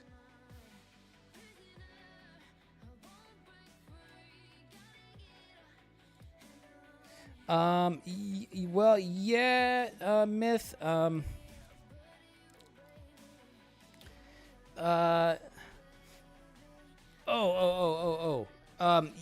Yeah, basically. Yeah. I mean, an equatorial mounts, most equatorial mounts, like the wedge aspect of it, is built into the mount. Integrated into the mount itself. I originally built this as an alt-az mount, so yeah, basically that, and then you put it on a wedge. So that's sort of what we're looking at. So, I'm wondering. Now the wind just picked up again. Yeah, I was thinking maybe I should try to recalibrate again, but I mean, with the wind blowing like this, it's just gonna be different, right? So, just gonna blow it around. What I'm thinking I ought to do is, since I'm not really I'm throwing away a lot of this data anyways. So, the kind of the purpose of tonight was really as much about, setting up and calibrating. So what I'm thinking, nature's dither, yeah. I'm thinking I'm gonna go check the collimation, because the most valuable thing that I can do tonight is, learn about the telescope and how it's going to perform and what I may need to do differently to make it work better. So I'm thinking that's what I ought to do. And then another thing I could do is, after it's in focus, I could maybe gaff tape the draw tube to try to eliminate the wiggle.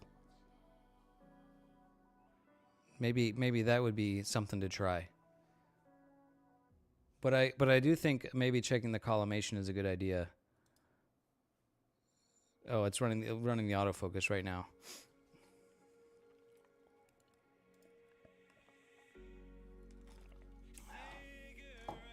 Yeah, so just gonna throw away 4 in a row here. Science. Yeah, the thing to learn tonight is, I think the goal is next week take this out into the desert and do some, get some data at the dark site, right?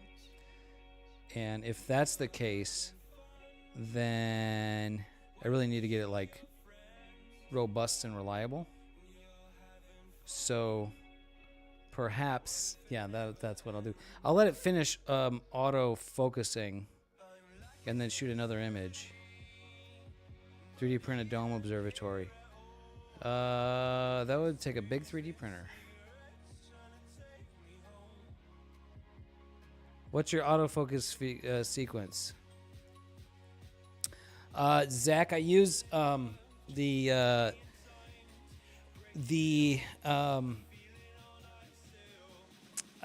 built-in autofocus HFR trend trigger in Nina. So it measures the default settings. It takes a sample size of 10, so it looks at the 10 previous exposures, and looks at the measure of the HFR, and if that trend is greater than 5%, it triggers the autofocus. So that way, if you set it to autofocus every 5th image, then you're potentially wasting a lot of imaging time overnight autofocusing when you don't need to.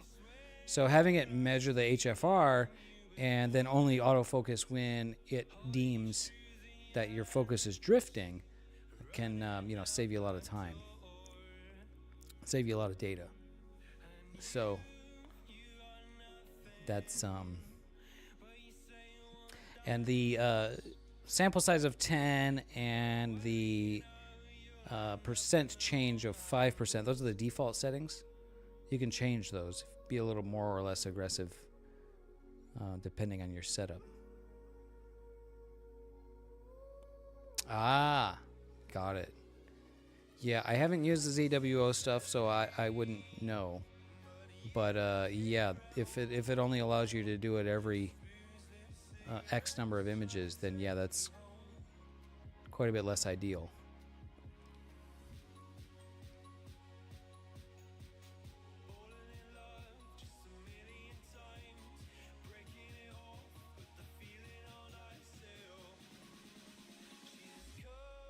Let's see, 1 minute left. We'll take a look at what this exposure looks like.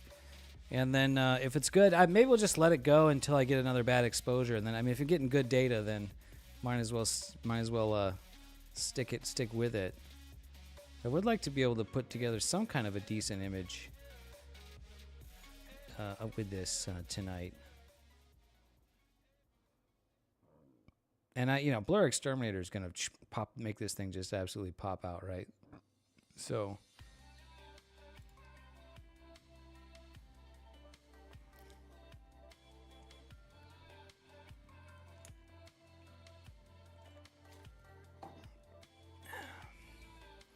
All right, 10 seconds here. Let's see what we get.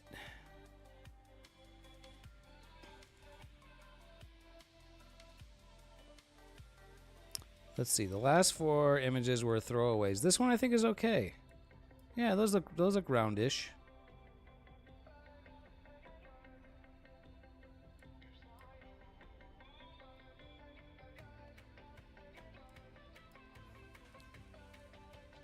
So Myth was asking, or not Myth, but Misadventures was asking me, how it's going and how it's looking. So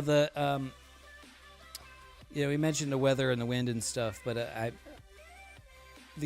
my HFR size of the stars, well, this most recent image is showing 3.79, which I think is the lowest that I've seen. Yeah, pretty low.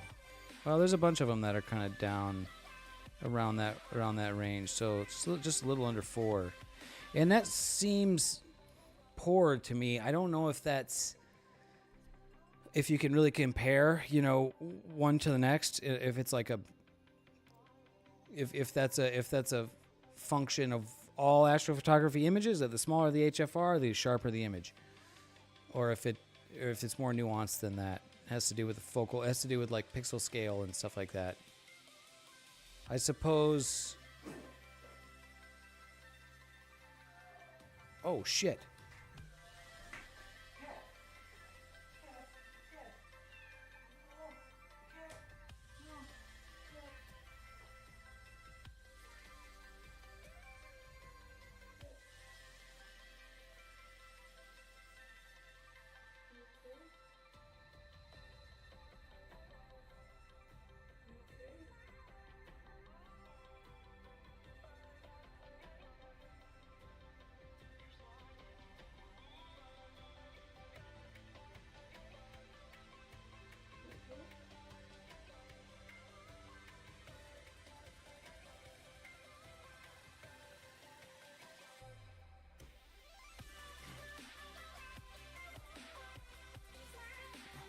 Might have a cat emergency here.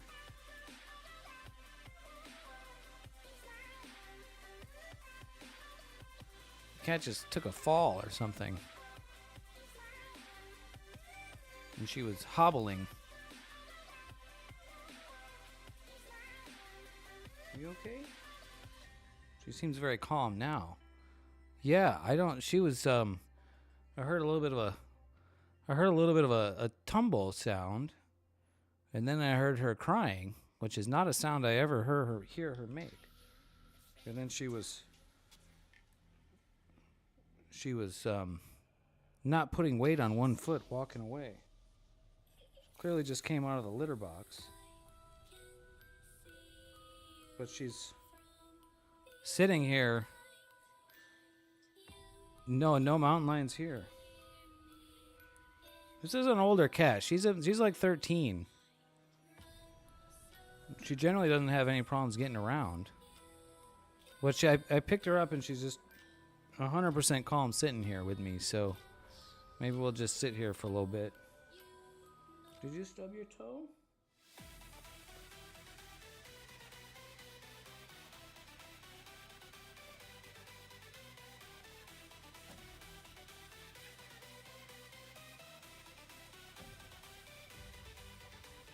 She's not Yeah, she's not.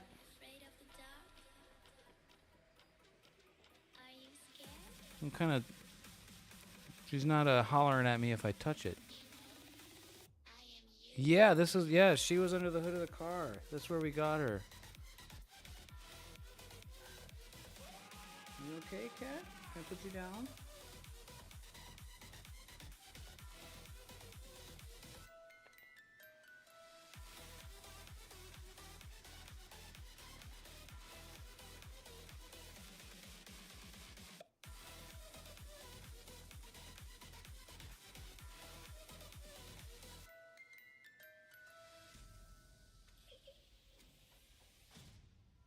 Seems to be okay.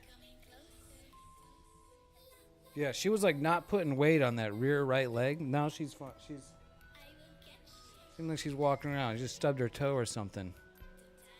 Yeah. 2 brother cats that are 16. Let me go. She definitely had like a litter box problem.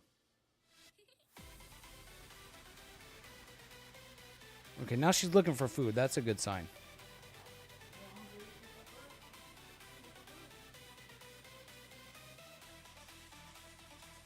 I gotta go see. Yeah, there better not be a snake in here.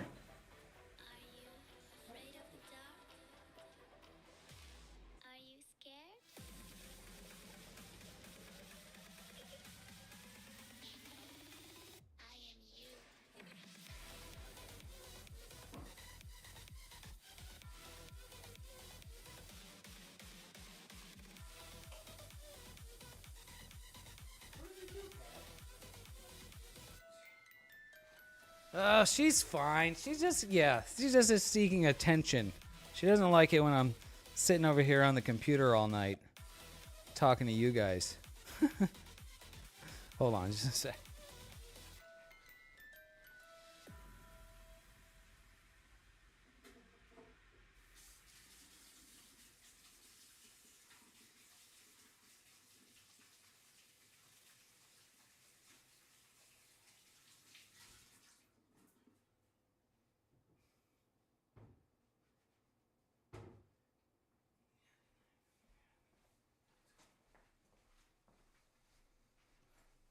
The kitty tax. Yeah. Yeah, that's why I got up immediately, Zach, is because that was weird meowing. That was like a deep. She never makes that sound ever. So, yeah, she definitely I think hurt herself, but she seems fine now. So, gave me a little scare there. Okay, what's going on here with these images? Good data, bad data. That one's maybe okay. Let's see. We're going back. Oh, really bad. Going back. Probably bad. Yeah, that one's bad. There's some decent ones in there. Yeah, we were going to do a little collimation check. Boy, there's a lot of cool detail in there, though. Look at that. Look at that.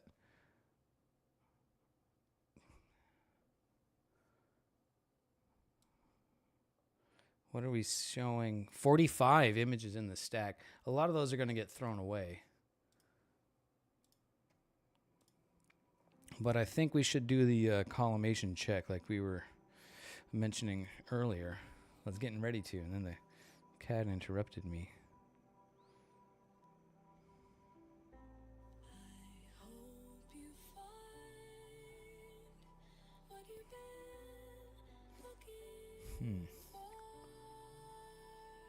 Yeah, still breezy out there. Yeah, okay, I'm gonna, yeah, lots of details. Do all astrophotographers have cats? The ones worth paying attention to do. Yeah, there's like a lot of little filaments starting to come in here. Yeah, this is gonna be really cool. Okay, but I do think I want to go stop it and check the collimation. It's much more important that we learn stuff tonight and not get too excited about data, especially because the conditions aren't that great, right? You all right? You all right?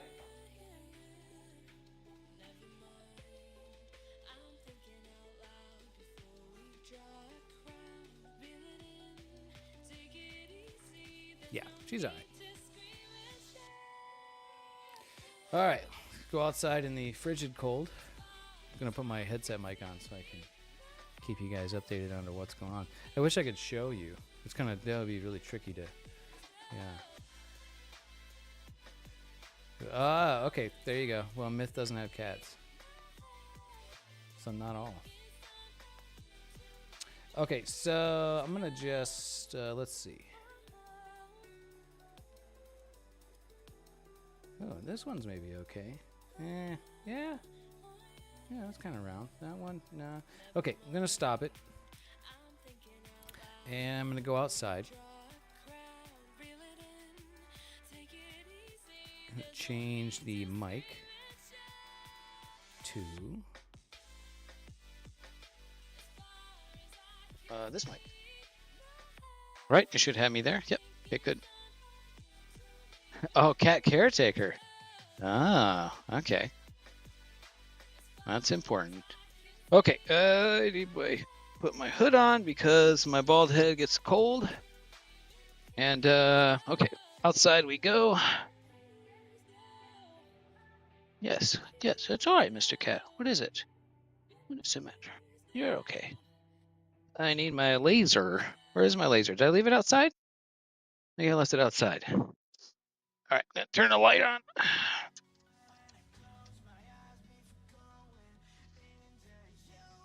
Oh, I forgot that I need to.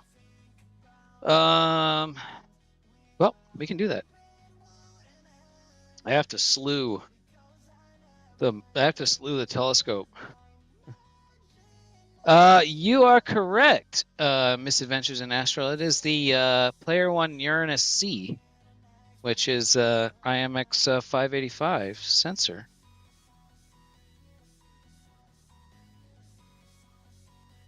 Oh yeah, watch out! Yeah, going out there to steal a scope again.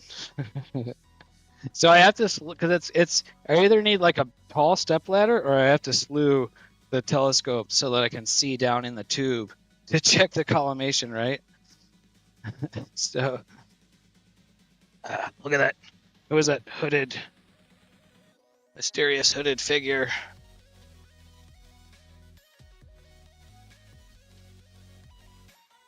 I have to slew away from my target.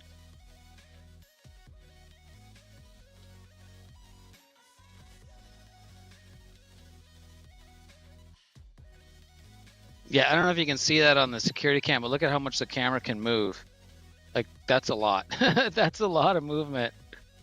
I mean, it's heavy enough that, like, you know, its weight should hold it in position so it doesn't, like, wiggle, but it's still a potential source of movement, right?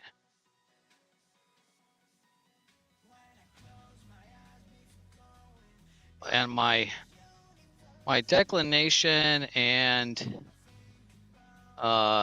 you know, my deck and my RA are going to be like nowhere near balanced, which I don't know if they need to be balanced on the harmonic drives. Like, does it potentially help things if they are balanced, or does it just not matter? So there's a lot to learn still. Okay, I can see in there good enough now. Okay, now I have to remove the camera. I have this locking ring here. Unlock that, and then the whole thing will pull out. Which is quite tricky to do. It's tight. It's quite a tight fit, which I wanted, but perhaps a little bit less tight. I'm gonna remake that draw tube anyways, so I can make it less tight. There we go. Okay, camera out. And laser. Frickin' sharks with frickin' laser beams. Put the laser in.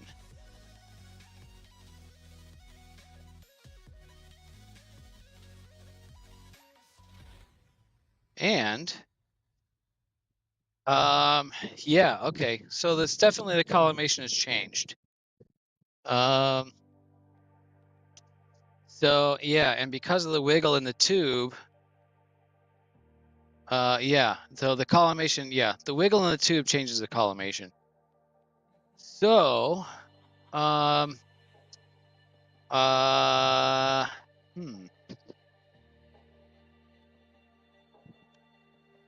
course it does, right?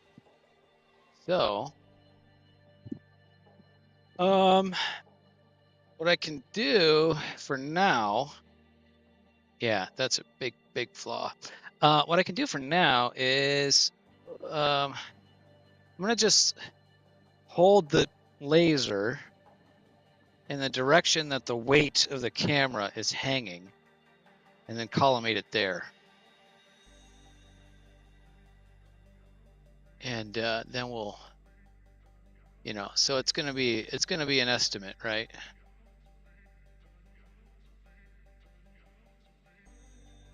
And then tomorrow I'll work on fine tuning it. The draw tube, that is.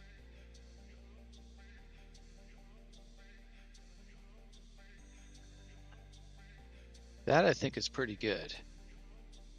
Assuming the weight of the camera is that way, which it mostly is. Okay, all right.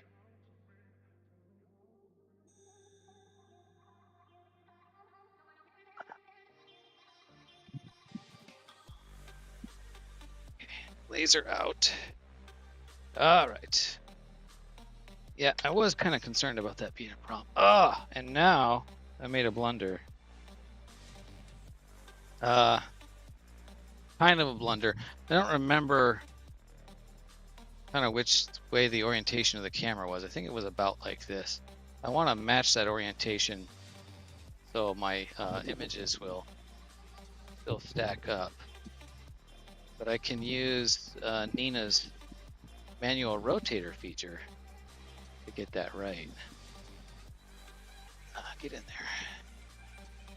But I think it was, I know I can get it pretty close.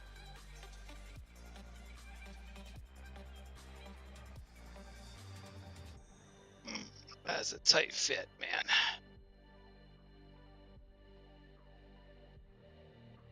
Okay, here we go. Slide that in there. And tighten that ring down.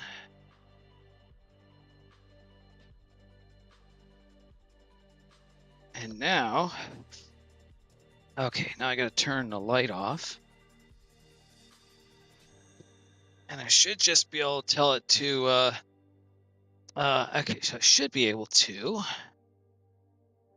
see here. You might need more bearing surface so you don't get sag. Yeah, I think it's just too loose on there, Star Traveler.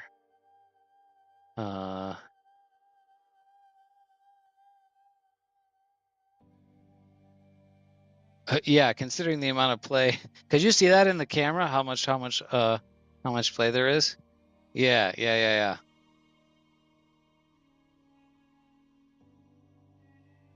Can we put in an order for a Dave DAM? Wouldn't that be a DHD, not DMD? Dave Harmonic Drive? Oh, it was a camera.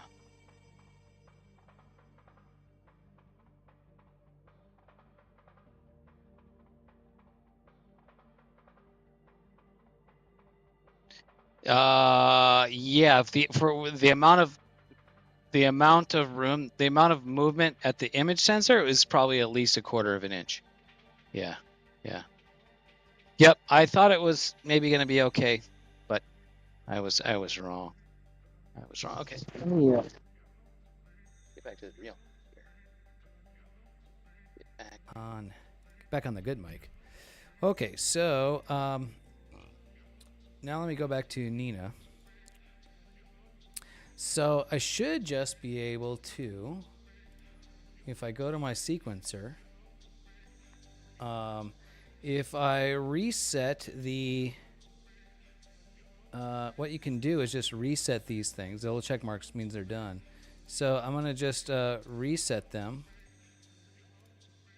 So if I reset the status on the slew center and rotate, run autofocus, and start guiding, then it should just do that.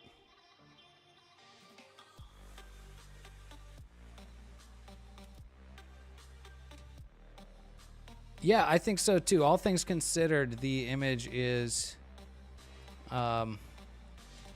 pretty great.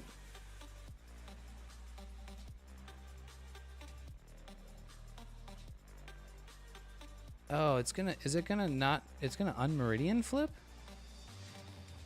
That's weird. Why is it going to that side of the meridian?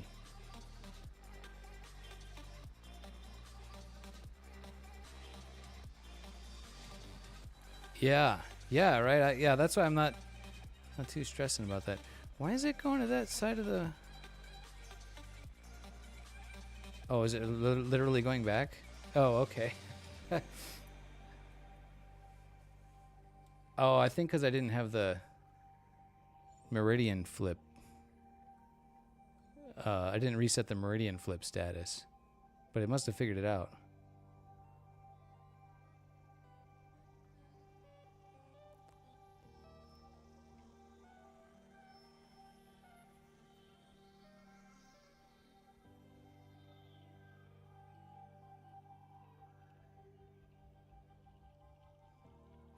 Yeah, I think Zach, it's because I didn't reset the status of the meridian flip trigger. So it just yeah, it thought it was like on the other side or something, and then it got to there and it was like, oh, whoops, we're not there. Something like that. So now we're quite a bit out of focus. So let's see. And I might have to go back out and rotate it. That's why I still have the headset on. So we want to show the, yeah, so it's quite a bit out of focus. So it's sending the plate solve up to astrometry.net. But that's usually able to figure it out. You can see that it's in the field of view though, like it's pretty close. You can see the Crab Nebula in there. So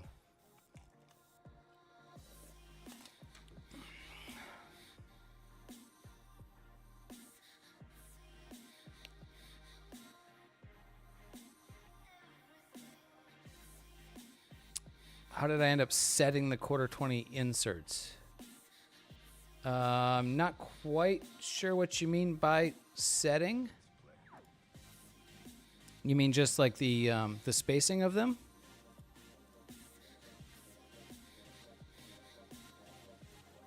On the bottom there, you can see the hole. That's the hole pattern. I'm just missing this section here.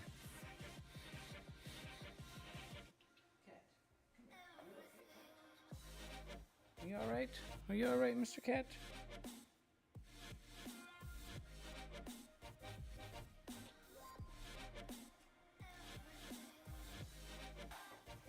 It's at 20 millimeters,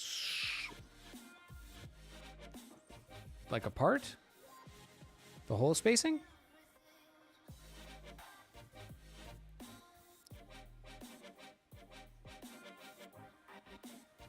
Yeah, yep. Yeah, they're heat set inserts, so soldering iron to put them in place.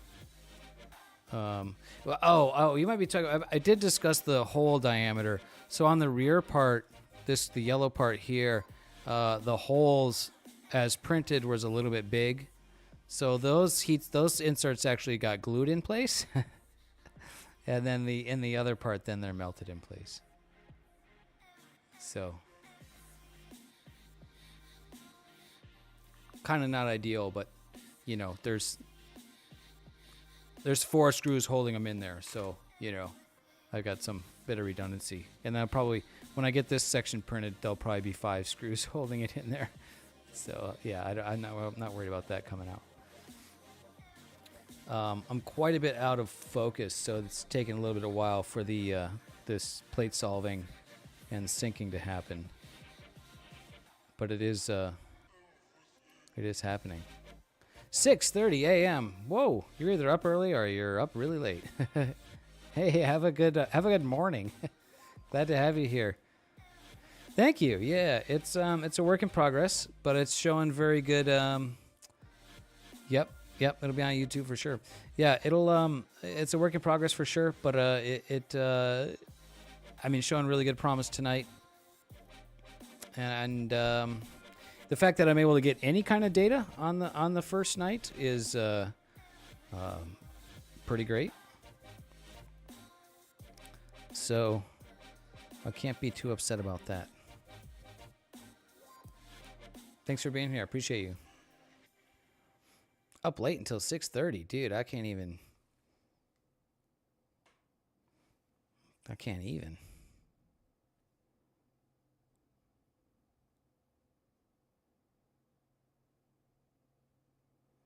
Yeah, I honestly, yeah, that's really the thing is with this wind to be able to get any kind of data out of it. So, yeah, still just waiting for the focus here.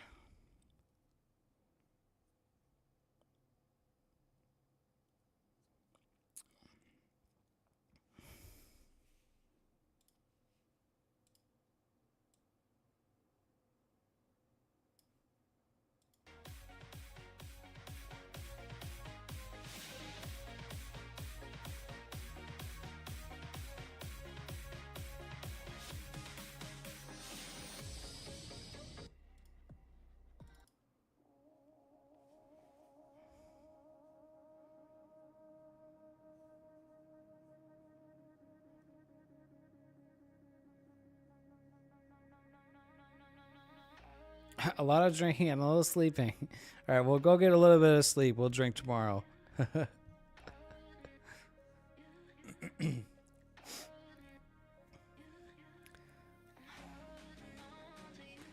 Yeah,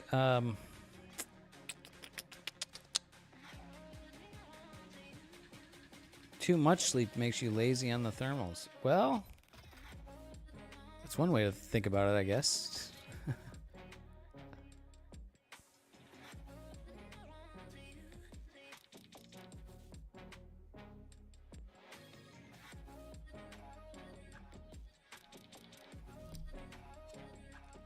Still waiting for it to get the astrometry.net job on this plate solve.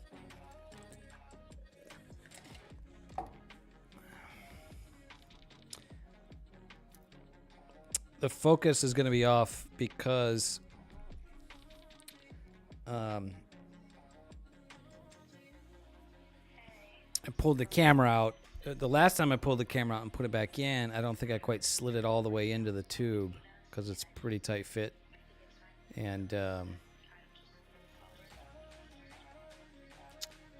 so this time I think I did slide it all the way into the tube. So that is going to throw the focus out quite a bit.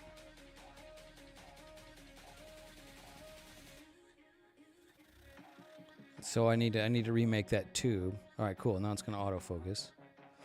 Now let's see if it can autofocus, how well it'll do when it's out this far.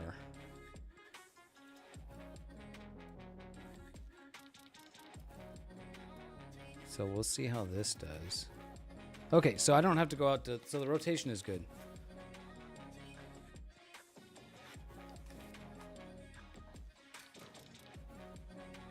I was thinking I was going to have to pop back out there and adjust the rotation, but it looks like I'm good on the rotation. Does the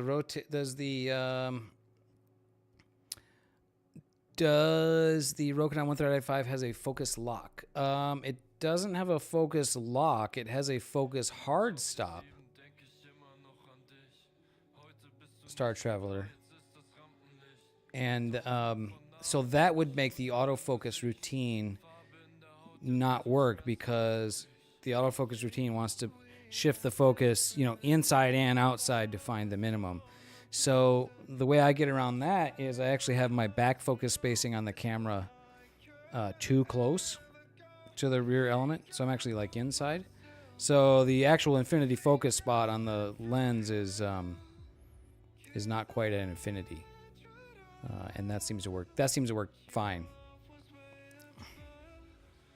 Does Nina reposition to the previous plate solve?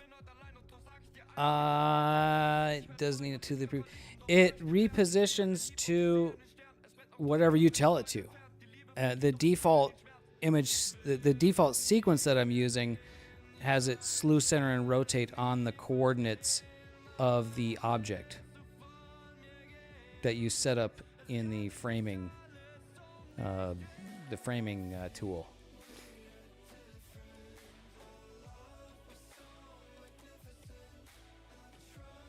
Autofocus with the Rokinon lens you're talking about, Star Traveler? I'm of the opinion that you want an autofocus for astrophotography because it makes it so much easier. It's so much better with autofocus. When I was first doing astrophotography back in the like 2016, 2014, 2016, didn't have autofocus, and boy, it's so much better with it now. It's so much better with it now. It's focusing. It takes a minute to do it, but boy, that's so much easier than and going to be more accurate.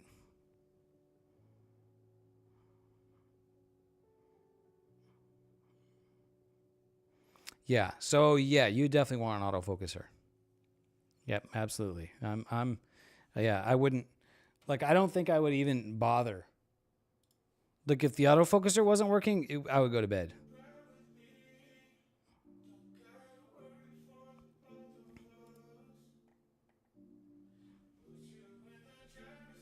That was, I designed and built that autofocuser, and that it was like the best, turned out to be like the best piece of gear that I've built that I didn't anticipate how good it could be to have, Ah, yeah, I didn't know either. Uh-oh. Just got the dreaded. The scope started slewing. What PhD are you talking about?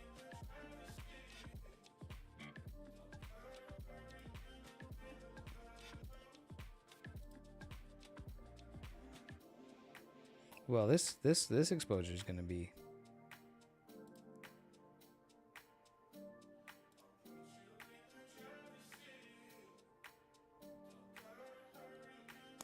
I did, Zach. Yeah. There's a video about it on my YouTube channel. It's a little. It uses it's a harmonic drive autofocuser. It uses a little teeny, adorable little baby harmonic drive and a NEMA 7, I think, stepper motor. And it connects to the on-step mount. So on-step controls the autofocuser. And then it connects through the ASCOM drivers. And it works great.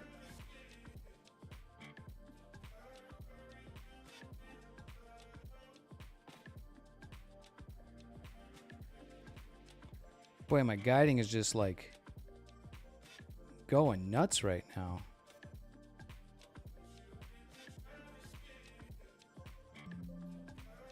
Yeah, all right, it's having a hard time here. All right, we gotta stop and come over here and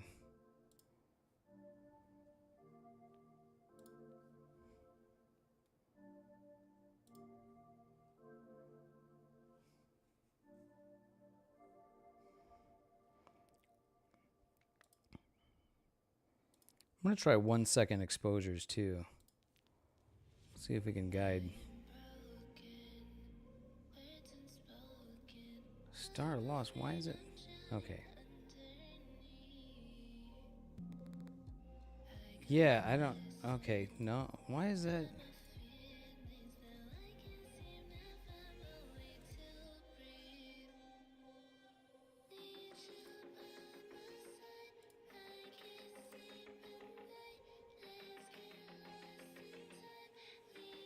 Yeah, the guiding has been giving me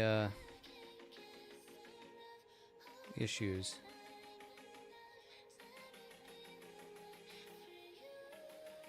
Started out pretty ugly there. We'll see if it kind of settles in.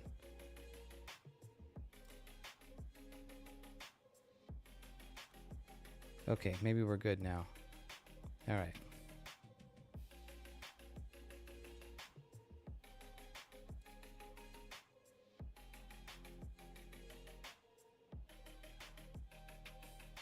Trying not to let go of my pride. Okay. All right. Maybe we're back in business here. Maybe we're back in business.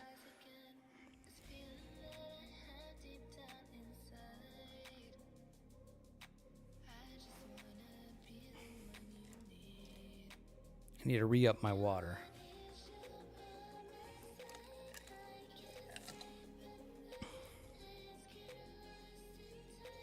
Yeah, now the guiding is looking like that's like really good there. Get a little lucky little batch of guiding. Let me re-up my water here.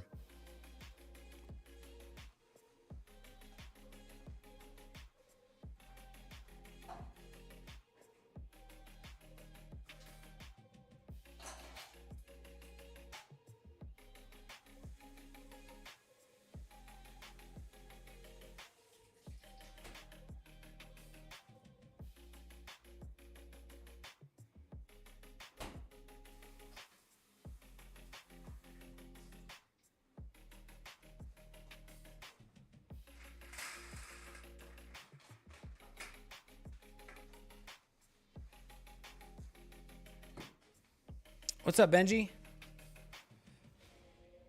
Oh yeah, look at this. Now I'm getting like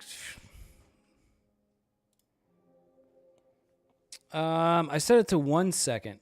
I'm trying a 1 second on the auto guide here.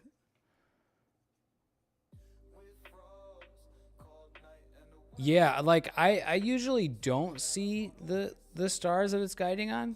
One problem, I've got a color camera. It's the cheap SV Boney color guiding camera. And I know that mono camera is superior. So yeah, maybe I need to upgrade the guide camera. That may be the biggest problem that I have with guiding. So, oh, you're an East Coaster. Oh yeah, pretty late for you. Well, thanks for being here. We've got doing first light on the new scope, and it's a terrible night for it because it's been windy, and the forecast was really great, but it did not take into account the Santa Ana winds. Despite that, getting some pretty decent data on the Crab Nebula. And this live stack, it's got 49 images, but probably at least 30% of these I'm going to throw away, so I will have round stars. And yeah, I'm really looking forward to stacking this up in PixInsight and then doing some real processing on it. So, been an interesting night. A lot of troubleshooting, a lot of learning going on, and a little bit of astrophotography. So let's see. Got a new image. How's that one looking? Yeah, that one's probably okay. Not the sharpest as I would like, but probably okay. This one, tough to say compared to some others. Yeah, maybe I'll leave it in there for now. I can always delete them later. Process them out later. But yeah, a lot of cool looking details coming in on the crab here. So that's cool.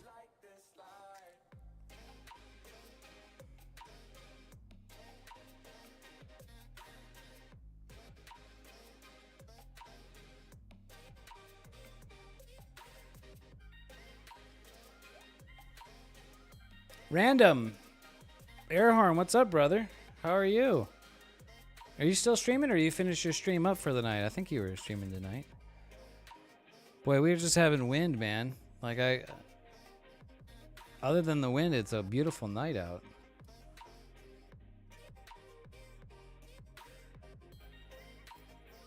Some nice looking data regardless. Got 50 images in the stack here.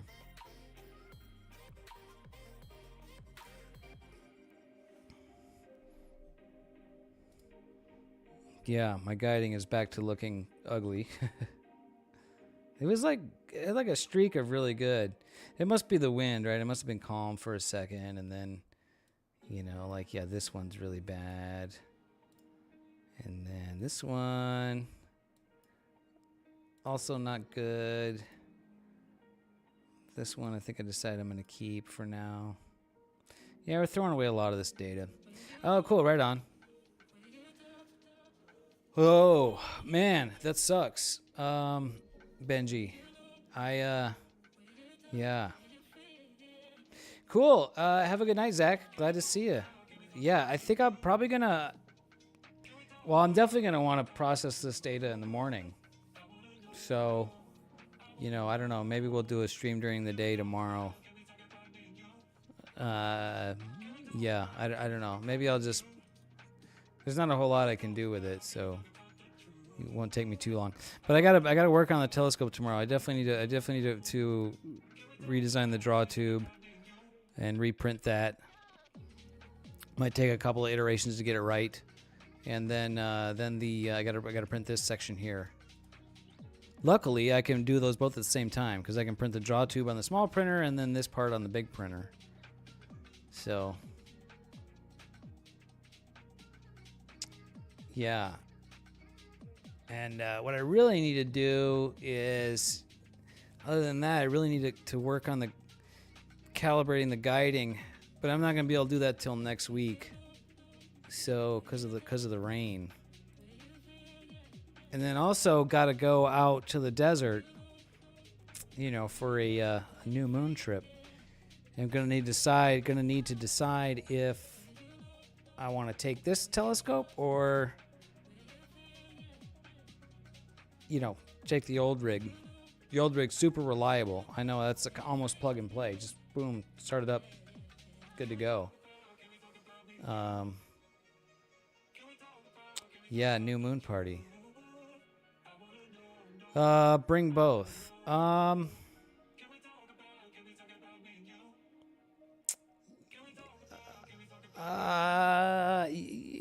they don't take up too much space. That's maybe maybe the thing to do, right?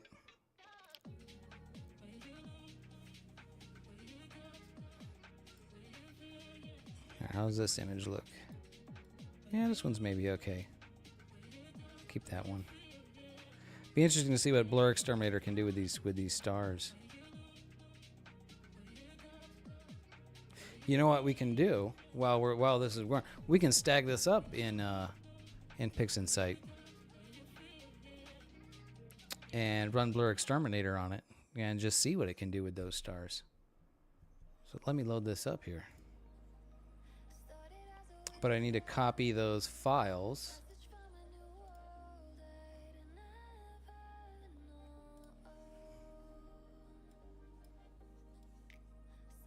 Mini processing sesh. Yeah, let's do a little quick processing here. I gotta copy these files off of the mini PC. Light. Let's see. I'm just gonna grab the good ones. Yeah, I'm like throwing away like half of the images here.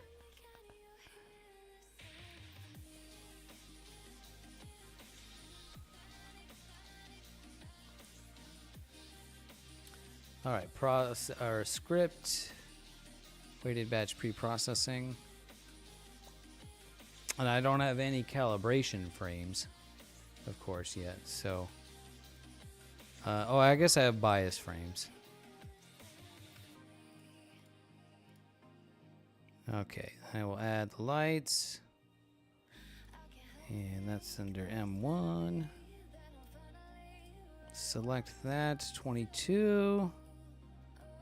Yeah, sure, let it do the astrometric solution.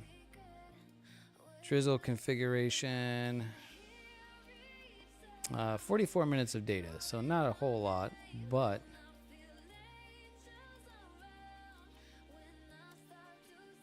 all right.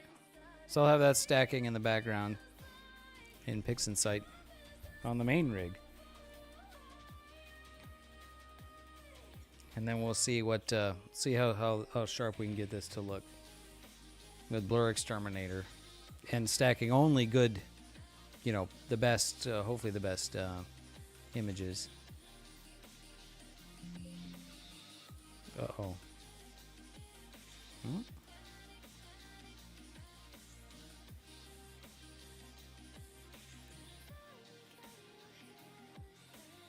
Oh, that one's probably pretty good. Oh, that one's atrociously bad. Okay. I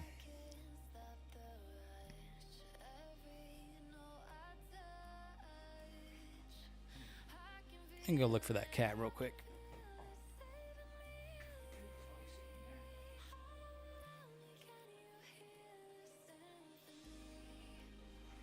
All right, she's good. She's hanging out in her little house here. I'm gonna go for a bathroom break. Be right back.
All right. Whoa, that's an ugly one.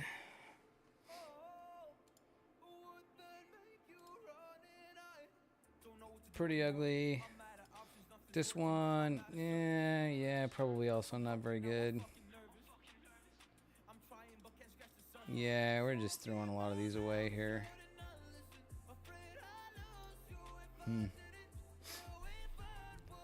All right, we are integrating, drizzle integrating, auto cropping.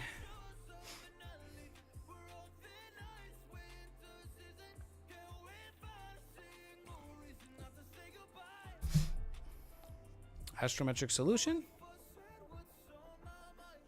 Let's see if this is able to solve. I could change the shorter exposures too. Just kind of, I don't know why I didn't think of that earlier.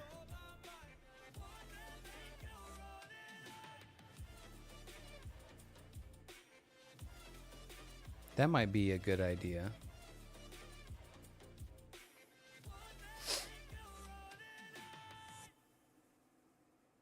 Yeah, I'm running 2 minutes. With the Rokinon rig, I could run 5-minute exposures, and those were like 100% reliable. The only time I would get bad exposures was if there was weather, like a lot of wind. If there was wind like there was tonight, I'd probably be throwing some of those away. 120 seconds. That's 2 minutes, right? Yeah.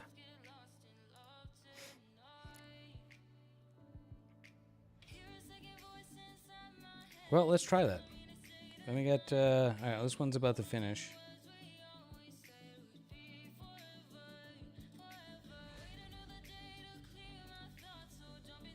Well, that one's probably okay.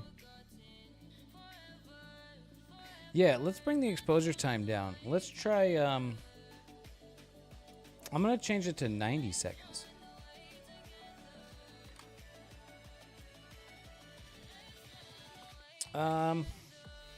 Let's try 90 seconds.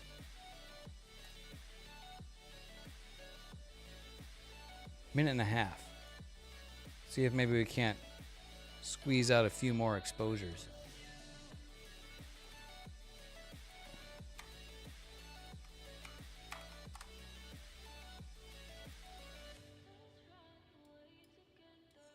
All right, let's take a look at what we got here.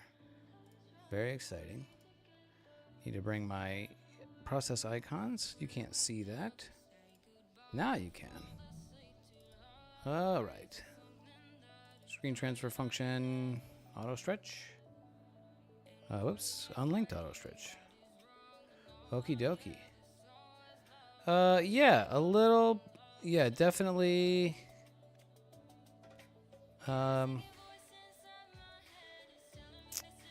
Definitely a little bit not round on those stars. Oh, but this is gonna be so good. This is gonna be so good. All right, let's do Graxpert to remove the gradients. Graxpert with a nice soft setting.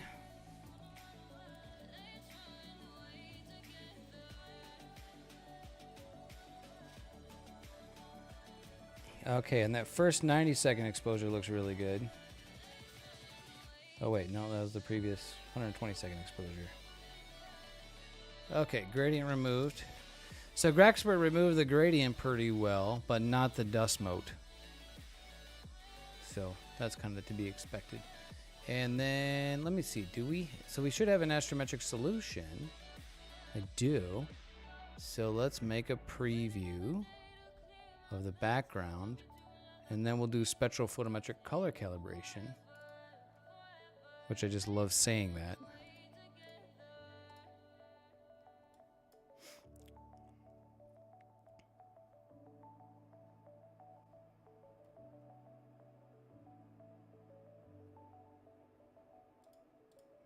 Close that and that, re-stretch it. Okay, yep, those colors look right. There's a bit of blue in there, not a whole lot. Oh, this is gonna be so good. This is gonna be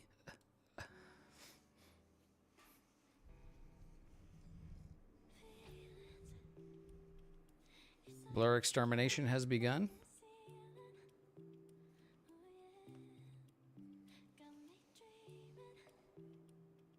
Okay, now I've got a 90-second exposure too. And yeah, all right, that's looking good.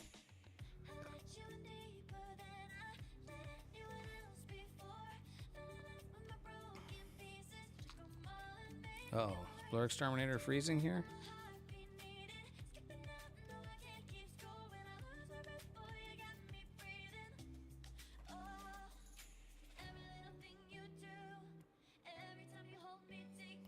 Blur exterminator seems to be frozen here, which sometimes this happens when I'm streaming.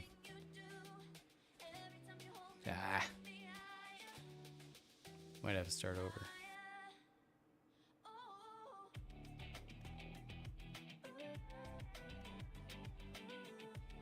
Hamster fell off the wheel, yeah. Yeah, something like that.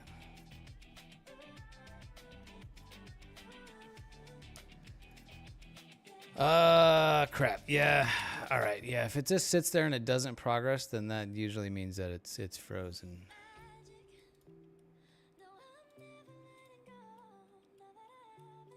Can I offer you a nice egg in this trying time?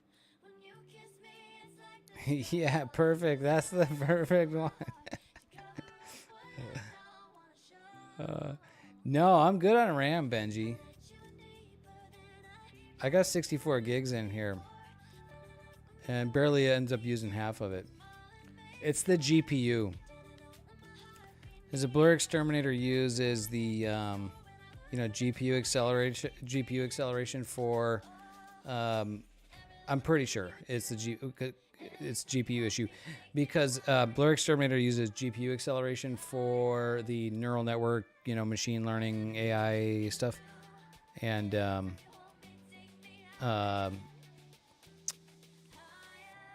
I'm also using GPU to encode the video that's streaming right now. So, yes, I would say it's probably a GPU driver issue. So, let's see.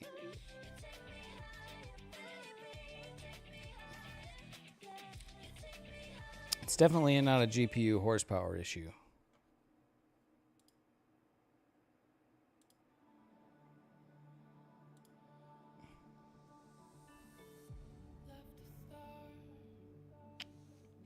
Yes, straight. Yeah, so OBS Studio is doing is doing the rendering, and a lot of that gets offloaded onto the GPU. And so sometimes when I'm streaming, then Blur Exterminator has issue. And I think it's actually it kind of does weird things when I'm streaming.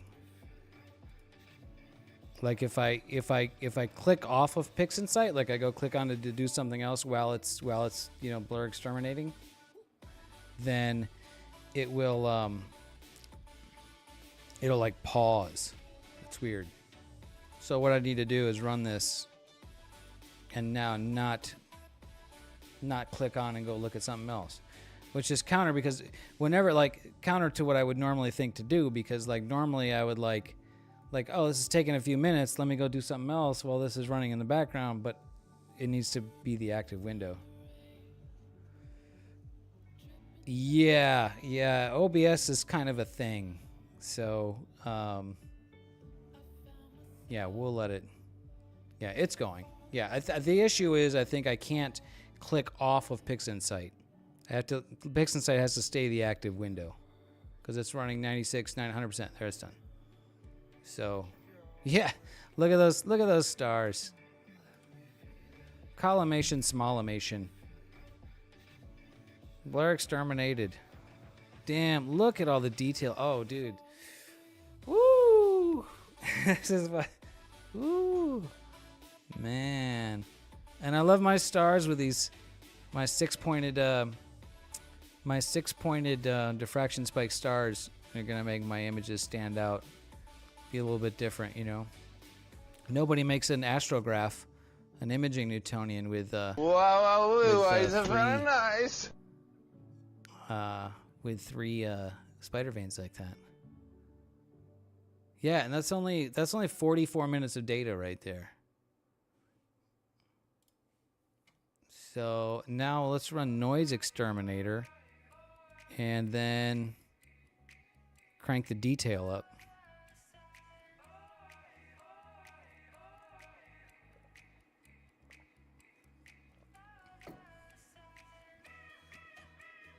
Yeah, I think I should be very pleased with that. Enhance. It's funny how I love how like, yeah, the JWST patterns, exactly. I love how like oh,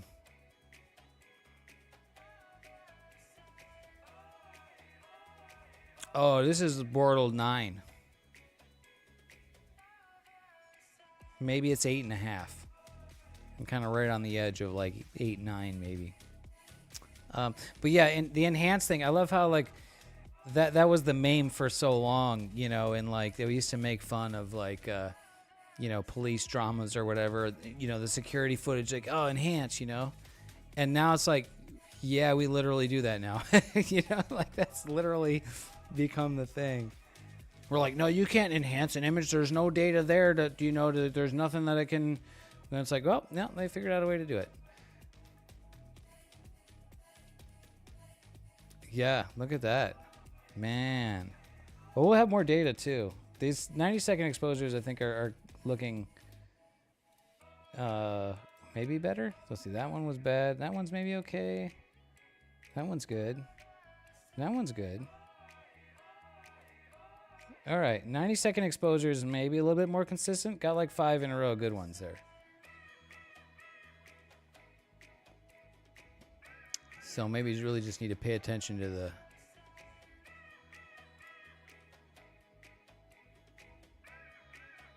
Yeah, that looks pretty great. Wow, look at that Crab Nebula shot. Man.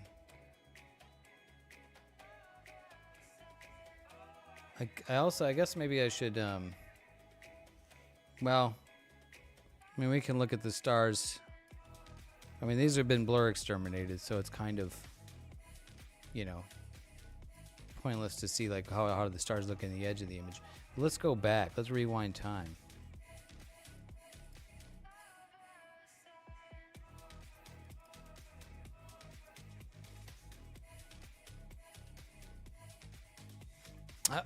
Oh yeah. But bro, they're doing that now too. Like there's literally like a fixed camera position and like a person like walking through a store, and like the AI stuff is able to like build a 3D model of the store based on like that data. So like yeah, like that's kind of a thing now. So we should look at the stars in the corner, and let's see. Is that a script? There's a tool for that in PixInsight. Image analysis, aberration inspector. Yeah, here we go. Yeah. Okay. Aberration inspector. So take a look at this. There's not a lot of stars in this field of view, but I don't really see any signs of coma. Wi-Fi routers in the cameras. I don't really see signs of coma, so that's good. You know, like the stars kind of look universally egg-shaped. Maybe these ones here, this bottom left corner is a little bit out of focus. So like some tilt. Yeah.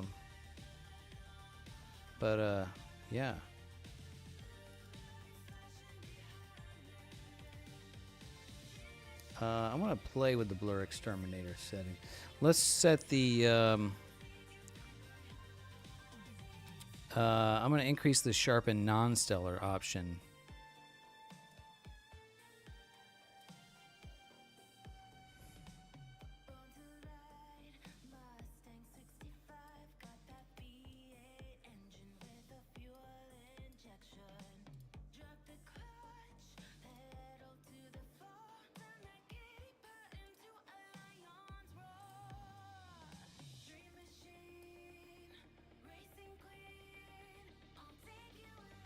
Oh, I just did the thing. I just did the exact thing that I said I can't do.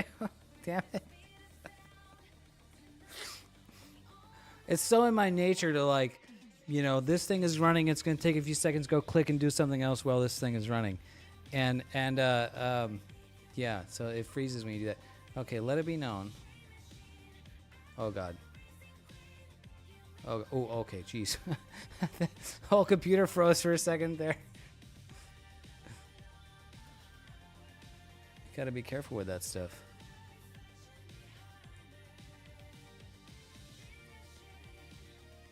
So I can't quite multitask as much as I would normally like to.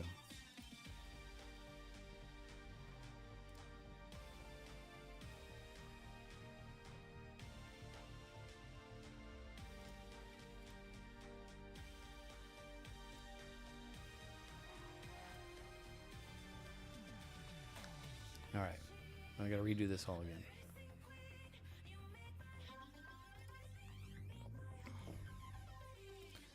again. Neutrino communications. Is that a kind of a joke, or is that an actual like thing? Because I mean, as I understand, we still very much struggle to detect neutrinos.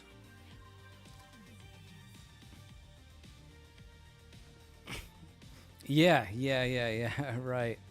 Yeah, your neutrino cell phone wouldn't be very handheld.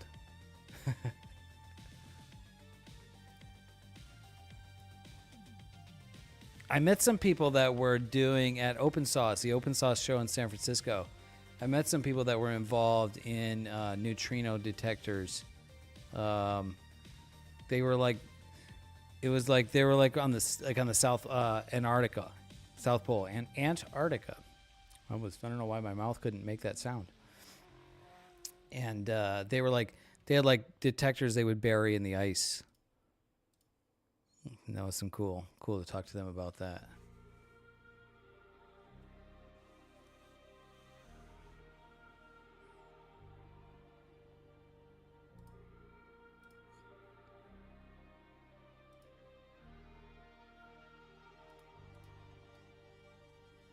All right, now what I'm gonna do is I'm gonna save this. I'm gonna save this project, so I don't have to redo this.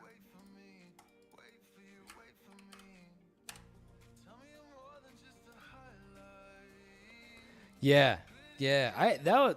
Would I love to go. Maybe that would be cool to go to Antarctica in the summertime, not in the wintertime. Too cold. All right, I was gonna do blur exterminator, but increase sharpen non-stellar to like 8.85. That's what I want to do. Now, don't click off of it. Take your hands off the mouse. Hands off the mouse.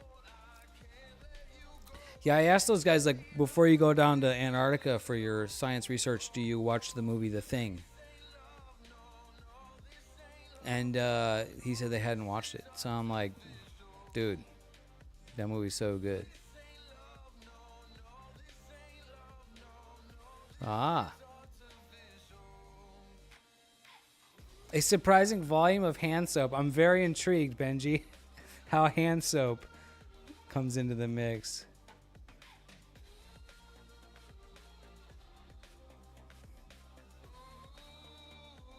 Oh, man, look at that. Look at how much detail comes out of there.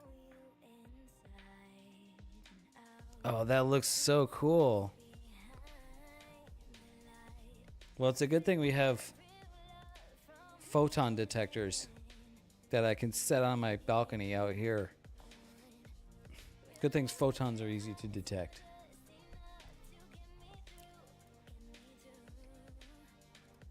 Look at how sharp that gets.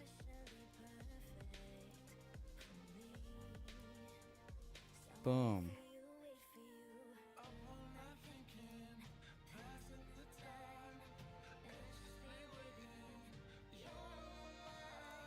I love it. Should I exterminate the stars here? Nah, I'm not gonna worry about that right now.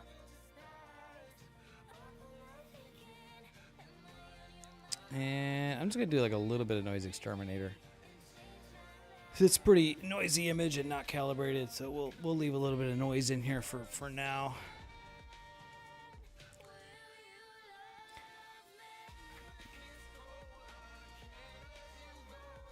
Yeah, that's like a good balance right there of noise.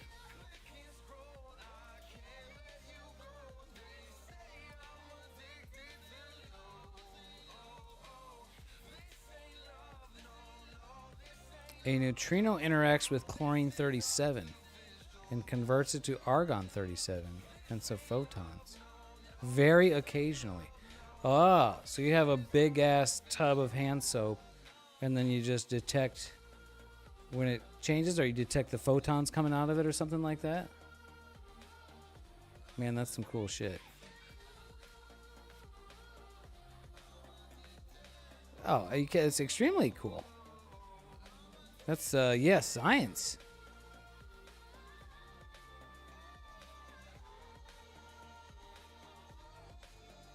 Yo, this telescope is gonna work out, man.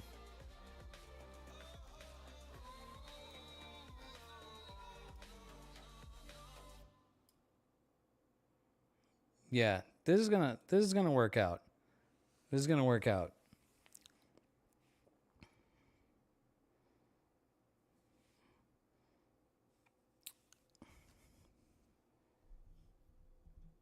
Giant vat of hand soap surrounded by photomultipliers. Wow. That's cool.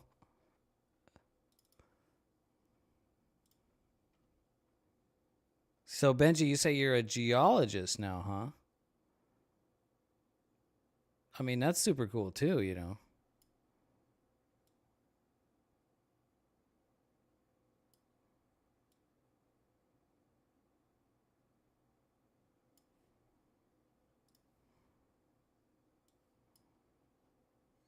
A little bit of curves on this.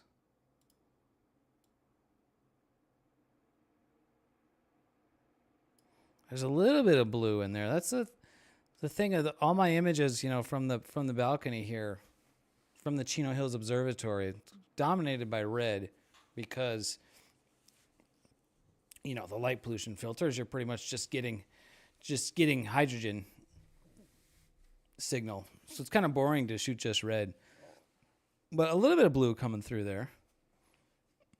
So, and that with more integration time, you know, should stand out. Oh, very cool.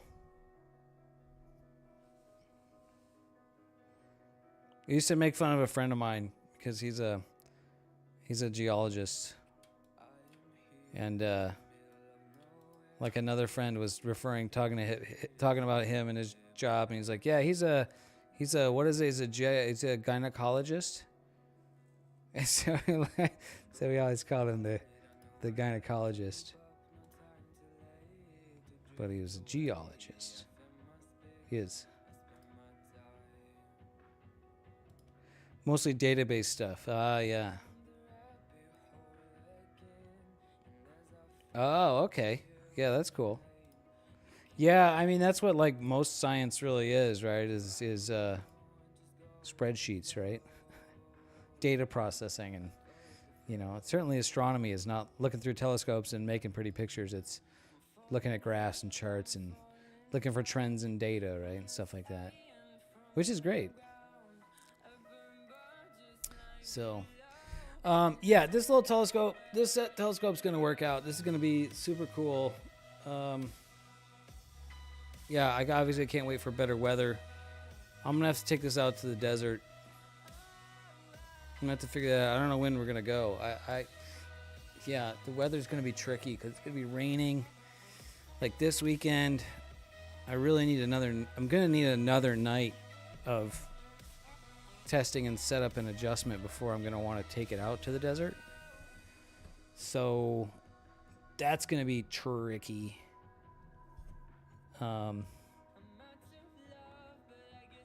Yeah, it's going to be like one night at home and then run out to the desert for a couple of nights or something. Not bad, huh? I mean, for only like 40 minutes of data from the light pollution. First night.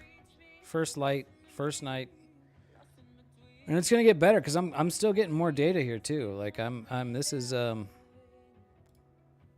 still coming in here. I've switched to 90-second exposures, and I think I'm getting better consistency at 90 seconds.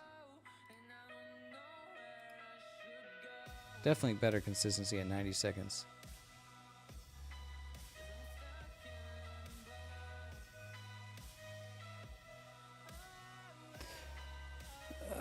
10-day forecast doesn't bode well for many clear nights. Yeah, it's tricky. I was just looking, and it was like, I was looking earlier today, and it was like, yeah, a couple good days, couple bad days, couple good days, on and off. So it's probably going to come down to just like last minute, you know, run out for a night or 2 nights. Oh, cool, Star Travel. Yeah, we'll definitely check that out.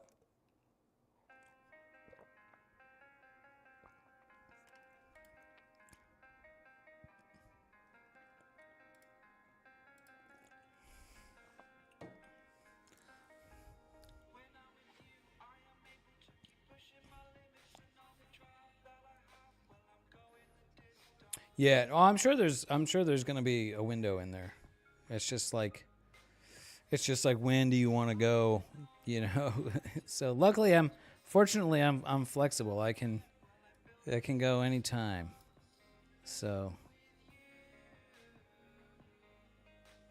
yeah, you're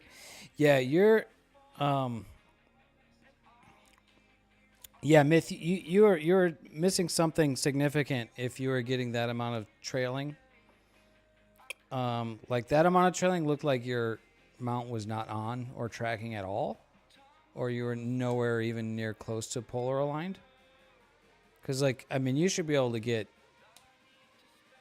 I mean, if your mount is tracking and you're polar aligned, I mean, you'll get an image. You won't get those like, you know, real long streaks, right? I mean, the stars probably won't be round, but and you know, it'll be soft and blurry, but it'll be an image. Yeah. So yours looked like the mount wasn't tracking, or was tracking the wrong direction or something. So, yeah. Get your get your mount set up 15 seconds before streaking. That picture that you showed significant streaking. So,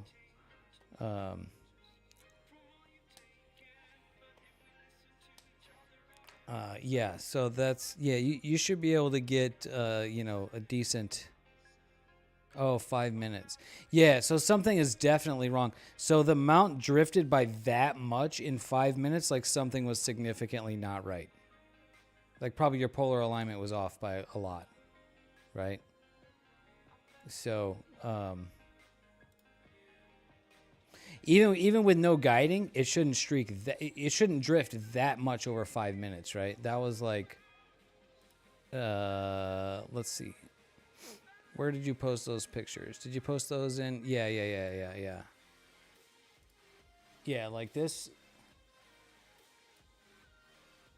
Like this should not. Yeah, so your mount drifted, from here to here over 5 minutes, right? Like, that's definitely not right. Guiding or no guiding, it should not drift nearly that much. Well, how did you do your polar alignment?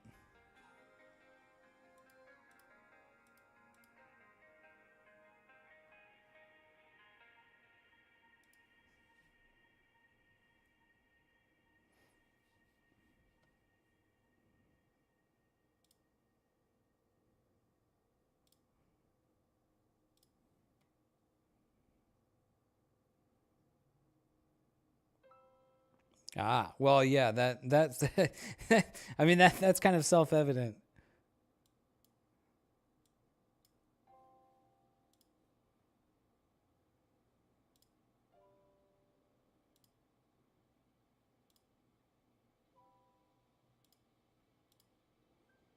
Still getting some bad ones in here. Some good ones, some bad ones. Some sort of decent ones. Yeah, these are really not that round. But it could be the collimation being off. That's making these not round also. Oh, cool. Bortle Force Guys, highest point east of Mississippi. Yeah, right on. Yeah, I hope you get to do that too, Benji.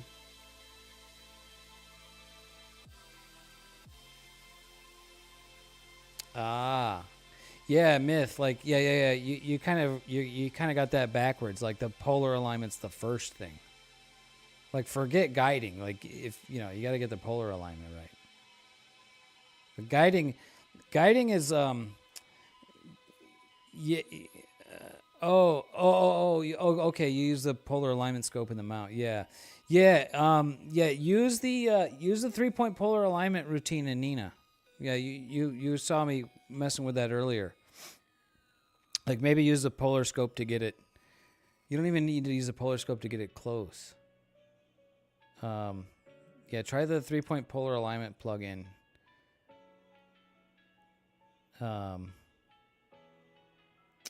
Yeah, so what you need to do is you just need a compass. Use your phone compass to find north. So you point the telescope north. Point this telescope north. And then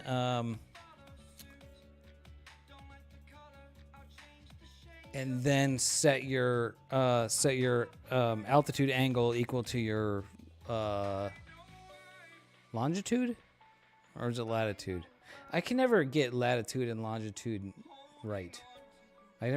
Which one is it? You're up north. You're north-south. Your north-south angle. And you can do that with a level app on your phone to get it roughly close, right? 41 degrees, right? And then 33 degrees, yeah. So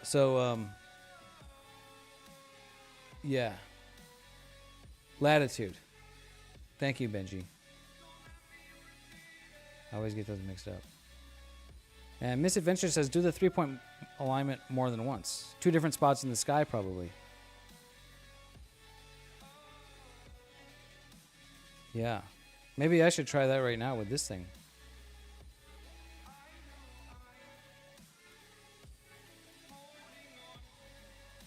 Oh, we're going to autofocus again, looks like. Yeah. Yeah, you want to get your polar alignment first. The auto guiding is used for like little corrections, right? Like ideally you have your guide camera and it just sits there bored because it's like I don't need to do anything. Like, your star's not moving at all, right? Ideally, in an ideal world, your mount is mechanically perfect and the axis is moving perfectly, and everything's moving the right rate. So ideally the guide camera just nudges it every little bit every so often. And to do that, you got to have the polar alignment right. So polar alignment first, then worry about the guiding. Yeah, like honestly, like first time out, like first time like imaging, like don't even bother with the auto guider, because that's like another thing to mess with. Like just forget about it. Just run unguided and get whatever long exposure. Get the polar alignment down, and then what can you get? 10-second, 30-second exposures? Then just do that, and then add the further complexity of the auto guider.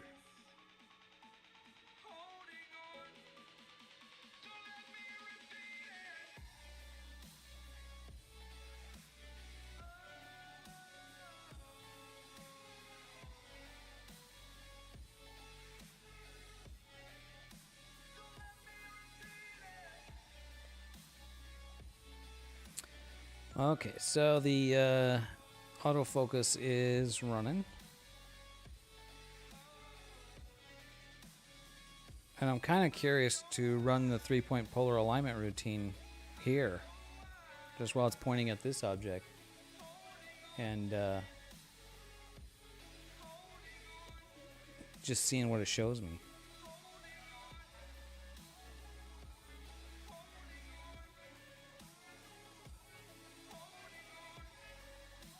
Yeah. Yep. Get your focus dialed. You can't get it like perfect. Oh, that's another thing too that I can work on is the focus on my auto guider camera, because I'm not even sure that thing is that well focused. I could work on that right now too. I'm not 100% confident in the focus on that. Let's see. I think I know what I can do to do that.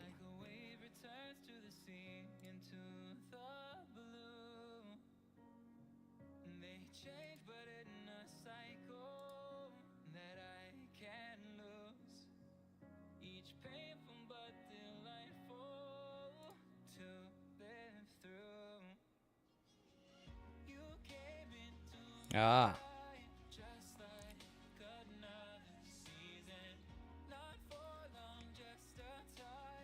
Yeah, autofocus takes a bit.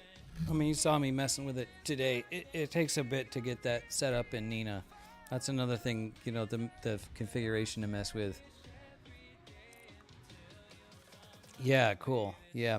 The trickiest thing is it's like you have to have a night. You can't set up the autofocus without stars. It's like if you had like a night simulator, like you could put a screen in front of the scope and have it act like a night, show you fake stars. There is such a thing as an artificial star. And that's another thing.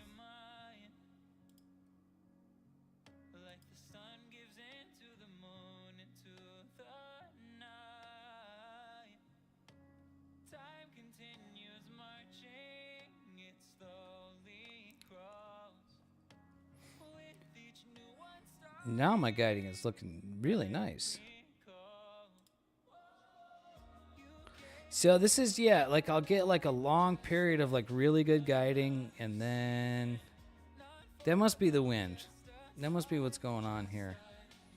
But I've seen that on other nights too, where like I'll get really good guiding and then really bad guiding, and then, which I mean could be like periodic error, but I don't know, it's not really periodic in nature. Yeah, now I'm guiding at total error 1.14 arc seconds. That's like the best I've ever seen. And then just as I said that, then there's some giant errors. Okay, the wind's gusting. All right, we'll blame the wind. Yeah, look at this big.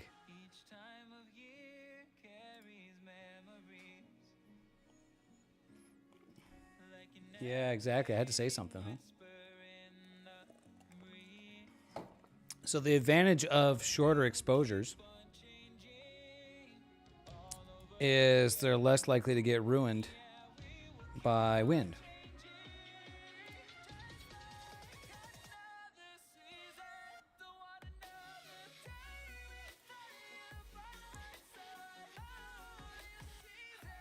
Not at all.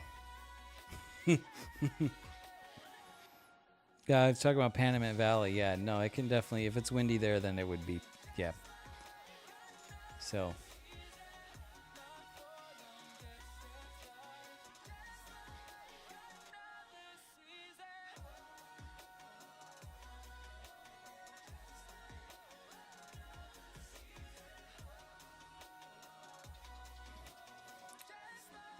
What am I? Did I change that to 1 second? I did change that to 1 second exposures.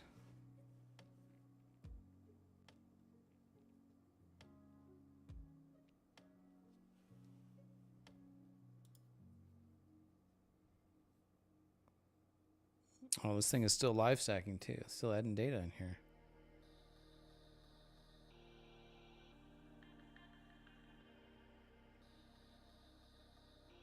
Automate exposure time versus tracking. Oh man, that would be cool.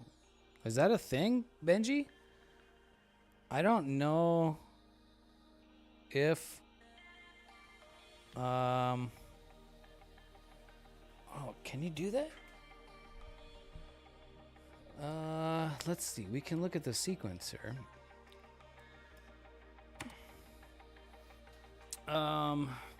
That would be something like a trigger, I think.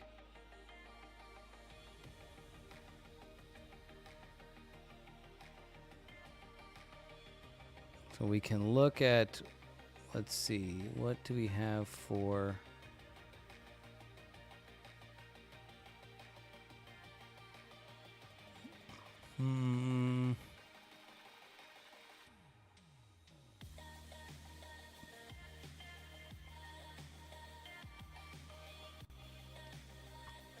Yeah. Yeah, that does seem like you'd need a like a script that works like by like HFR increase. The way the HFR increase works. Although that's, yeah, I don't know, that's kind of like you'd have to like, you're basically like, cuz it doesn't know what the guiding is going to be doing in the future, right? It can only look at the history of the guiding. And so you're like changing future exposures based on history.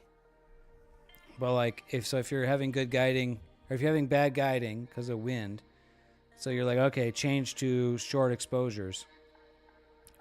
But then the wind gets light. Now you're getting good guiding. So you'd get out of phase with it. Does that make sense? So then you'd be getting good guiding. So now you're taking short exposures. And then the guiding is good. So it's like, okay, change to long exposures. So now you're doing long exposures. Then the guiding gets bad because the wind picks up again. Right? So you'd be out of phase with it.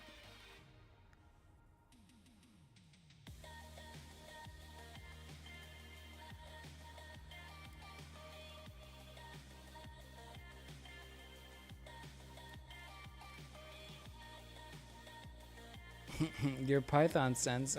I have 0 Python sense. Yeah. And either way, you'd always be chasing it. It's like a gambler's fallacy kind of thing, right? Like you go to the roulette tables, they put all the, all the numbers that have rolled. You're like, oh wow, 13 is hot, so I'm gonna. Or there's no 13, right? It's like, oh, 47 is hot, right? It's hit, but what happened in the past has nothing to do with what's gonna happen in the future, right? Although with the weather, that's maybe kind of not the case. Because, you do kind of tend to be like, it tends to get better or worse gradually throughout a night, or if it's going to change, right? So I could see that there may be some way to do something like that. I think so, Myth. Yeah, I think just by, shorter exposures. Okay, so now, you just jinxed it. Now there is a really bad one.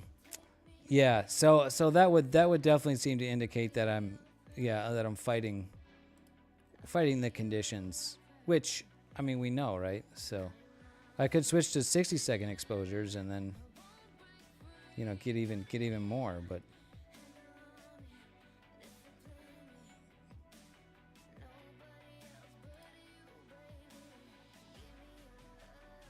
there's still a lot of data coming in on the live stack. It's looking good.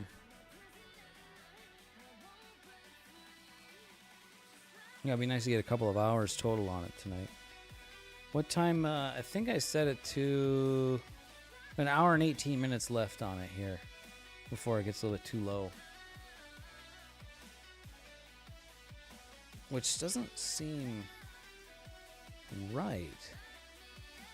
1 a.m. Yeah, that's what I said. Yeah, an hour 18 minutes left will be about 1 a.m. Let's see. Yeah, about 1 a.m. Just looking at like where when I'm looking at where the camera is pointed, it seems like it's still pointed pretty straight up though. My artificial horizon is, may just not be that accurate. Oh, thanks for being here, Benji. Glad to see you. Thanks for the little chat about neutrinos. Neutrinos always intrigued me, so have a good night.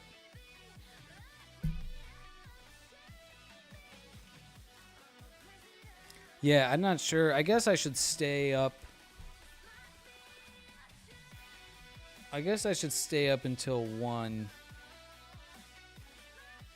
And yeah, I'd probably not comfortable leaving the telescope out. Yeah, especially with the way the wind is. And like try to go to bed or whatever. So yeah, probably I'll stay up. I don't know if I'll keep streaming that whole time. It's almost midnight here. I don't know. We'll stay on the stream.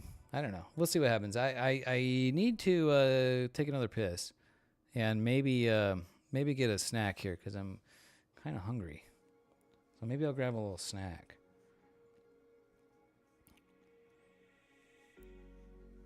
I don't know really what else. Yeah, we could, maybe try to point it at another target. We can look at what other targets might be available. What's up, Richard? Oh.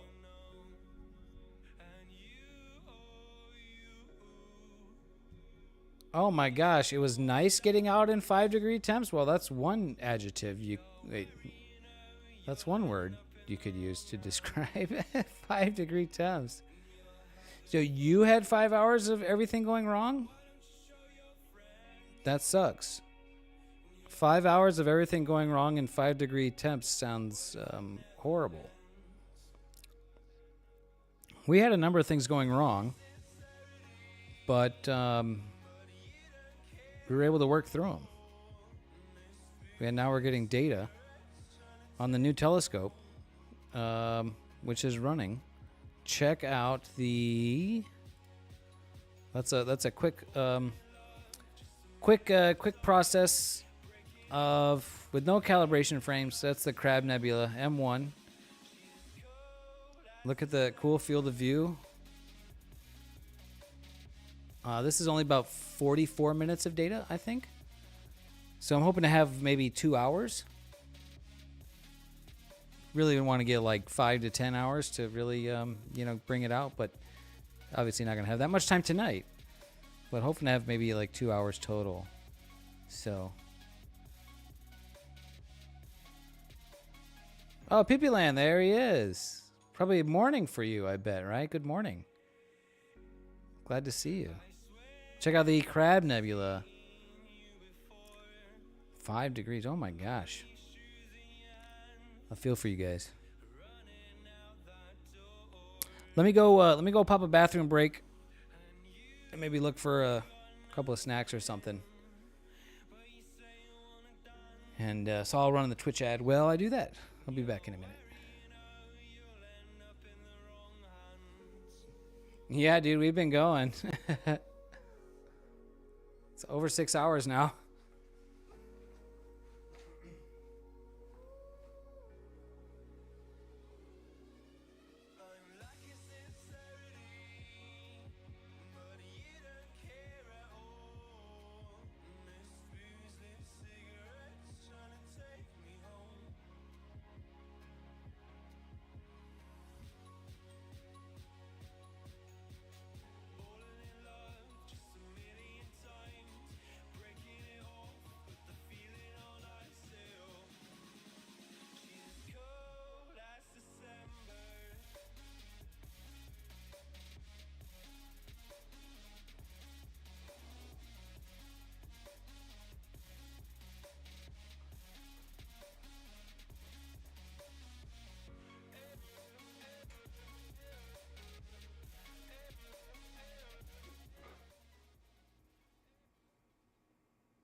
All right.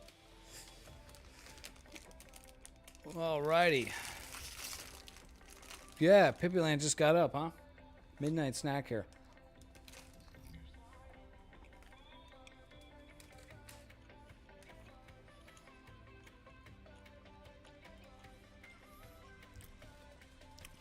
So, question.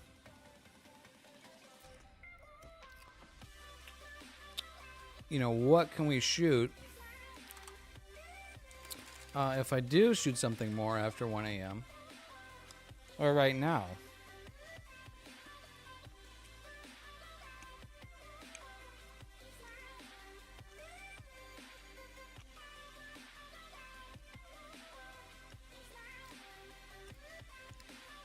Let's see. Let's search back for M1.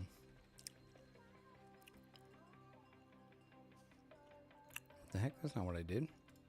Search. M1, yeah. Yeah, so that's that.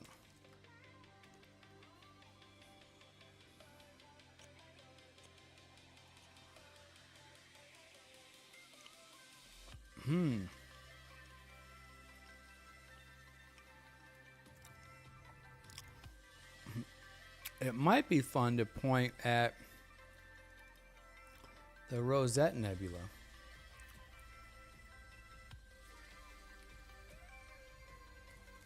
Because that's going to fill the image.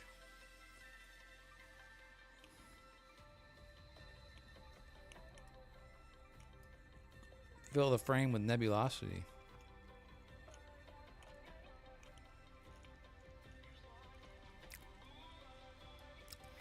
We also have the Christmas tree cluster.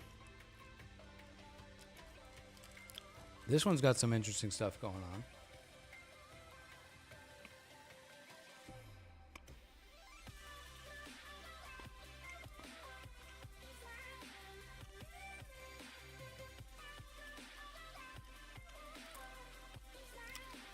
What else do we have?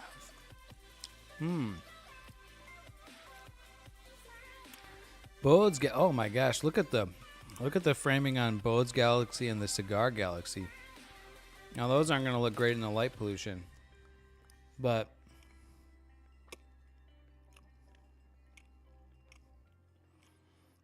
to kind of fill the frame with it like that.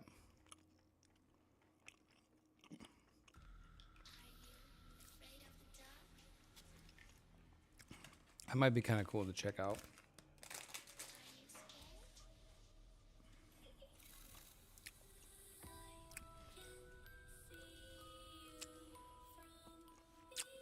I'm trying to think like what is the best way to make the use of the night. Because I'm not going to be able to get the telescope out for a couple of nights. Monkey's Head. That's around here somewhere, I think. Yeah. Oh, Monkey's Head would fill the frame. Look at that. Pretty crazy framing on the monkey head.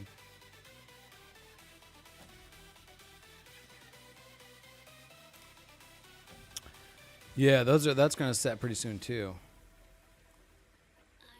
An endurance astronomy night. I mean, kind of thinking that. Like, I'm very much awake right now. I drank a lot of drank a energy drink earlier, and yeah, this is like the last night for several nights that I'll be able to, you know, get the telescope out because we're gonna have rain and clouds. So I'm thinking like I want to figure out what the best use of the time is, and so that I just want to be familiar with how the telescope works and you know how to get the most out of it and the reliability. What's up, Aram? I am using my custom designed and built Newtonian. I've been working on this for the last few weeks, and we designed it on stream. It's a 114 millimeter diameter primary mirror, f3.9-ish, 450 millimeter focal length, and with the small image sensor that I have, the field of view is quite narrow. So this is first light on the new telescope tonight. And here's a quick process of M1, the Crab Nebula. Only 44 minutes of data on that, I think. And we're collecting a lot more data. I'm hoping to have maybe a couple of hours to stack tomorrow. And I've got like another hour before it sets behind behind my artificial horizon. So, yeah, not quite finished. Oh, cool. Yeah, oh, I mean, look at this Crab Nebula shot. I mean, I would say we're having pretty darn good luck. Definitely has some issues and to work out. Some issues that I thought might be issues, but I also thought, well, maybe I can get away with it. And, well, I'm sort of getting away with it, but no, it's not going to be good in the long run. So we definitely need to have some things to, mechanical issues to work out, but that's nothing major. Nothing major. So I will work on that tomorrow. Actually, I could have been working on that tonight while we're streaming. Maybe I could do that right now. We were kind of looking at the stellarium and just trying to think about like what, you know, do I want to try to look at and shoot here. Yeah, actually looking at Bode's Galaxy and the Cigar Galaxy. Oh, Thor's helmet. Yeah, where's Thor's helmet? I love that. I have a great image of Thor's helmet from years ago. Oh, okay. Yeah, that's gonna set pretty soon also. I can get there's like an hour of it available after 1. I can slew to it right now. Wait, can I? Oh yeah.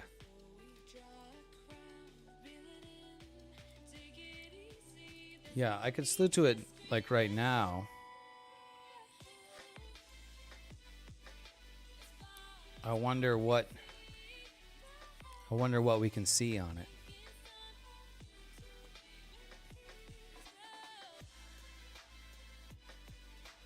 I suppose that's probably a good use of time, is just slewing to other objects and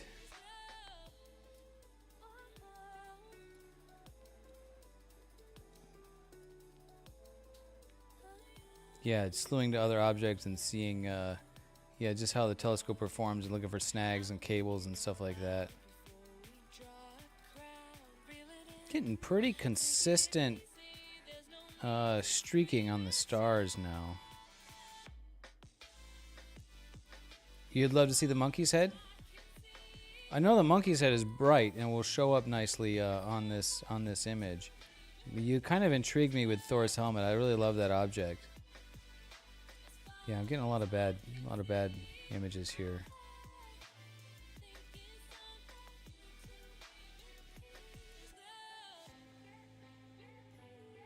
I feel you.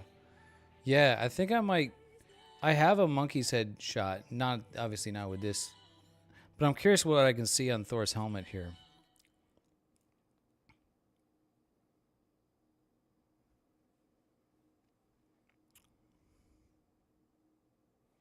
Yeah, yeah, I got you.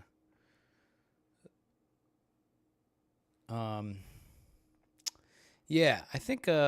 Well, I'm definitely gonna have more data, and I'm throwing a lot of these away now, and I'm not sure if it's.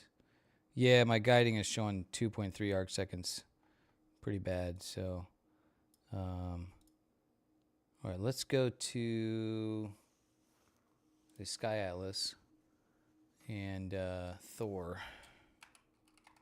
Just search for Thor. Thor's helmet, set for framing assistant.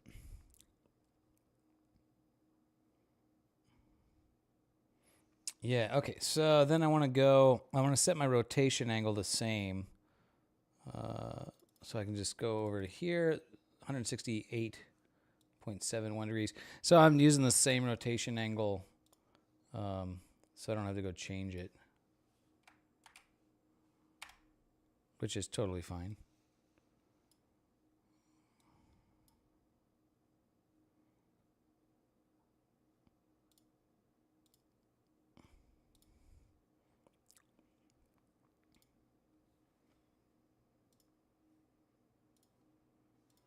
And let's see what.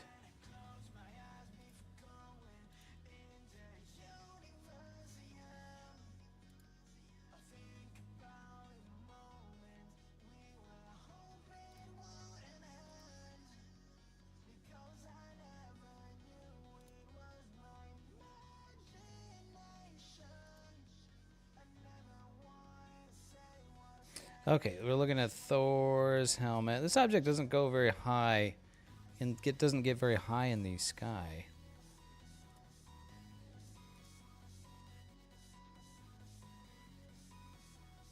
All right, so we're gonna do just 60-second exposures on this, and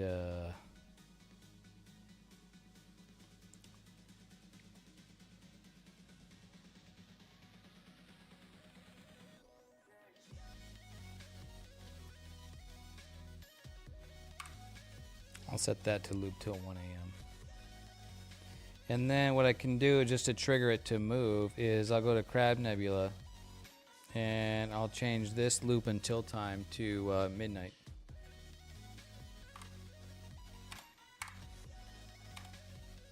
So this is going to go for another 40 seconds. And then that's going to trigger it to go over to Thor's helmet.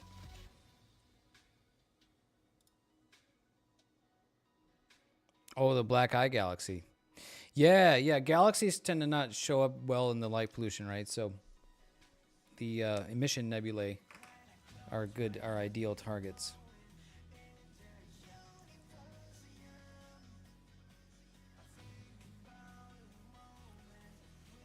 And I'm probably going to want to pop outside and watch it do this slew when it does it, so. But it's got another, yeah, 1 minute on this exposure. Yeah, the galaxies are you know, yeah, in the light pollution, yeah, it's slewing. Let me go watch it.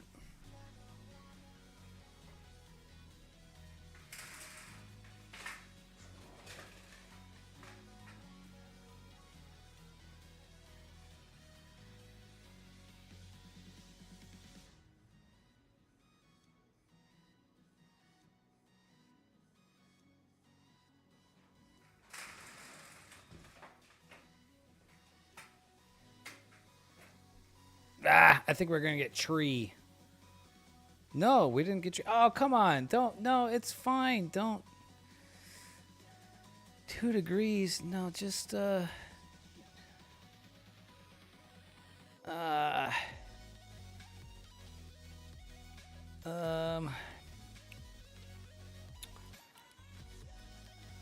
uh, 2 degrees. Why is it? It's the same thing. Maybe I can just trick it.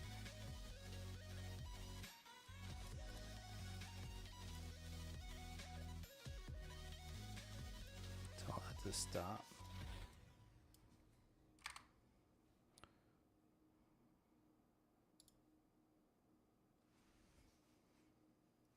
Oh, I think we see it there, right in the,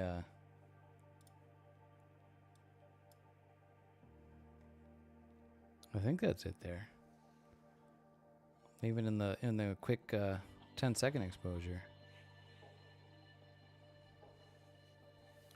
Yeah, yeah. So galaxies are generally considered broadband targets because the light coming from a galaxy is going to be, you know, mostly stars, you know, from a long ways away, which is, you know, emit in all wavelengths. And so they get lost in the light pollution. A lot of that light gets lost in the light pollution. So with but with emission nebulae, right? They emit at very specific wavelengths. So that's why we can use narrowband filters to block out most of the light pollution and just collect that narrowband data. So the emission nebulae are definitely the better targets in the light pollution. So.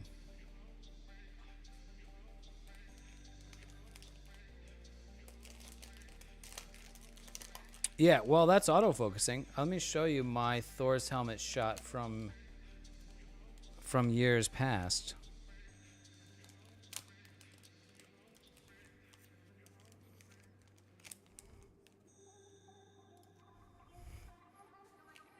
I don't know yet. That's something that you definitely want to figure out before you go out. I'll come up with a plan. So there's Thor's helmet.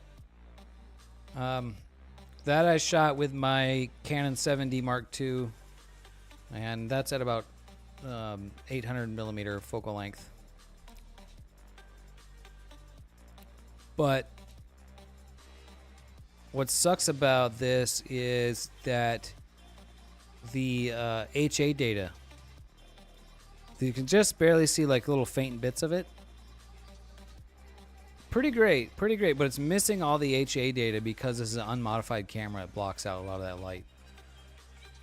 So, much better target with an astronomy camera.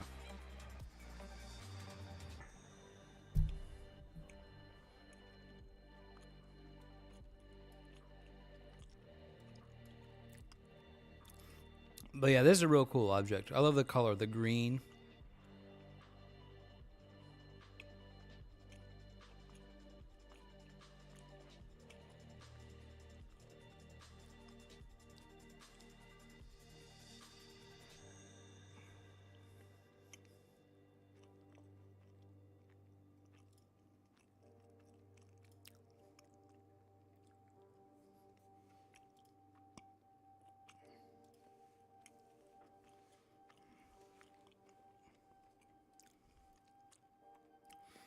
All right, we're autofocused.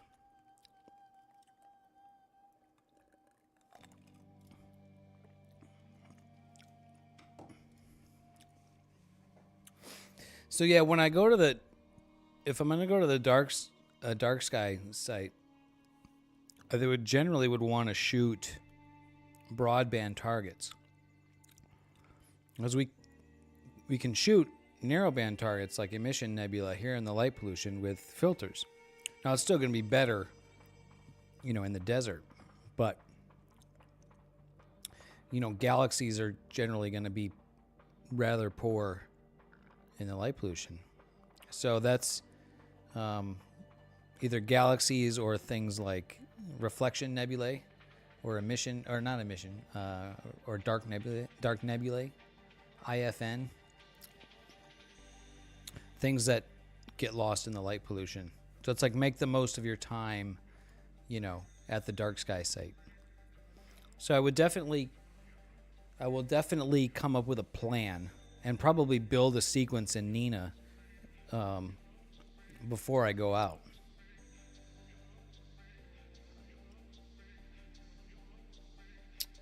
Yeah, Markarian's chain is one. Is a big area of a whole bunch of galaxies. But I was up at Grandview Campground, I think last May, and just looking through my 12-inch Dob, my 12.5-inch Dob, and you're just like galaxy hopping. You're just going, yep, that's a galaxy, that's a galaxy, that's a. You're just manually pushing the telescope, galaxy, galaxy, galaxy, and just like following all these galaxies that you can see. It's pretty cool. All right. First image coming through there. Yeah, okay. It's a little blurry. Yeah, stars are very egg-shaped. Yeah, that's kind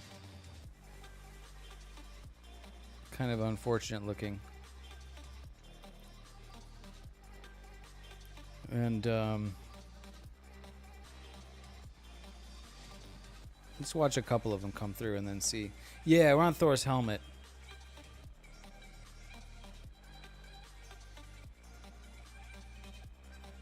The collimation's going to be off.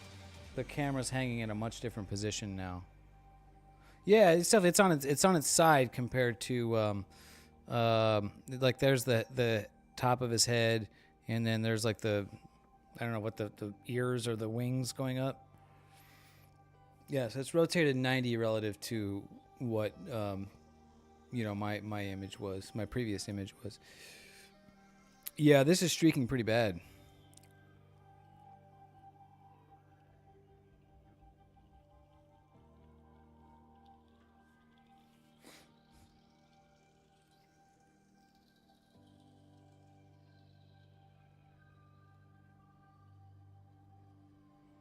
The wind is picking up.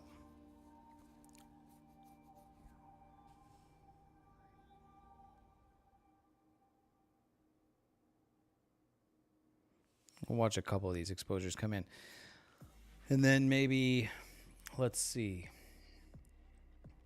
Well, I know the collimation's going to be off because the camera's hanging a bit differently. So we're going to have collimation. I could try adjusting the polar alignment. Yeah, I basically got 3 bad images in a row there. Yeah, well, this is not collimation. The stars being this elongated is not I don't think that's going to be collimation. Let's take a look.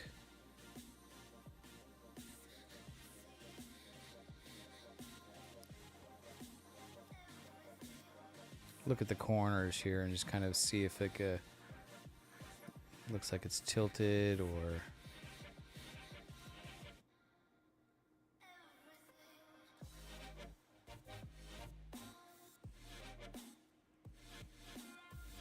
Could also be called Asterix helmet. Okay, that's not a term I've heard before, but that's cool.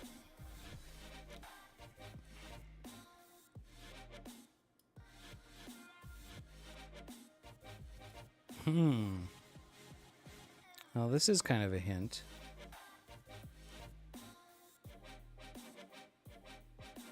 Yeah, I think I think we have like major tilt going on. Cause I'm looking at the full left side of the image, and well, nah, they're pretty elongated over here too. Yeah, never mind. Yeah, they're all stretched horizontally through the image here.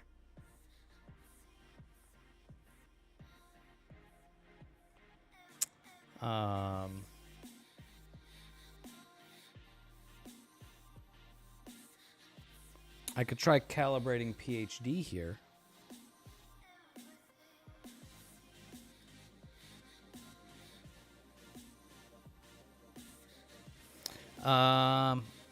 Let's see.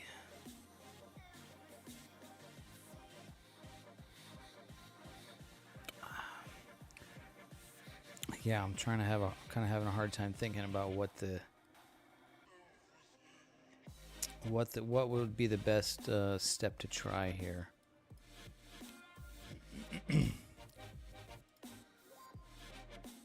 What would be the most important thing to try? Like I know that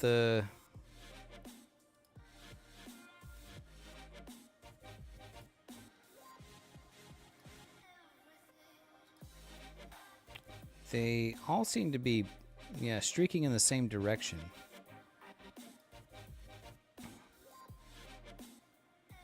I think that would indicate to me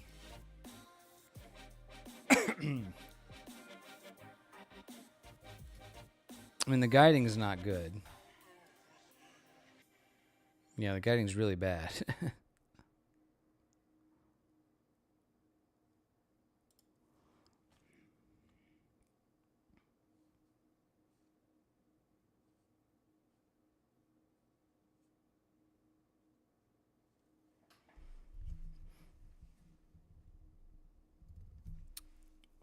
But we know it's not going to be great because of the wind.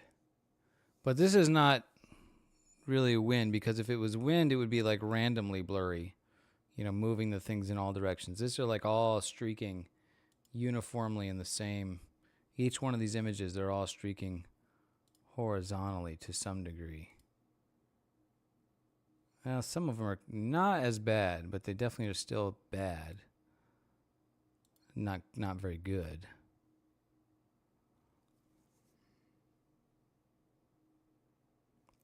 I'm gonna go take a look out there real quick.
The wind really seems to have calmed down quite a bit. It feels really nice out there. Let's see. I think I want to try. Calibrating on the auto guider. Let's see. I'm gonna stop that. PhD. So let me see. Stop guiding. And then let's see. There is a calibration assistant.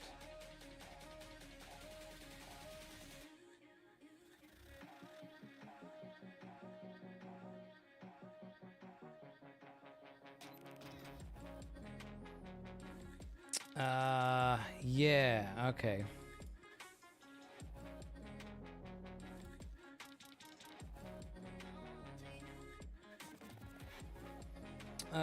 Let's see. Calibration location. I think this is start a slew to the calibration location. I'm just going to hit slew and see what it does.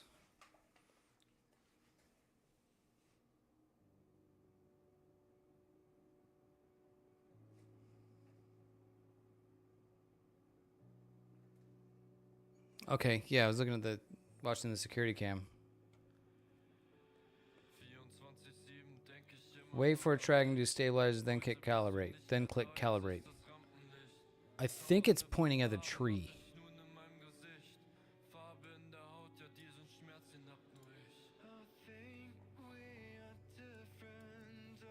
Let me take a 10-second exposure on the main imaging camera just to see if it looks like I'm pointed at the tree or not.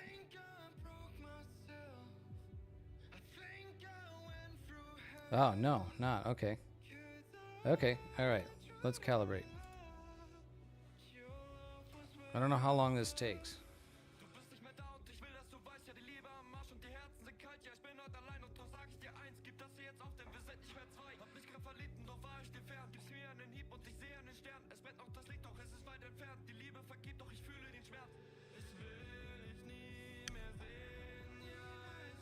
Okay, it is calibrating.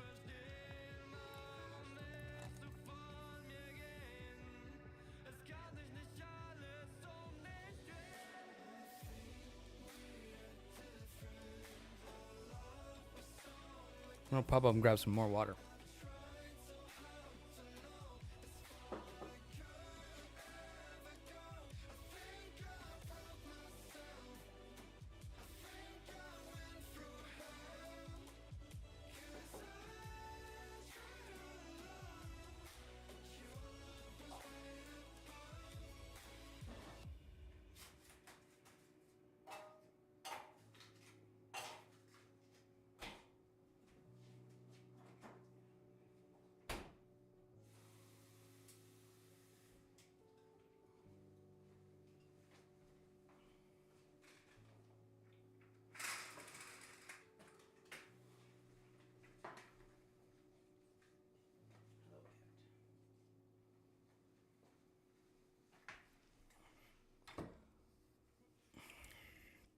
All right, well, we are calibrating. I think that's working okay. Well, that's running.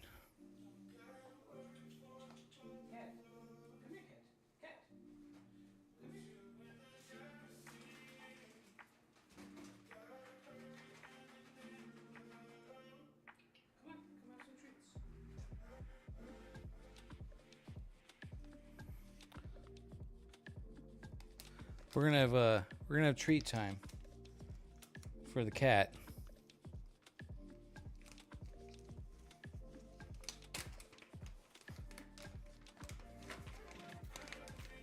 This is how we'll know if she's actually hurt or not.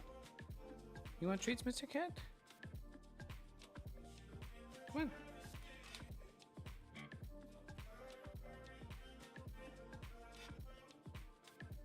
She seemed a little bit hesitant to jump up here.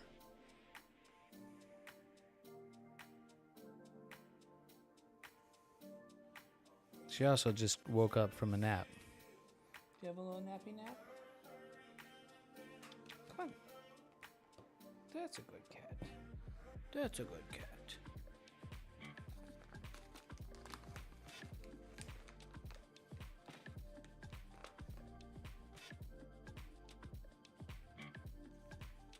A midnight snack. A midnight snack for the cat. What a lucky cat. What a good. All right.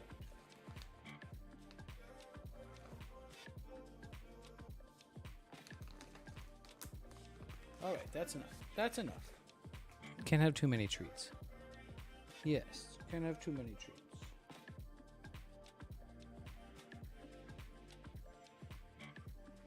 The day she doesn't go crazy for the treats is when we know there's something wrong.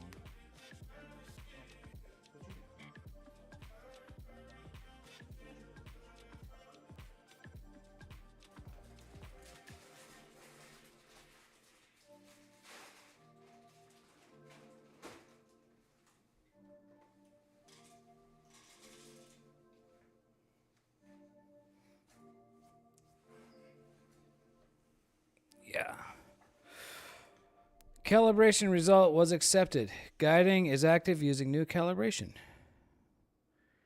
Okay.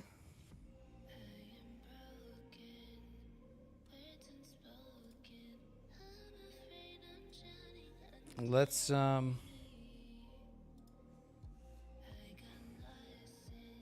see how this new guiding goes with this new calibration. There's another thing you can do,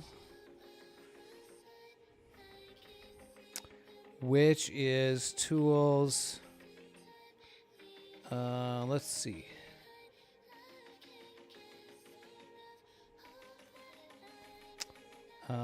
Guiding assistant.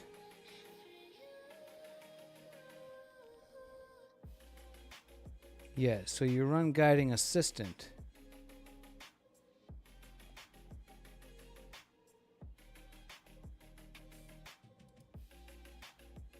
And oh, it's measuring. Yeah, okay, it's doing its thing.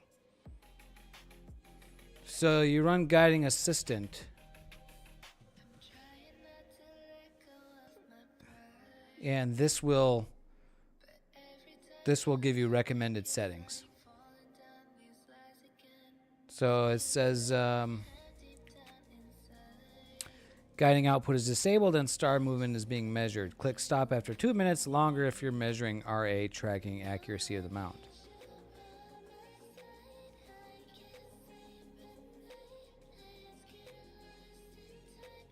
So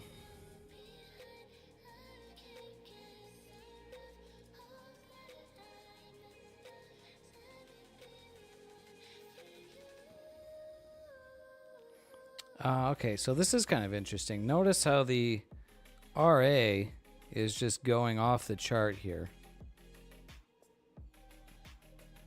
So that would seem to indicate to me that my polar alignment is not very accurate.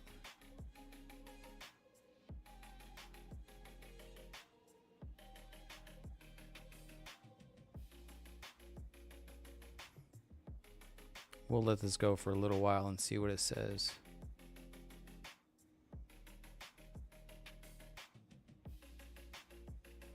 Yeah, like that's the largest scale that the graph goes to, and the RA just kind of shot right off of it. So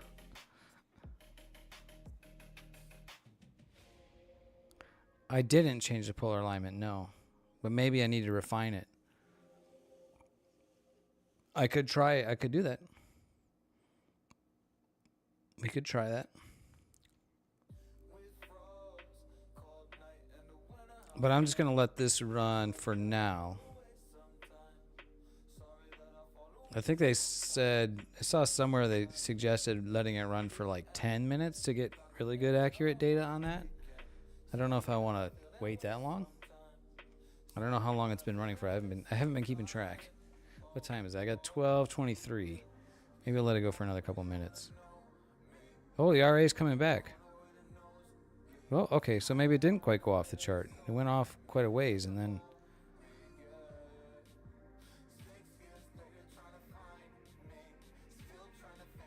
12:23.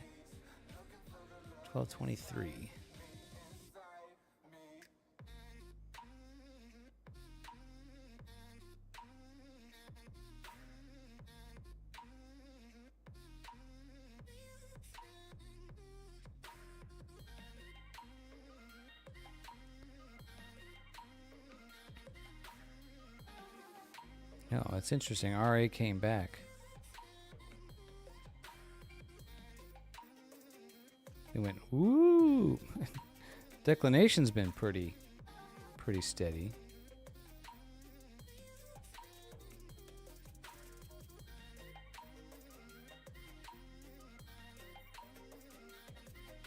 Damn, what time did I start that at? Should have kept track. It's definitely been longer than 2 minutes, right? It's so hard to estimate time when you're, you know, like, oh, it's been 2 minutes. It's been like 14 seconds, you know? 12:24.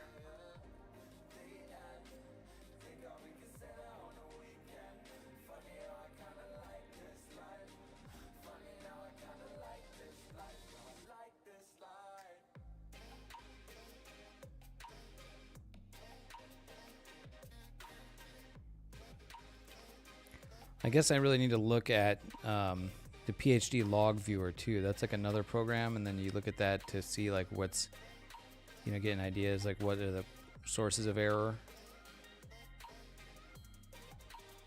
So RA went like way off the charts, and then it came back, and now it's like holding pretty steady. Well, that's very interesting.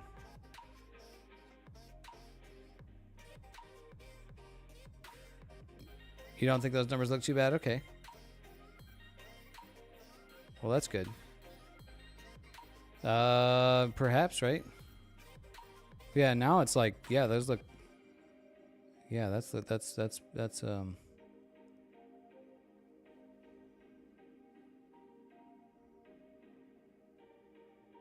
25. Maybe we'll let it go for like another minute.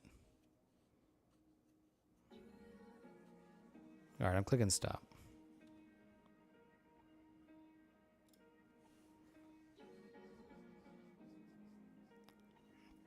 I have run this before, but not with the new setup.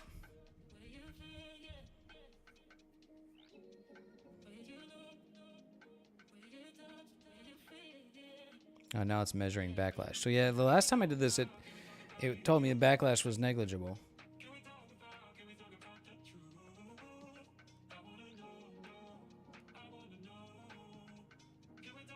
And we'll see what we get now.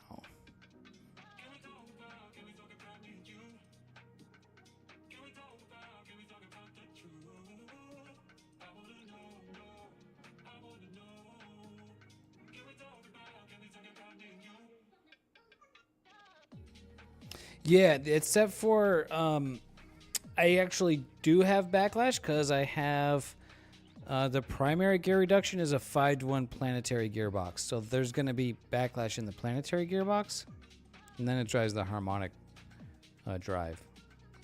So there is backlash. But I don't know, maybe it's minimal.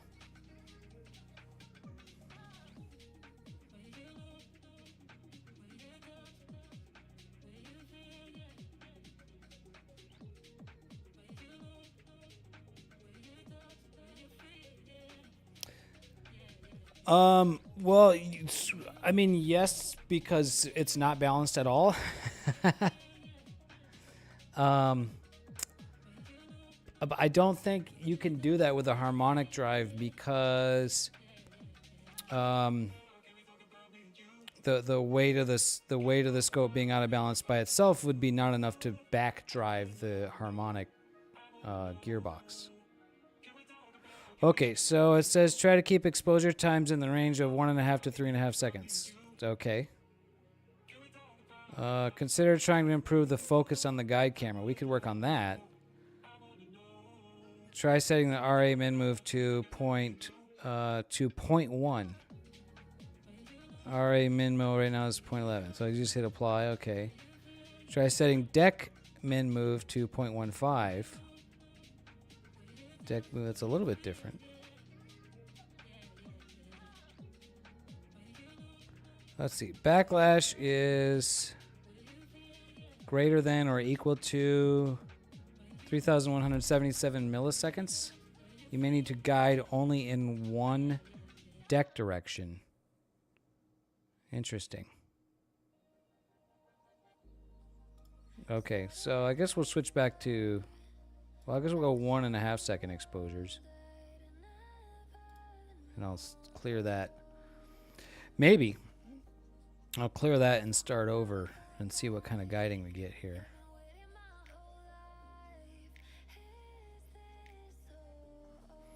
Oh, I changed the scale back to something more reasonable.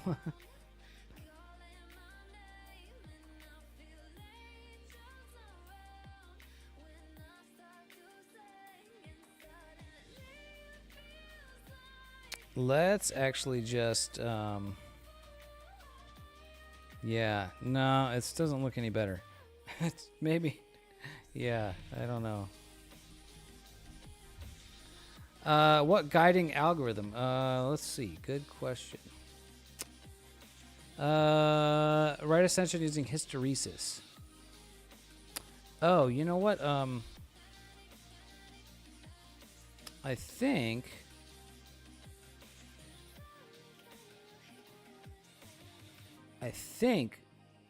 predictive peck on right ascension.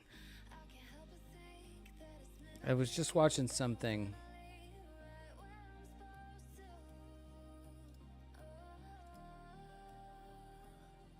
Yeah, I was just watching. I can't remember. I was watching a presentation, and they were mentioning predictive peck and saying that was working pretty well. Yes, they have periodic error, and the periodic error is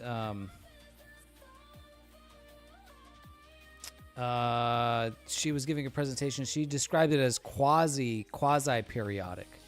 It's not quite the same as like what you're used to seeing, because the periodic error varies with the payload, especially because if it's out of balance, right? And so, I mean, right away, I don't want to jinx it, but right away, the error is now we're looking much better. Yeah, right. So the first few seconds of guiding here, my total error is 0.99 arc seconds. 1.01. So that started out really great. That's the best I've ever seen. Sitting right at 1 arc second. Okay. All right. All right, I'm going to stop guiding. I'm going to go back to Nina. And I'm going to go back to my sequencer. And we're on Thor's helmet. So I don't want to run the autofocus again. So I'll leave that checked. But I want to slew center and rotate it. I'll reset that, and I'll reset the guiding. I'll hit start. So now it should slew back.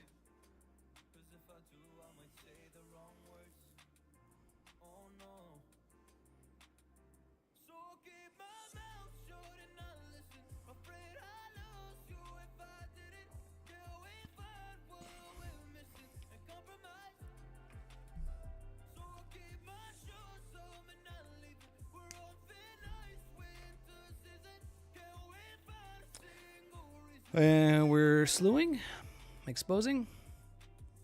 Hey, oh, dude, yeah, don't let me keep you up. I hate the headache situation. Thanks for being here, and thanks for the little tip on the guiding algorithm. I forgot about that. So we'll see if we can get something a little better. Look forward to seeing you doing some more streams, Misadventures. Yeah, absolutely.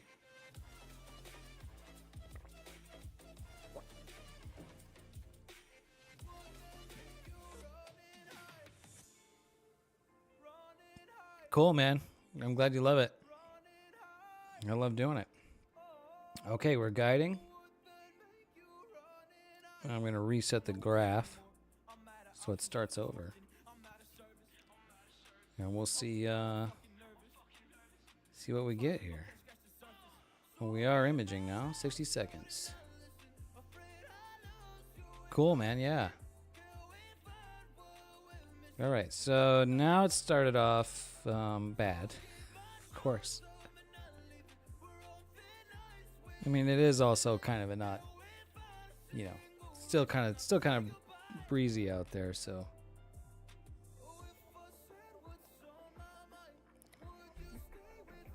So I don't know. Yeah, I know my collimation is going to be off. It's just I can't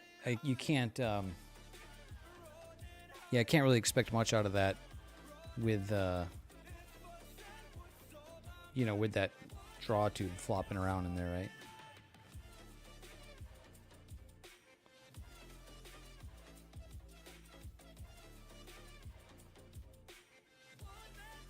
All right, 2 seconds left. Hey, there we go. Now we're looking a bit more round.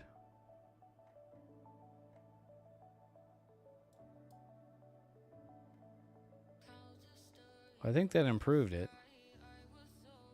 Tomorrow Dave's problem, yeah. This Dave might need to go to, well, yeah.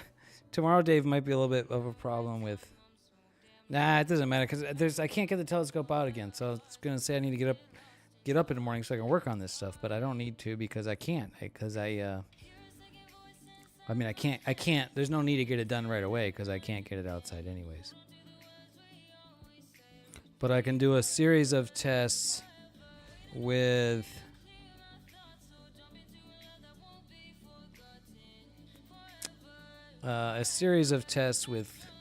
collimation and like temperature drift with collimation.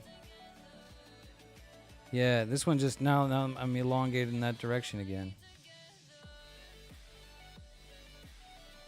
Huh.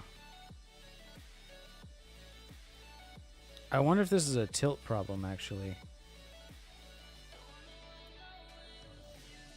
Because I think the elongation is worse on the right side of the image. No, I think that would manifest itself in. It would be. I mean, if it's tilted, it would be out of focus. But I don't think that's what I'm. I don't think that's what I'm seeing here.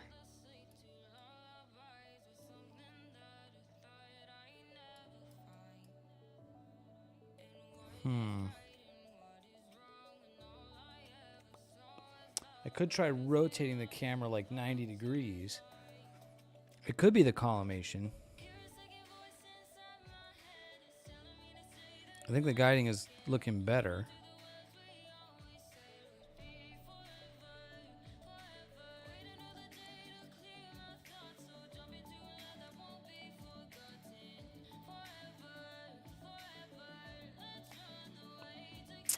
I wonder what we could do. I could slew to a different target.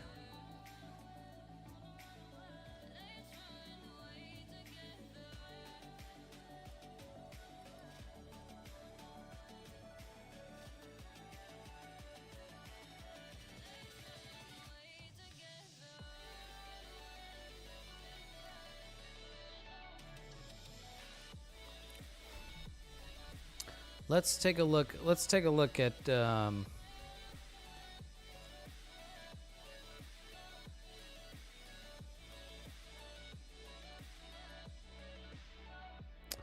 maybe find another target and be interesting. Something in a different part of the sky so that the camera's leaning in another direction. Maybe we'll go to Bode's galaxy. This is looking the complete opposite direction, and see if we see kind of a recurring trend in the shapes of the stars here. So I'm gonna frame up Bode's galaxy. This is like looking to the north.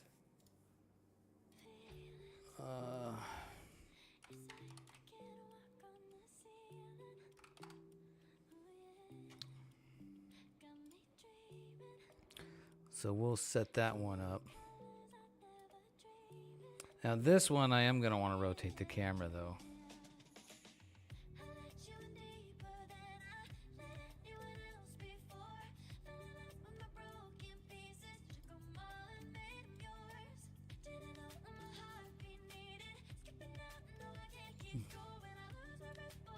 Get Bode's and the cigar in there.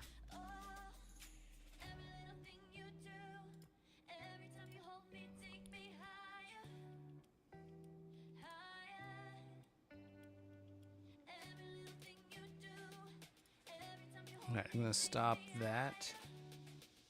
And we'll go Bode's Galaxy.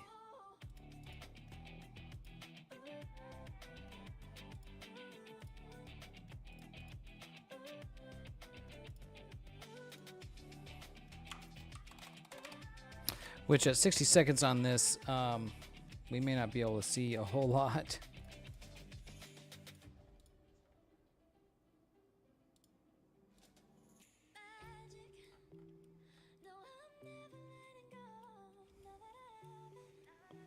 Not a whole lot, but you'll be able. I mean, you'll be able to see the spiral structure. All right, I gotta. Whoops, exposing. Why do we get?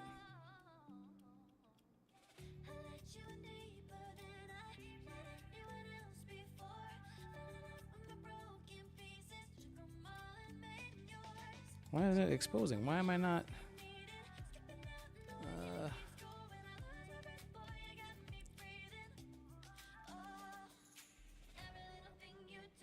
Oh, somehow that got reset.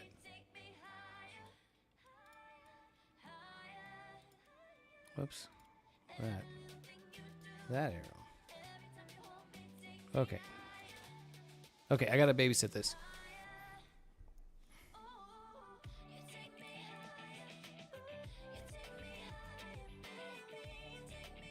Uh-oh, are we not slewing? What the heck? Why is it exposing?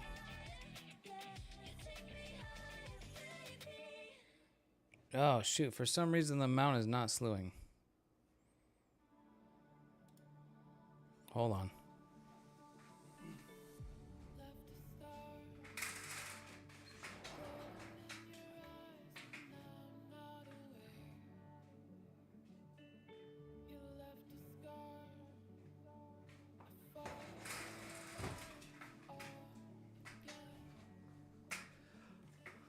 Not sure what's going on there, but I gotta take a pee and then I'll troubleshoot it.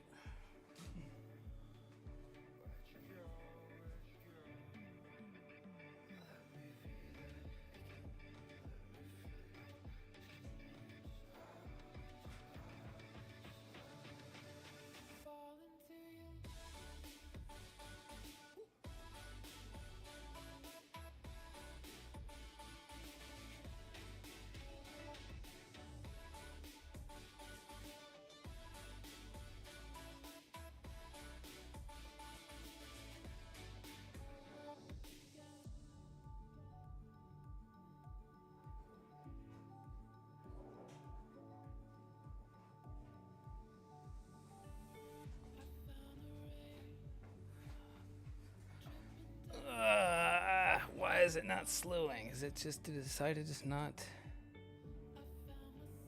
I should be running. Why is it not slewing?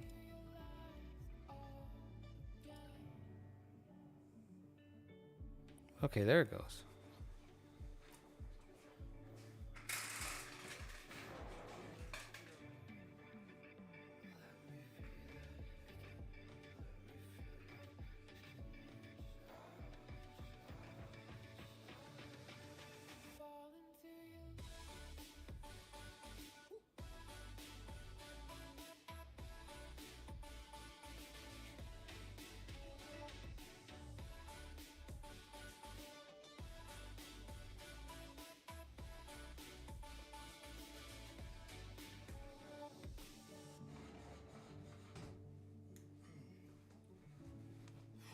Whew. Feeling a little chilly out there now. Oh my gosh, so that is super blurry.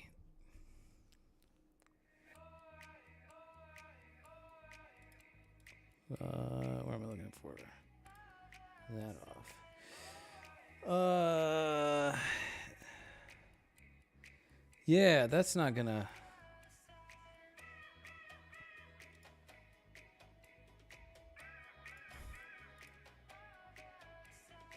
What is?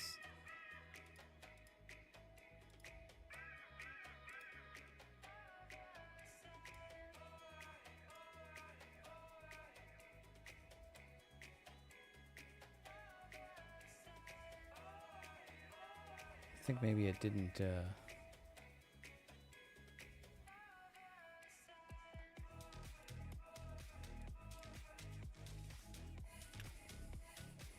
Oh yeah, you can see the cigar galaxy over there. Yeah, it's there and there. But even like so, even like a 10-second exposure right now, like I'm not. I'm getting very elongated stars. Okay, what I should do then is let's run the we should try the polar alignment, which if the stars are really elongated, I may not be able to get it to solve. Well, it did solve. That's good. Got the first point.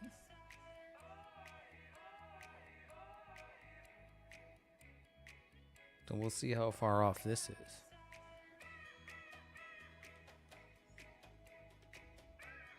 Okay, that's a good sign. We're getting solutions here.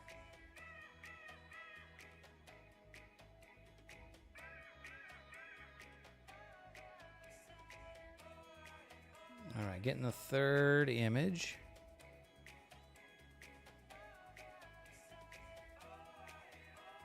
Got it. Okay, so I'm showing 20 arc minutes of polar alignment error. Let me go adjust that. I have to turn this off. Yes, definitely get that.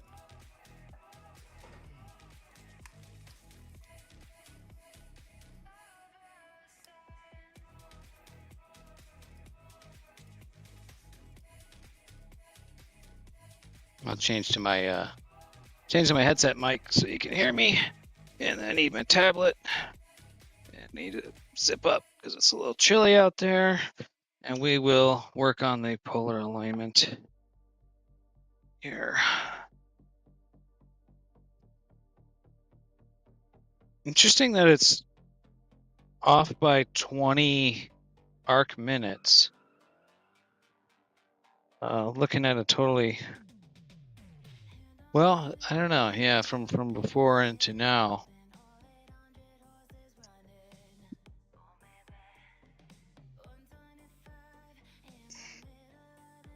All right. Mostly it says it's off in altitude, which is interesting.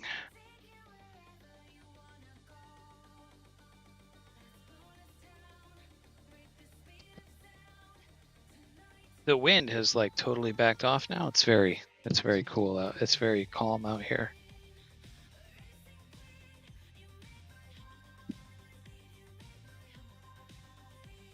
Just a light breeze.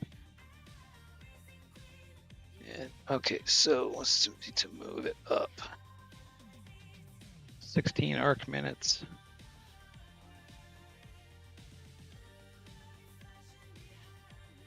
And I was moving it while it was exposing, so it's going to fail on that solution.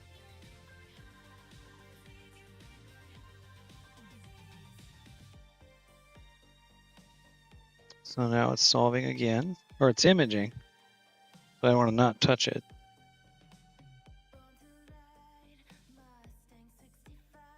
Okay, 13. I made an improvement on that.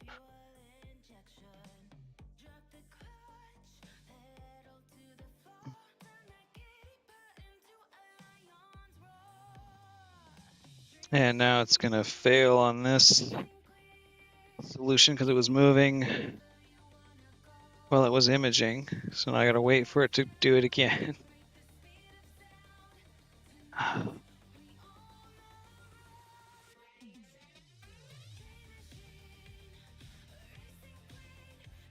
Come on. Oh, did it fail on that one too? Oh, man.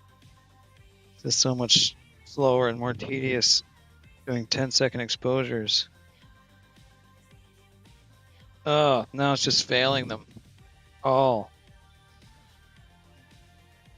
What the heck? Why is that one streaking? What is going on?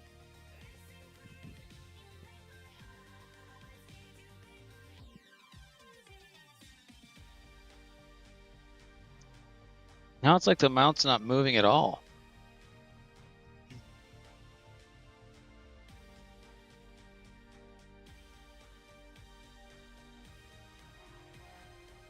Okay, maybe that one will do it.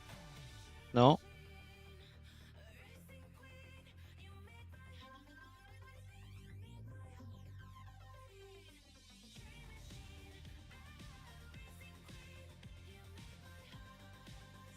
Okay. For minutes. Finally got a solution.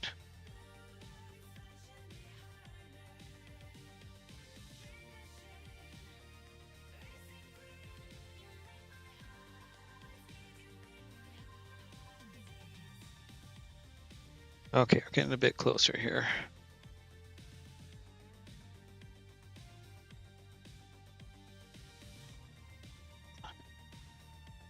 In a 2 arc minutes of total error.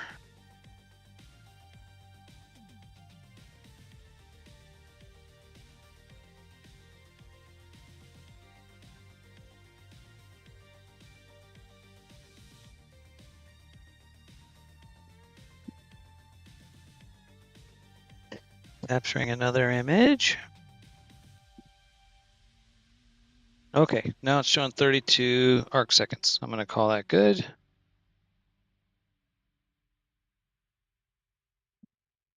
Okay. Then just shoot another 10-second exposure, but I'm walking while it's doing that, so it's probably going to be blurry.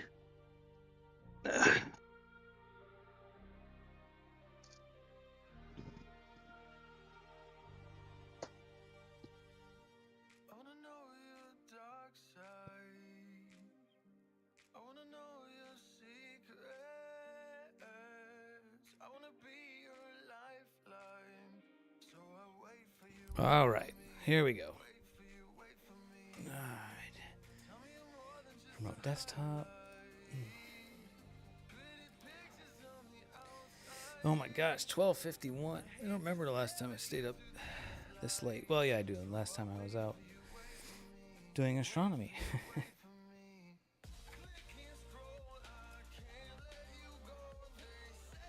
Yeah, so this is the result of walking on my balcony. Okay, so an unguided 10-second exposure. We'll see. Oh my gosh, what is going on?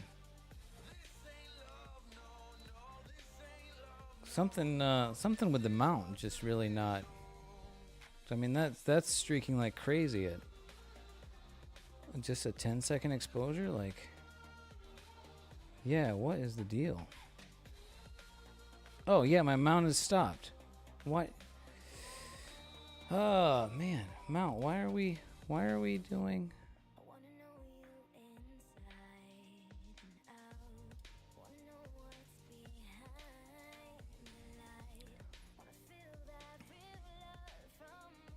Yeah.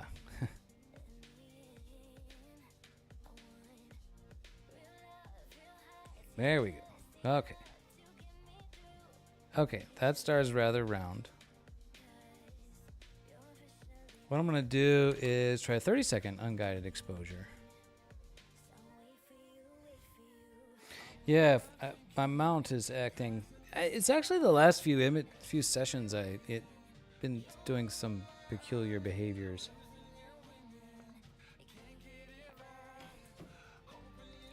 Let's try an unguided 30-second exposure.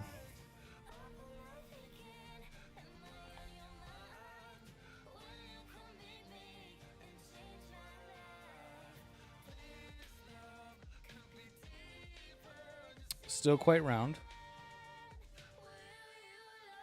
Well, that's good.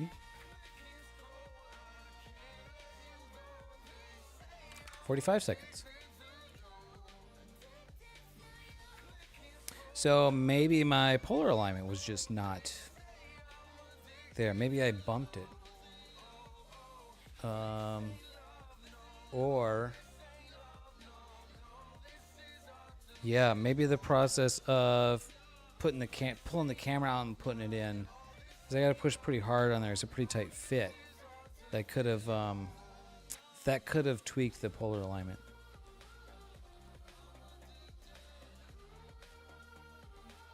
So we'll try an unguided 45-second exposure. Just 10 seconds left here. We'll see what this looks like.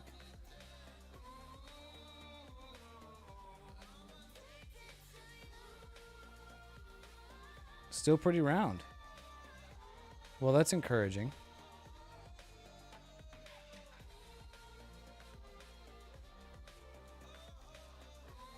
Okay, let's go back to my framing, and I'm gonna just I'm just gonna center it on Bold's Galaxy and Great not worry about the success. rotation because I don't want to. Great success. I don't want to tweak the rotation because I think maybe because that camera, it fits so tight in there. Yeah, we're gonna be printing draw tubes like crazy tomorrow. That's gonna be yeah, that's gonna be tomorrow's activity for sure.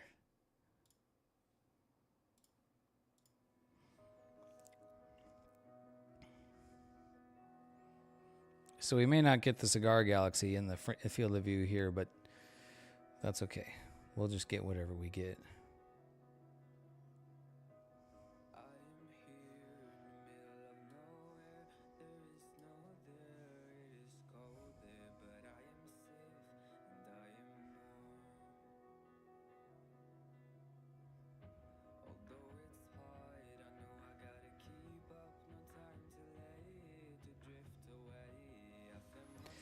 Still, well, now it's exposing after solving and slewing, and so it's gonna expose again.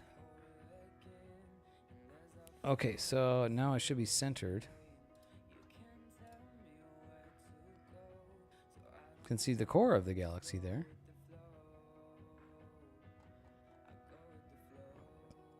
Okay, so now what I can do is, yes, there's one. I'm gonna hit determine rotation from camera, and so it takes a picture, and I will update my frame with the rotation. There's one other plugin I'll show you in a second. Yeah, so that's what we've got. So now I'm gonna just make a new sequence with that.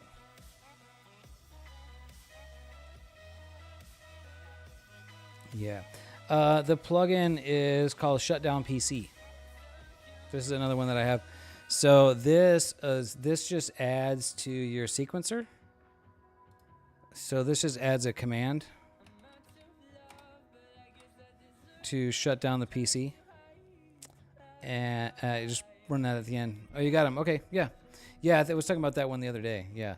So those are the two that I use.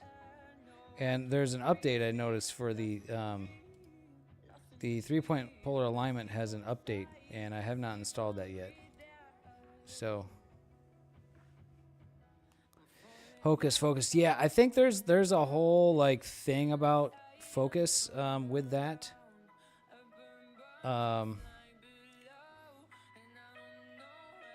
So there's like you can get really deep into more advanced focusing with that. I think you probably won't need it to begin with. I haven't been using it, so.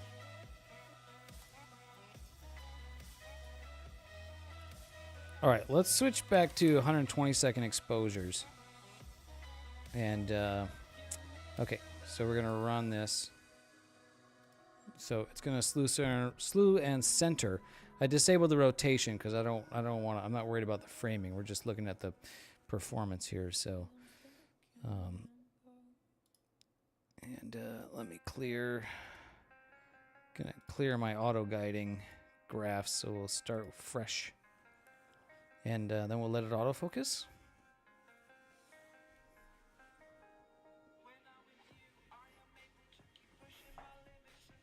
Yeah. I watched a little bit of a video about Hocus Pocus, and it was just like, it just seemed to be like totally not something that I needed for now, you know. And I didn't really pay too much attention into what all it can do and why you might want it. So.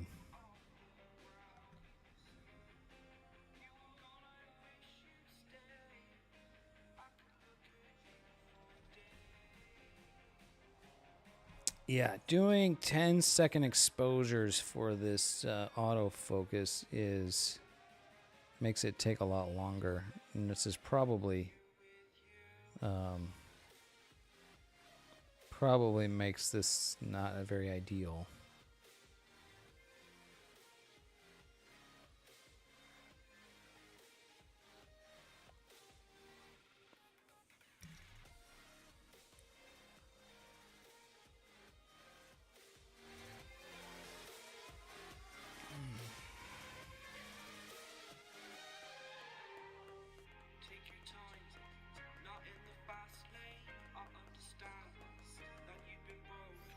I also need to make a dew shield. Well, not really a dew shield, just like a sort of function as a dew shield for the new scope, which will also help keep out, you know, stray light.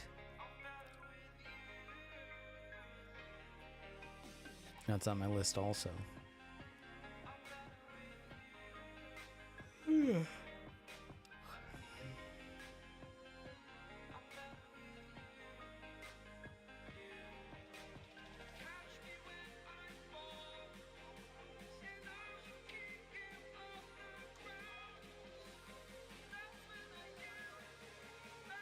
Yeah, I don't. It's not going to be too elaborate.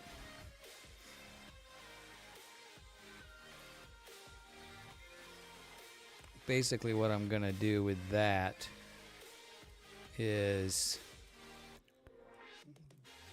it's not rocket appliances.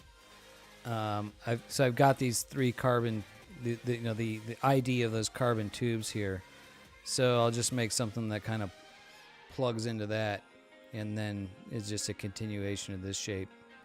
There is a little bit of rocket appliances to it because it can't just extend. It has to fan out at an angle.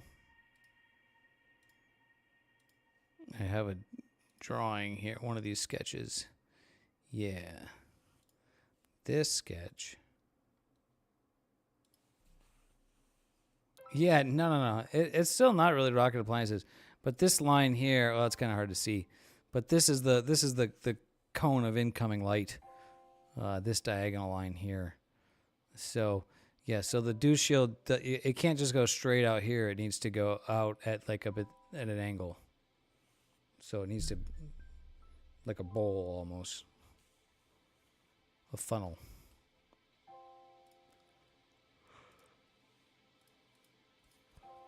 But I can make that a little bit more of a CAD challenge. But I'm always up for a CAD challenge. All right, we are imaging and guiding.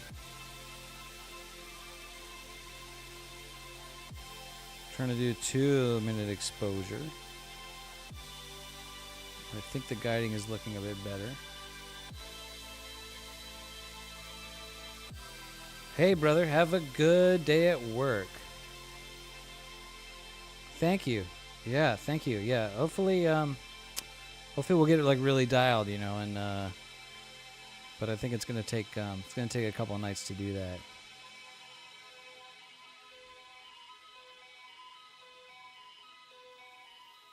Yeah, I need to make a dew shield.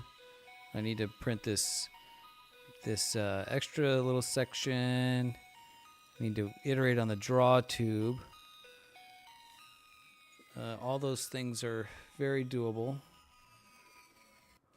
Yeah, I need to work on the cable. Oh, maybe it's almost my bedtime too. I need to work on the cable management. And yeah, kind of a lot of things to do on the mount side of things to ensure clearance, safe clearance, and cable management and stuff. And now I'm going to jinx it again, but I'm getting like really good guiding. All right, got the first image in. Yeah, that's round. Look at this double star that it resolved here. So that's yeah, we're just not seeing much galaxy in here. I mean, that's the core. It looks like just a little bit of a fuzzy. But yeah, unfortunately.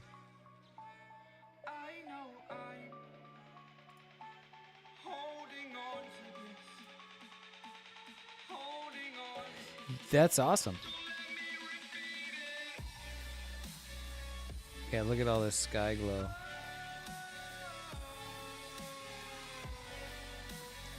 Well, yeah, and you know, when you know what that little fuzzy, you know, smudge is,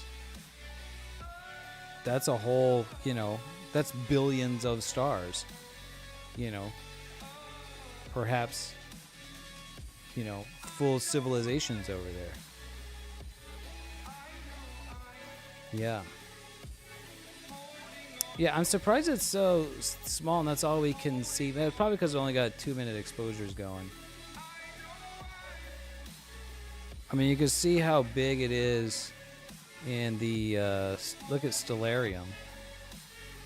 I mean, look at how much of the frame it fills. So you can, that gives you an idea as to how much data we're missing, right?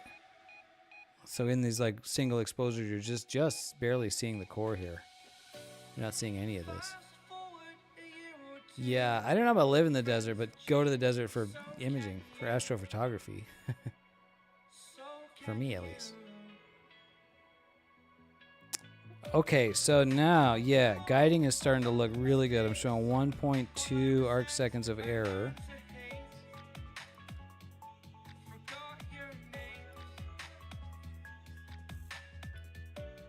And stars are looking a little... It's just not perfectly round. That could be the collimation or the sensor tilt, right?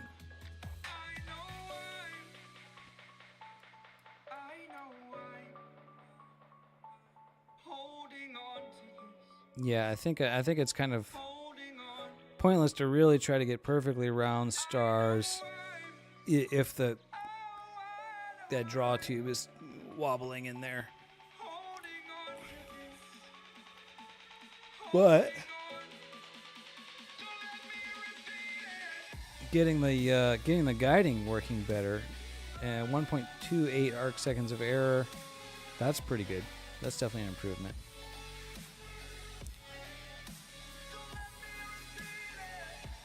Yep, cool. Yeah. Yeah, you gotta just try stuff.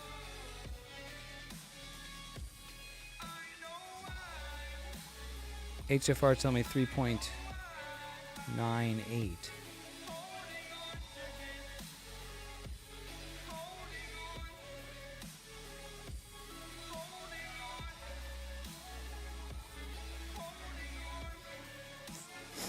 Okay, I suppose a test now might be slew back to Thor's helmet.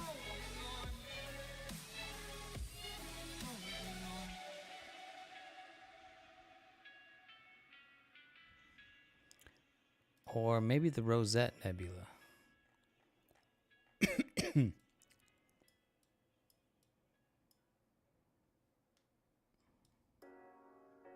I have the Rosette Nebula for a few more minutes. That's probably the biggest, brightest thing that we can see. The seasons come and go like thoughts of you. Like a wave returns to the sea into the blue. They change, but in a cycle. Yeah. Okay, I think we're looking pretty okay over here. Each painful but delightful to live through. You came into my life just like. All right, I think I want to go to the Rosette.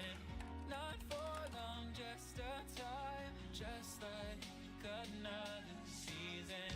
Maybe this time next year you'll reappear for no reason, but I'll cherish every There's a lot of bright stars in that core. way this season.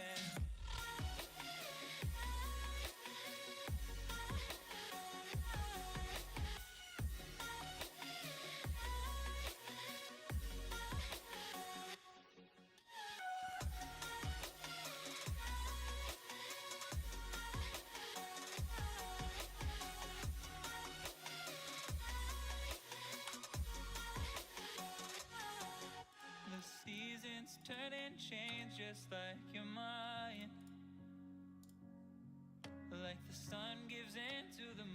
Yeah, we'll go to the rosette. Time continues marching, it slowly crawls. With each new one starting, I recall. You came into my life just like another season. Not for long, just a time, just like. Yeah, cool. Yeah, we'll do, Myth. Yeah.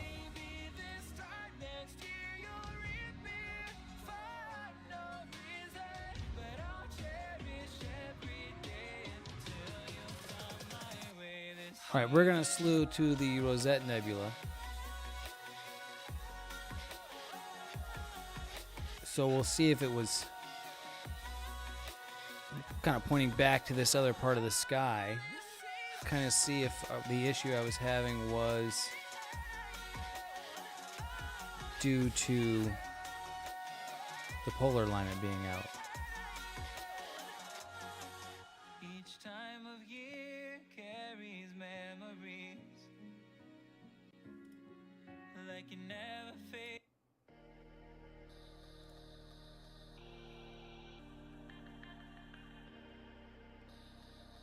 Oh shit, smoking some tri-tips, damn. Damn, that sounds pretty interesting. You can go for some of that. Yeah, big cluster of stars right in here. So this might be kind of interesting. Oh, nice.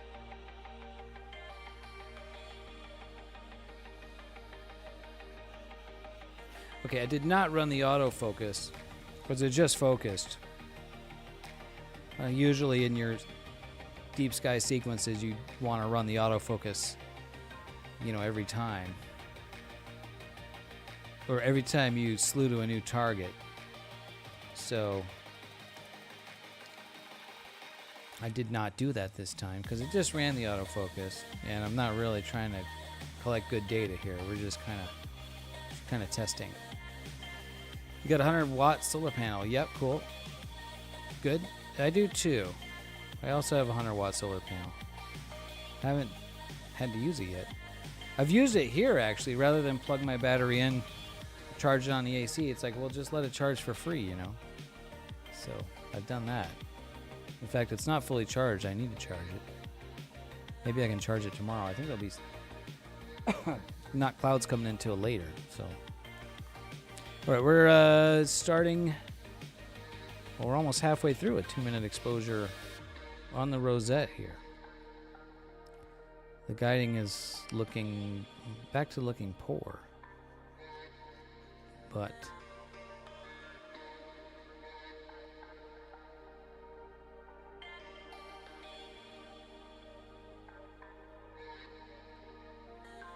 yeah, if you can, I mean, if you can charge it with solar, like, just charge it with solar at home. Why, you know, charge it for free. Why plug it in?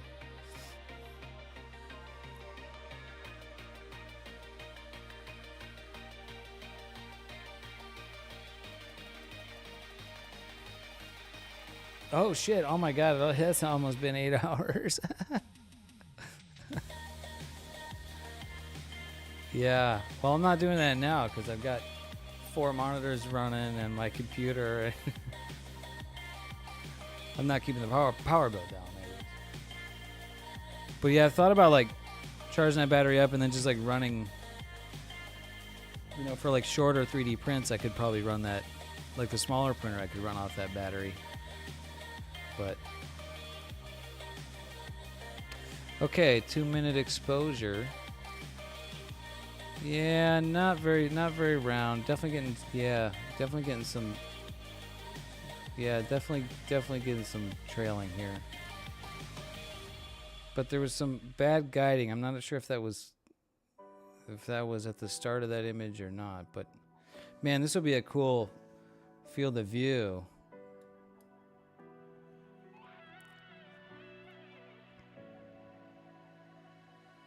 Oh yeah. You can definitely see the nebula in there. But yeah, we've got streaking. Definitely.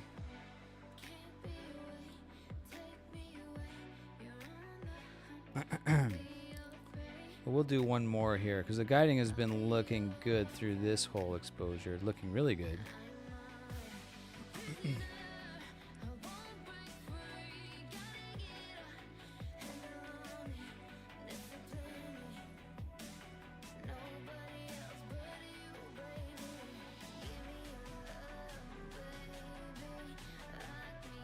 We'll see. Hopefully this one comes out.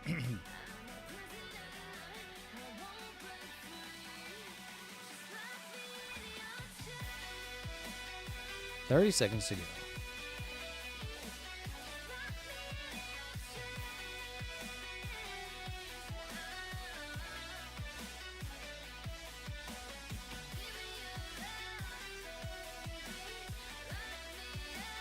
Just watching the paint dry here. Just watching the photons come in. 5 seconds. Okay, this one was all with good guiding. I could see this was all good guiding. And, okay, those were round stars. I mean, as round as I think. I think now that's any out of roundness here is probably due to, collimation. It decided it wants to run the autofocus, so I guess we'll let it do that.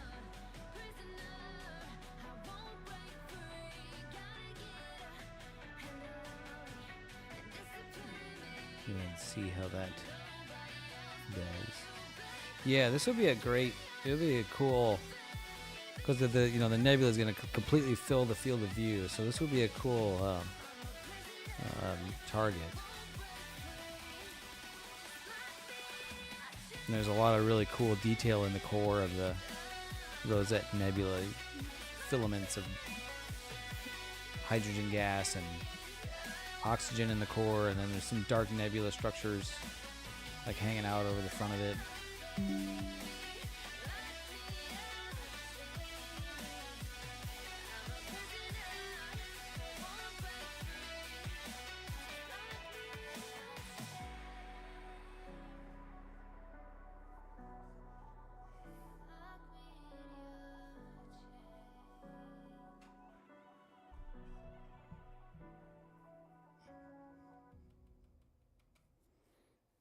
Still autofocusing.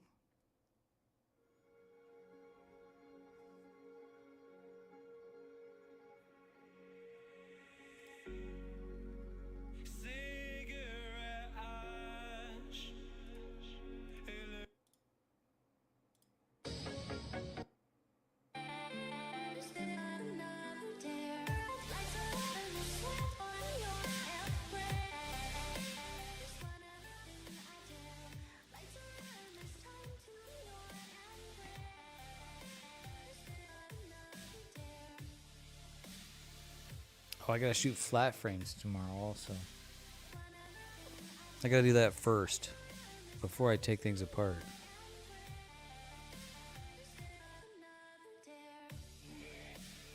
Oh, they may not even really calibrate out very well.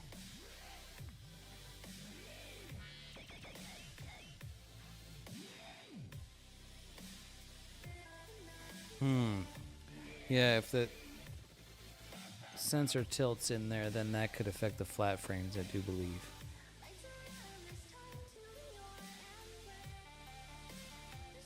No, that's darks. Flats are the trickiest calibration frames to take, but they're the most important. You need a light. You need an even light source of just pure white, diffuse white light. Flats are like correct for errors in the optical train.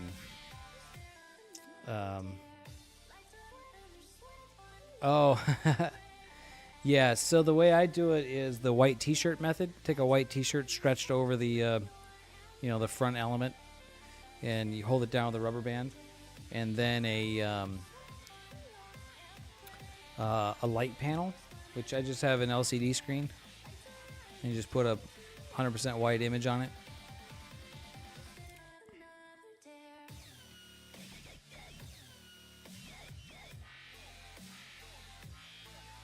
Oh, this image is going to be bad. Yeah, I got a bunch of ugly, big batch of bad guiding, so this is probably going to be a bad image. Yeah, like an iPad, yeah.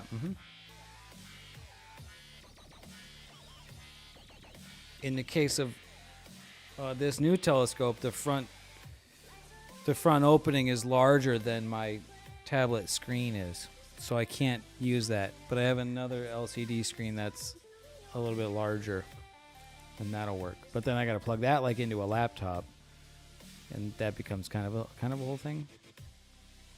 But not really.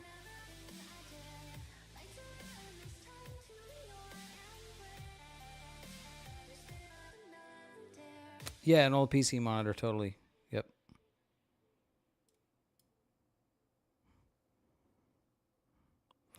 Yeah, I just had like a big bunch of errors in RA, and that kind of screwed this exposure up.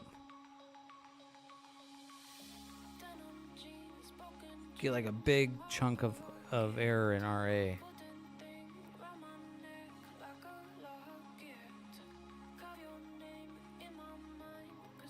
Yeah, so I'm probably getting some type of periodic error.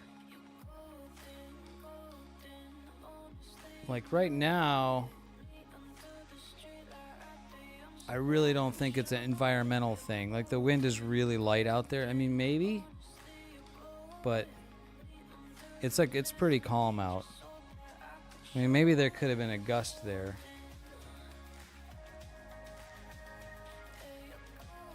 But it kind of affected RA and deck both at the same time, though. So that would seem to more indicate like a gust of wind, I think.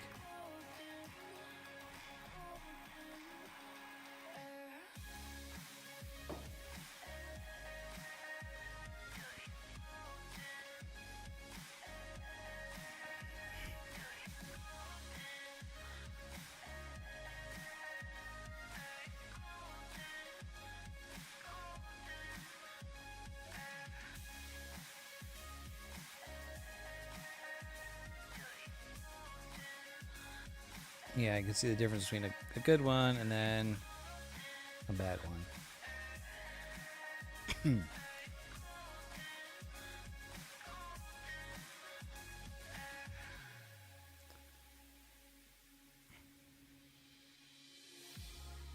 And this had one little big bit of error right there.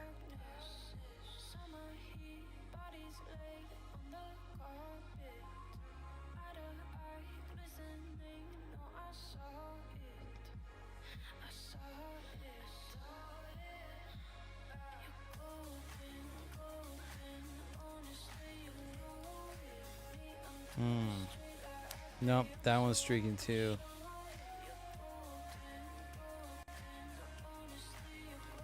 Yeah. Good and then bad.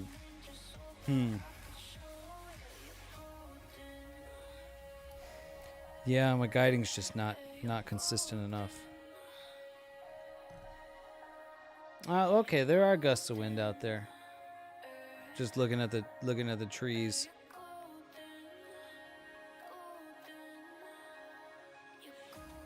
Yeah, it did pick up. Okay, well maybe it is just the wind. Oh wow, look at that. I don't know if you just saw that on the security camera, but the cables all just slid down. So that's definitely going to wiggle the camera. So this is going to be a really bad one.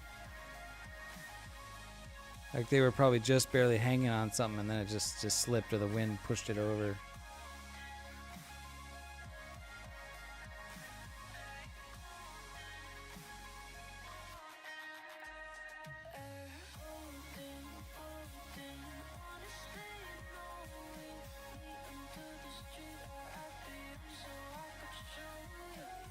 Yeah, and then you see those trees move.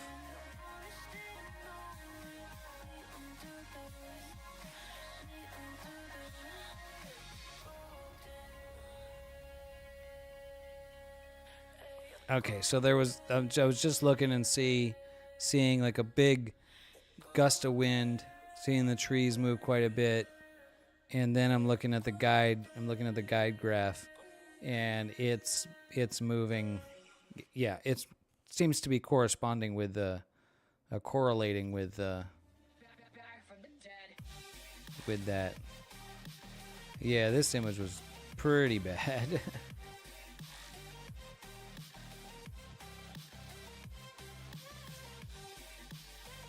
Okay, I'm gonna do something. I'm just gonna try.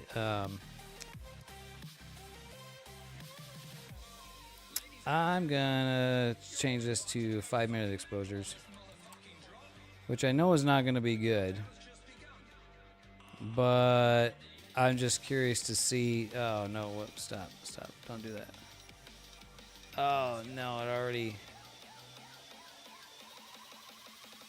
Crap! Did it change the? Did it change the focus? I didn't want it to run the autofocus again.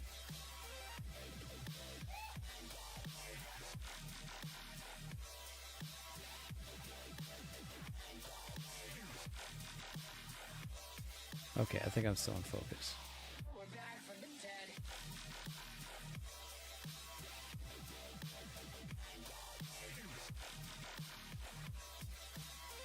Wait, what the heck? Why was it focusing?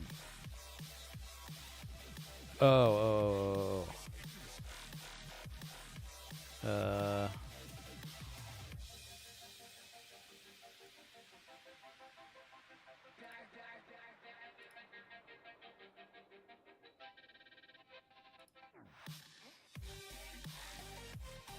Can I not reset this?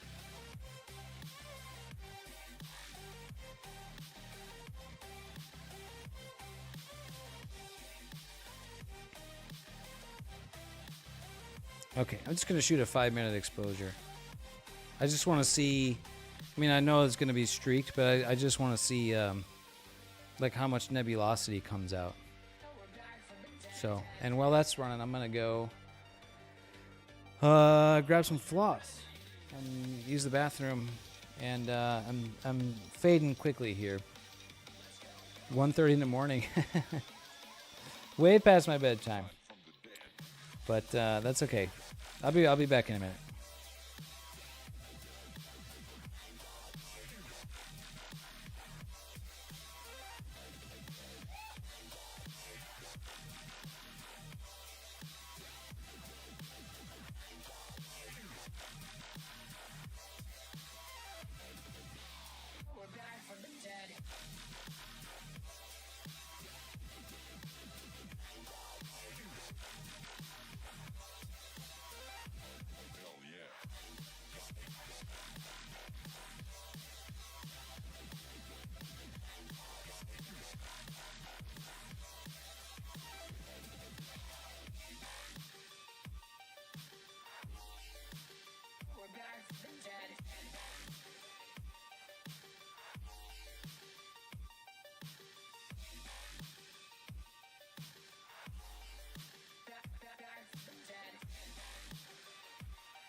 You guys floss yet today?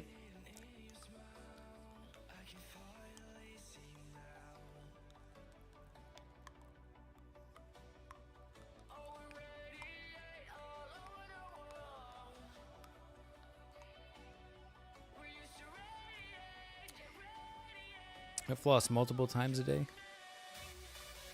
Try to take care of the teeth, take care of the gums, you know.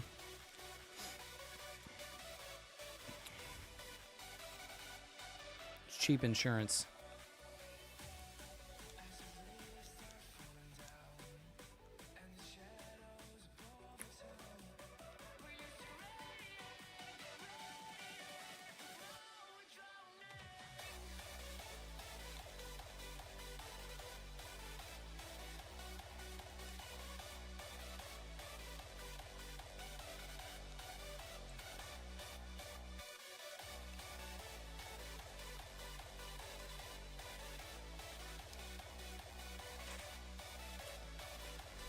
All right, where are we at here? 3 minutes and 27 seconds on this exposure, which I do expect it to be streaking and not very good looking, but just kind of curious to see what a 5-minute exposure with this scope can look like.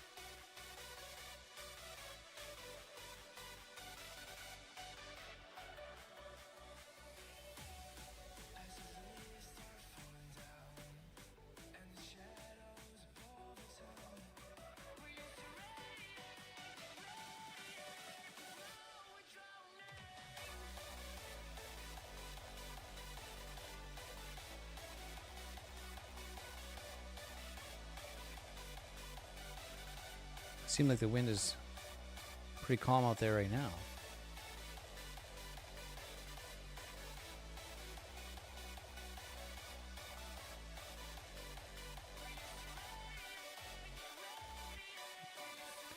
Here we go.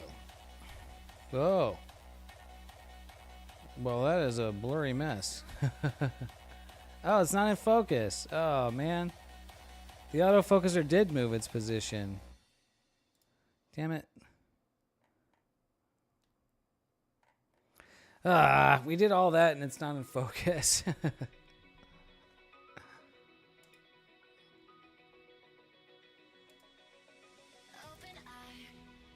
Now we gotta refocus it.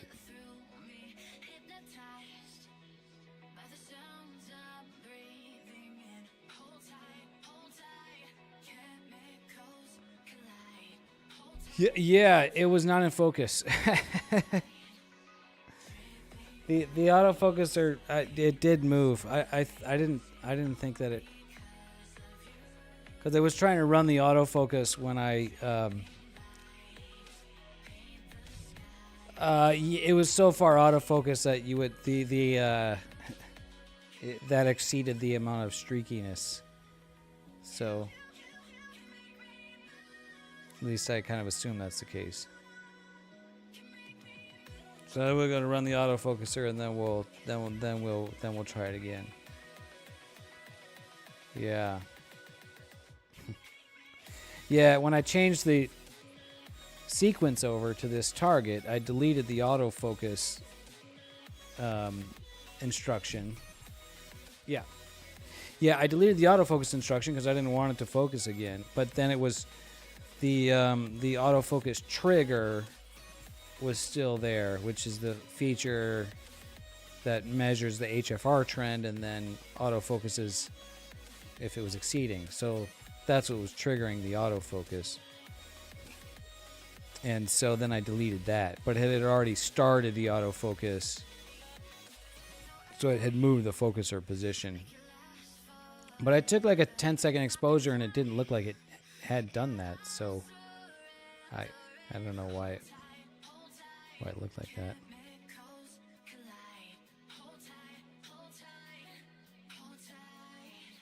All right.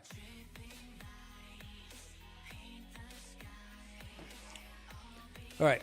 Watch the autofocus do its thing. I'm going to be right back. I'm going to go brush my teeth.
All right, teeth are brushed. Just kind of getting ready for bed because I'm gonna be ready for bed. We'll see how this 5-minute exposure looks like.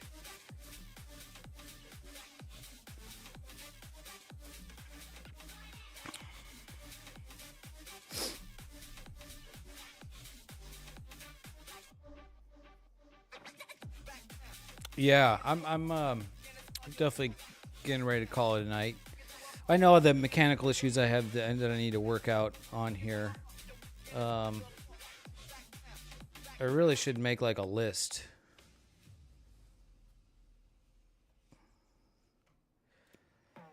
We can do that. We need to work on a dew shield. We need to work on the draw tube. Need to work on the draw tube. We need that midsection. Let's see. We can work on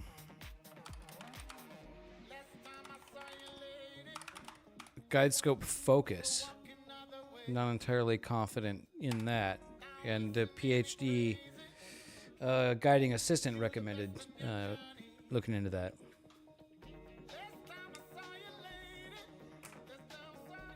Let's see what else. Cable management.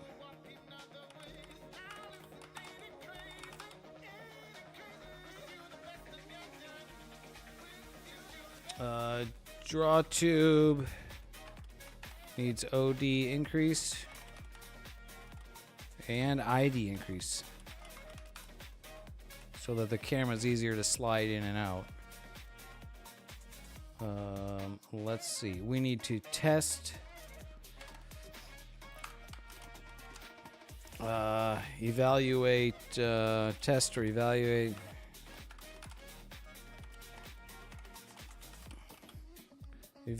collimation.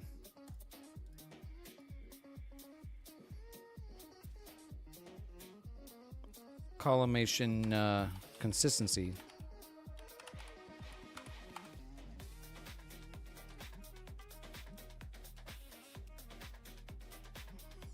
Let's see what else. That's all I can think of right now. Included with cable management is I probably need to relocate my mini PC.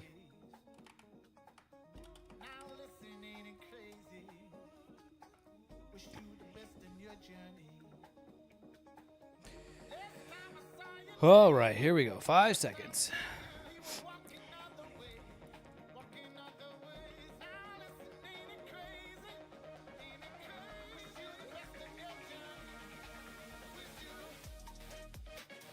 Yeah, they're streaking a little bit. A little bit.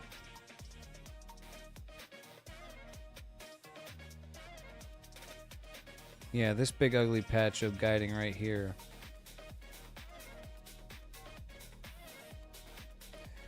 Yeah, no, it's cool. It's cool. Yeah, I'm definitely gonna be not satisfied if the stars are not round. I'm definitely gonna be very picky about that. Very streaky out here. And over here, yeah. Interesting, they seem less streaky in the middle. Well, maybe not. Yeah, I know imaging at this pixel scale is gonna be more difficult. So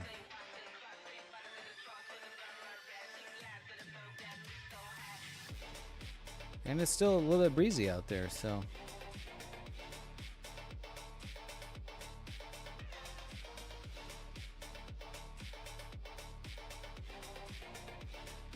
but it's good progress nonetheless. Yeah, yeah.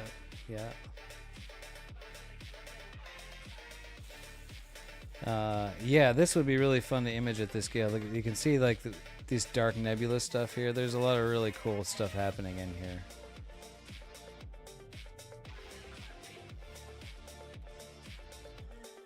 Maybe we'll let it go for another one here. Maybe we'll get a lucky 5 minutes of good guiding. Maybe we'll do one more.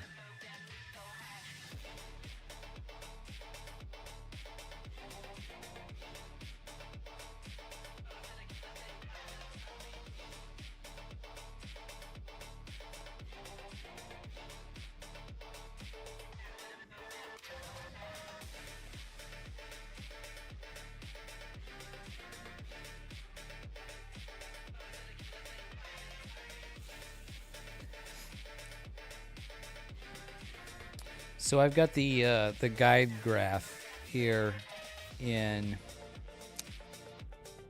Nina.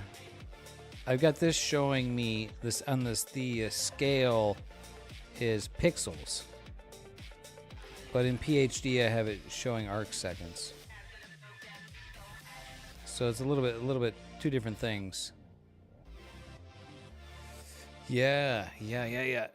Large and bright and position in the sky, and for how much during the night.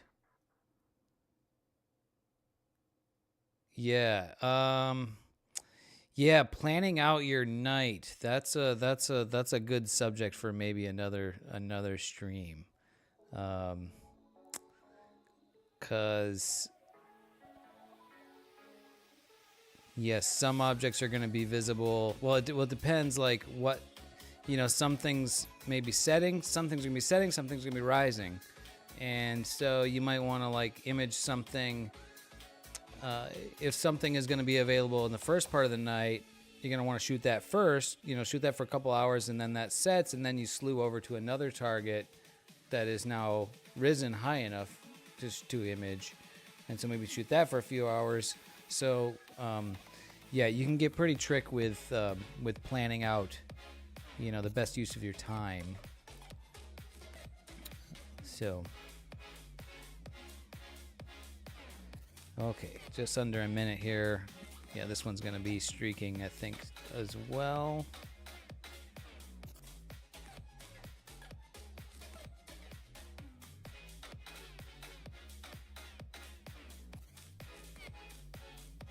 Yep. Yeah, clouds, equipment issues.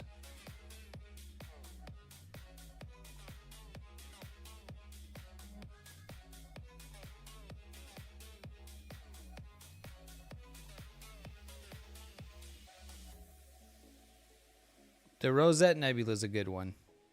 It's bright, it's colorful, it's impressive looking, it's large. It'll be in a good spot of the night sky for most of the night, I think. So the Rosette Nebula is a good one.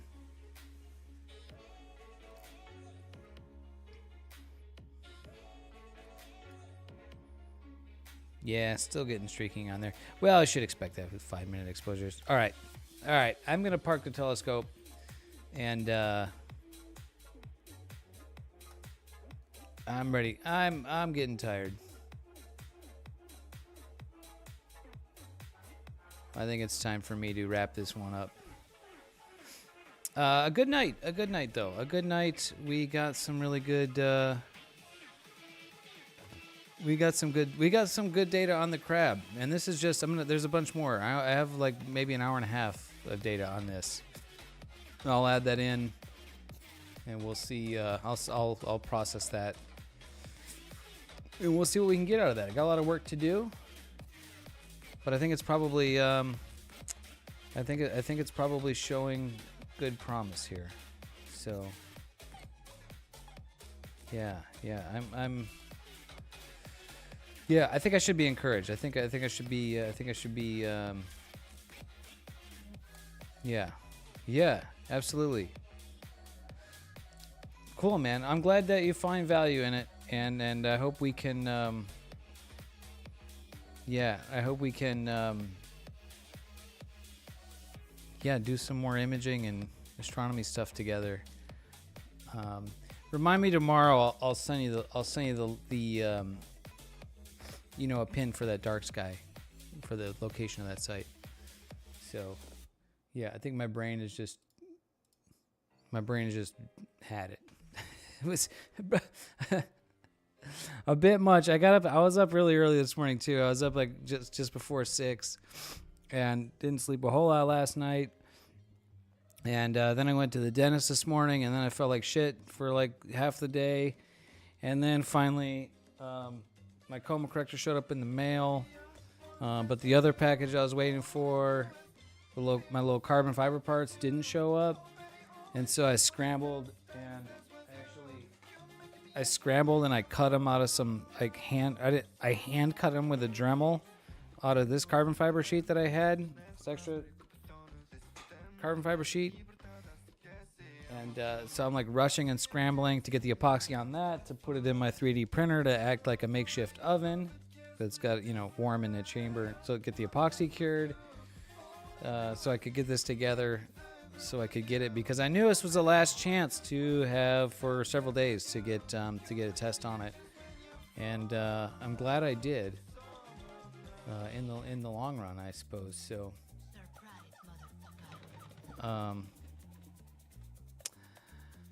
Astrophotography. Hey, what's up? What scope am I using? This is a Newtonian scope that I designed and built, and today was the first light on it.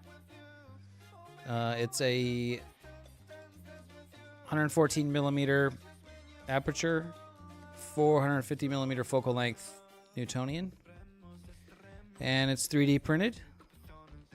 The outside tube is 3D printed and then supported with carbon fiber tubes for like a backbone. And it has a focuser that I built. And that's some parts that need a little bit of work.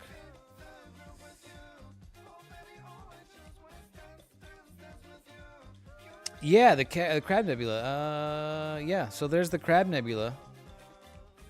This is not, and I have a lot more data to add to it too. We'll probably have an hour and a half, maybe 2 hours total data on that. So I'll stack the rest of that tomorrow, and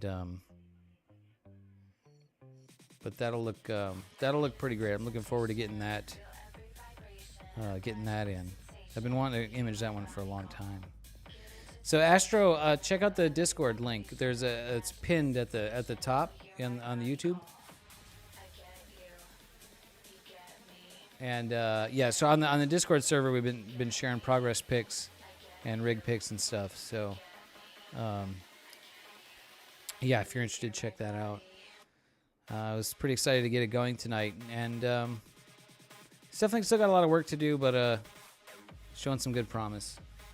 Combination of work I need to do on the scope and on the mount, and lots of other stuff. So, and we were also having like crazy wind most of the night tonight too, which was not in the forecast. So, but overall, I think it was a productive night. It was definitely a productive night. So, I'm going to end this one here because it's almost 2 o'clock in the morning, which is way past my bedtime. This stream has been going for 8 hours and 21 minutes, which is crazy. Thank you guys for being here. Thank you, Myth, for being here. Pippi Land for showing up. Zach for the super chat. And, let's see. Misadventures with Astro, thank you for being here and your guidance and support. And Stan was here, was helping out. Who else? I'm just like scrolling through and looking. Star Traveler with some help. So, what a good one. Thank you, Myth, for being here. All right. Thank you, guys. Good night. Sleep well. I'm not sure when I'll be on again. Anyways, check the Discord. Good night.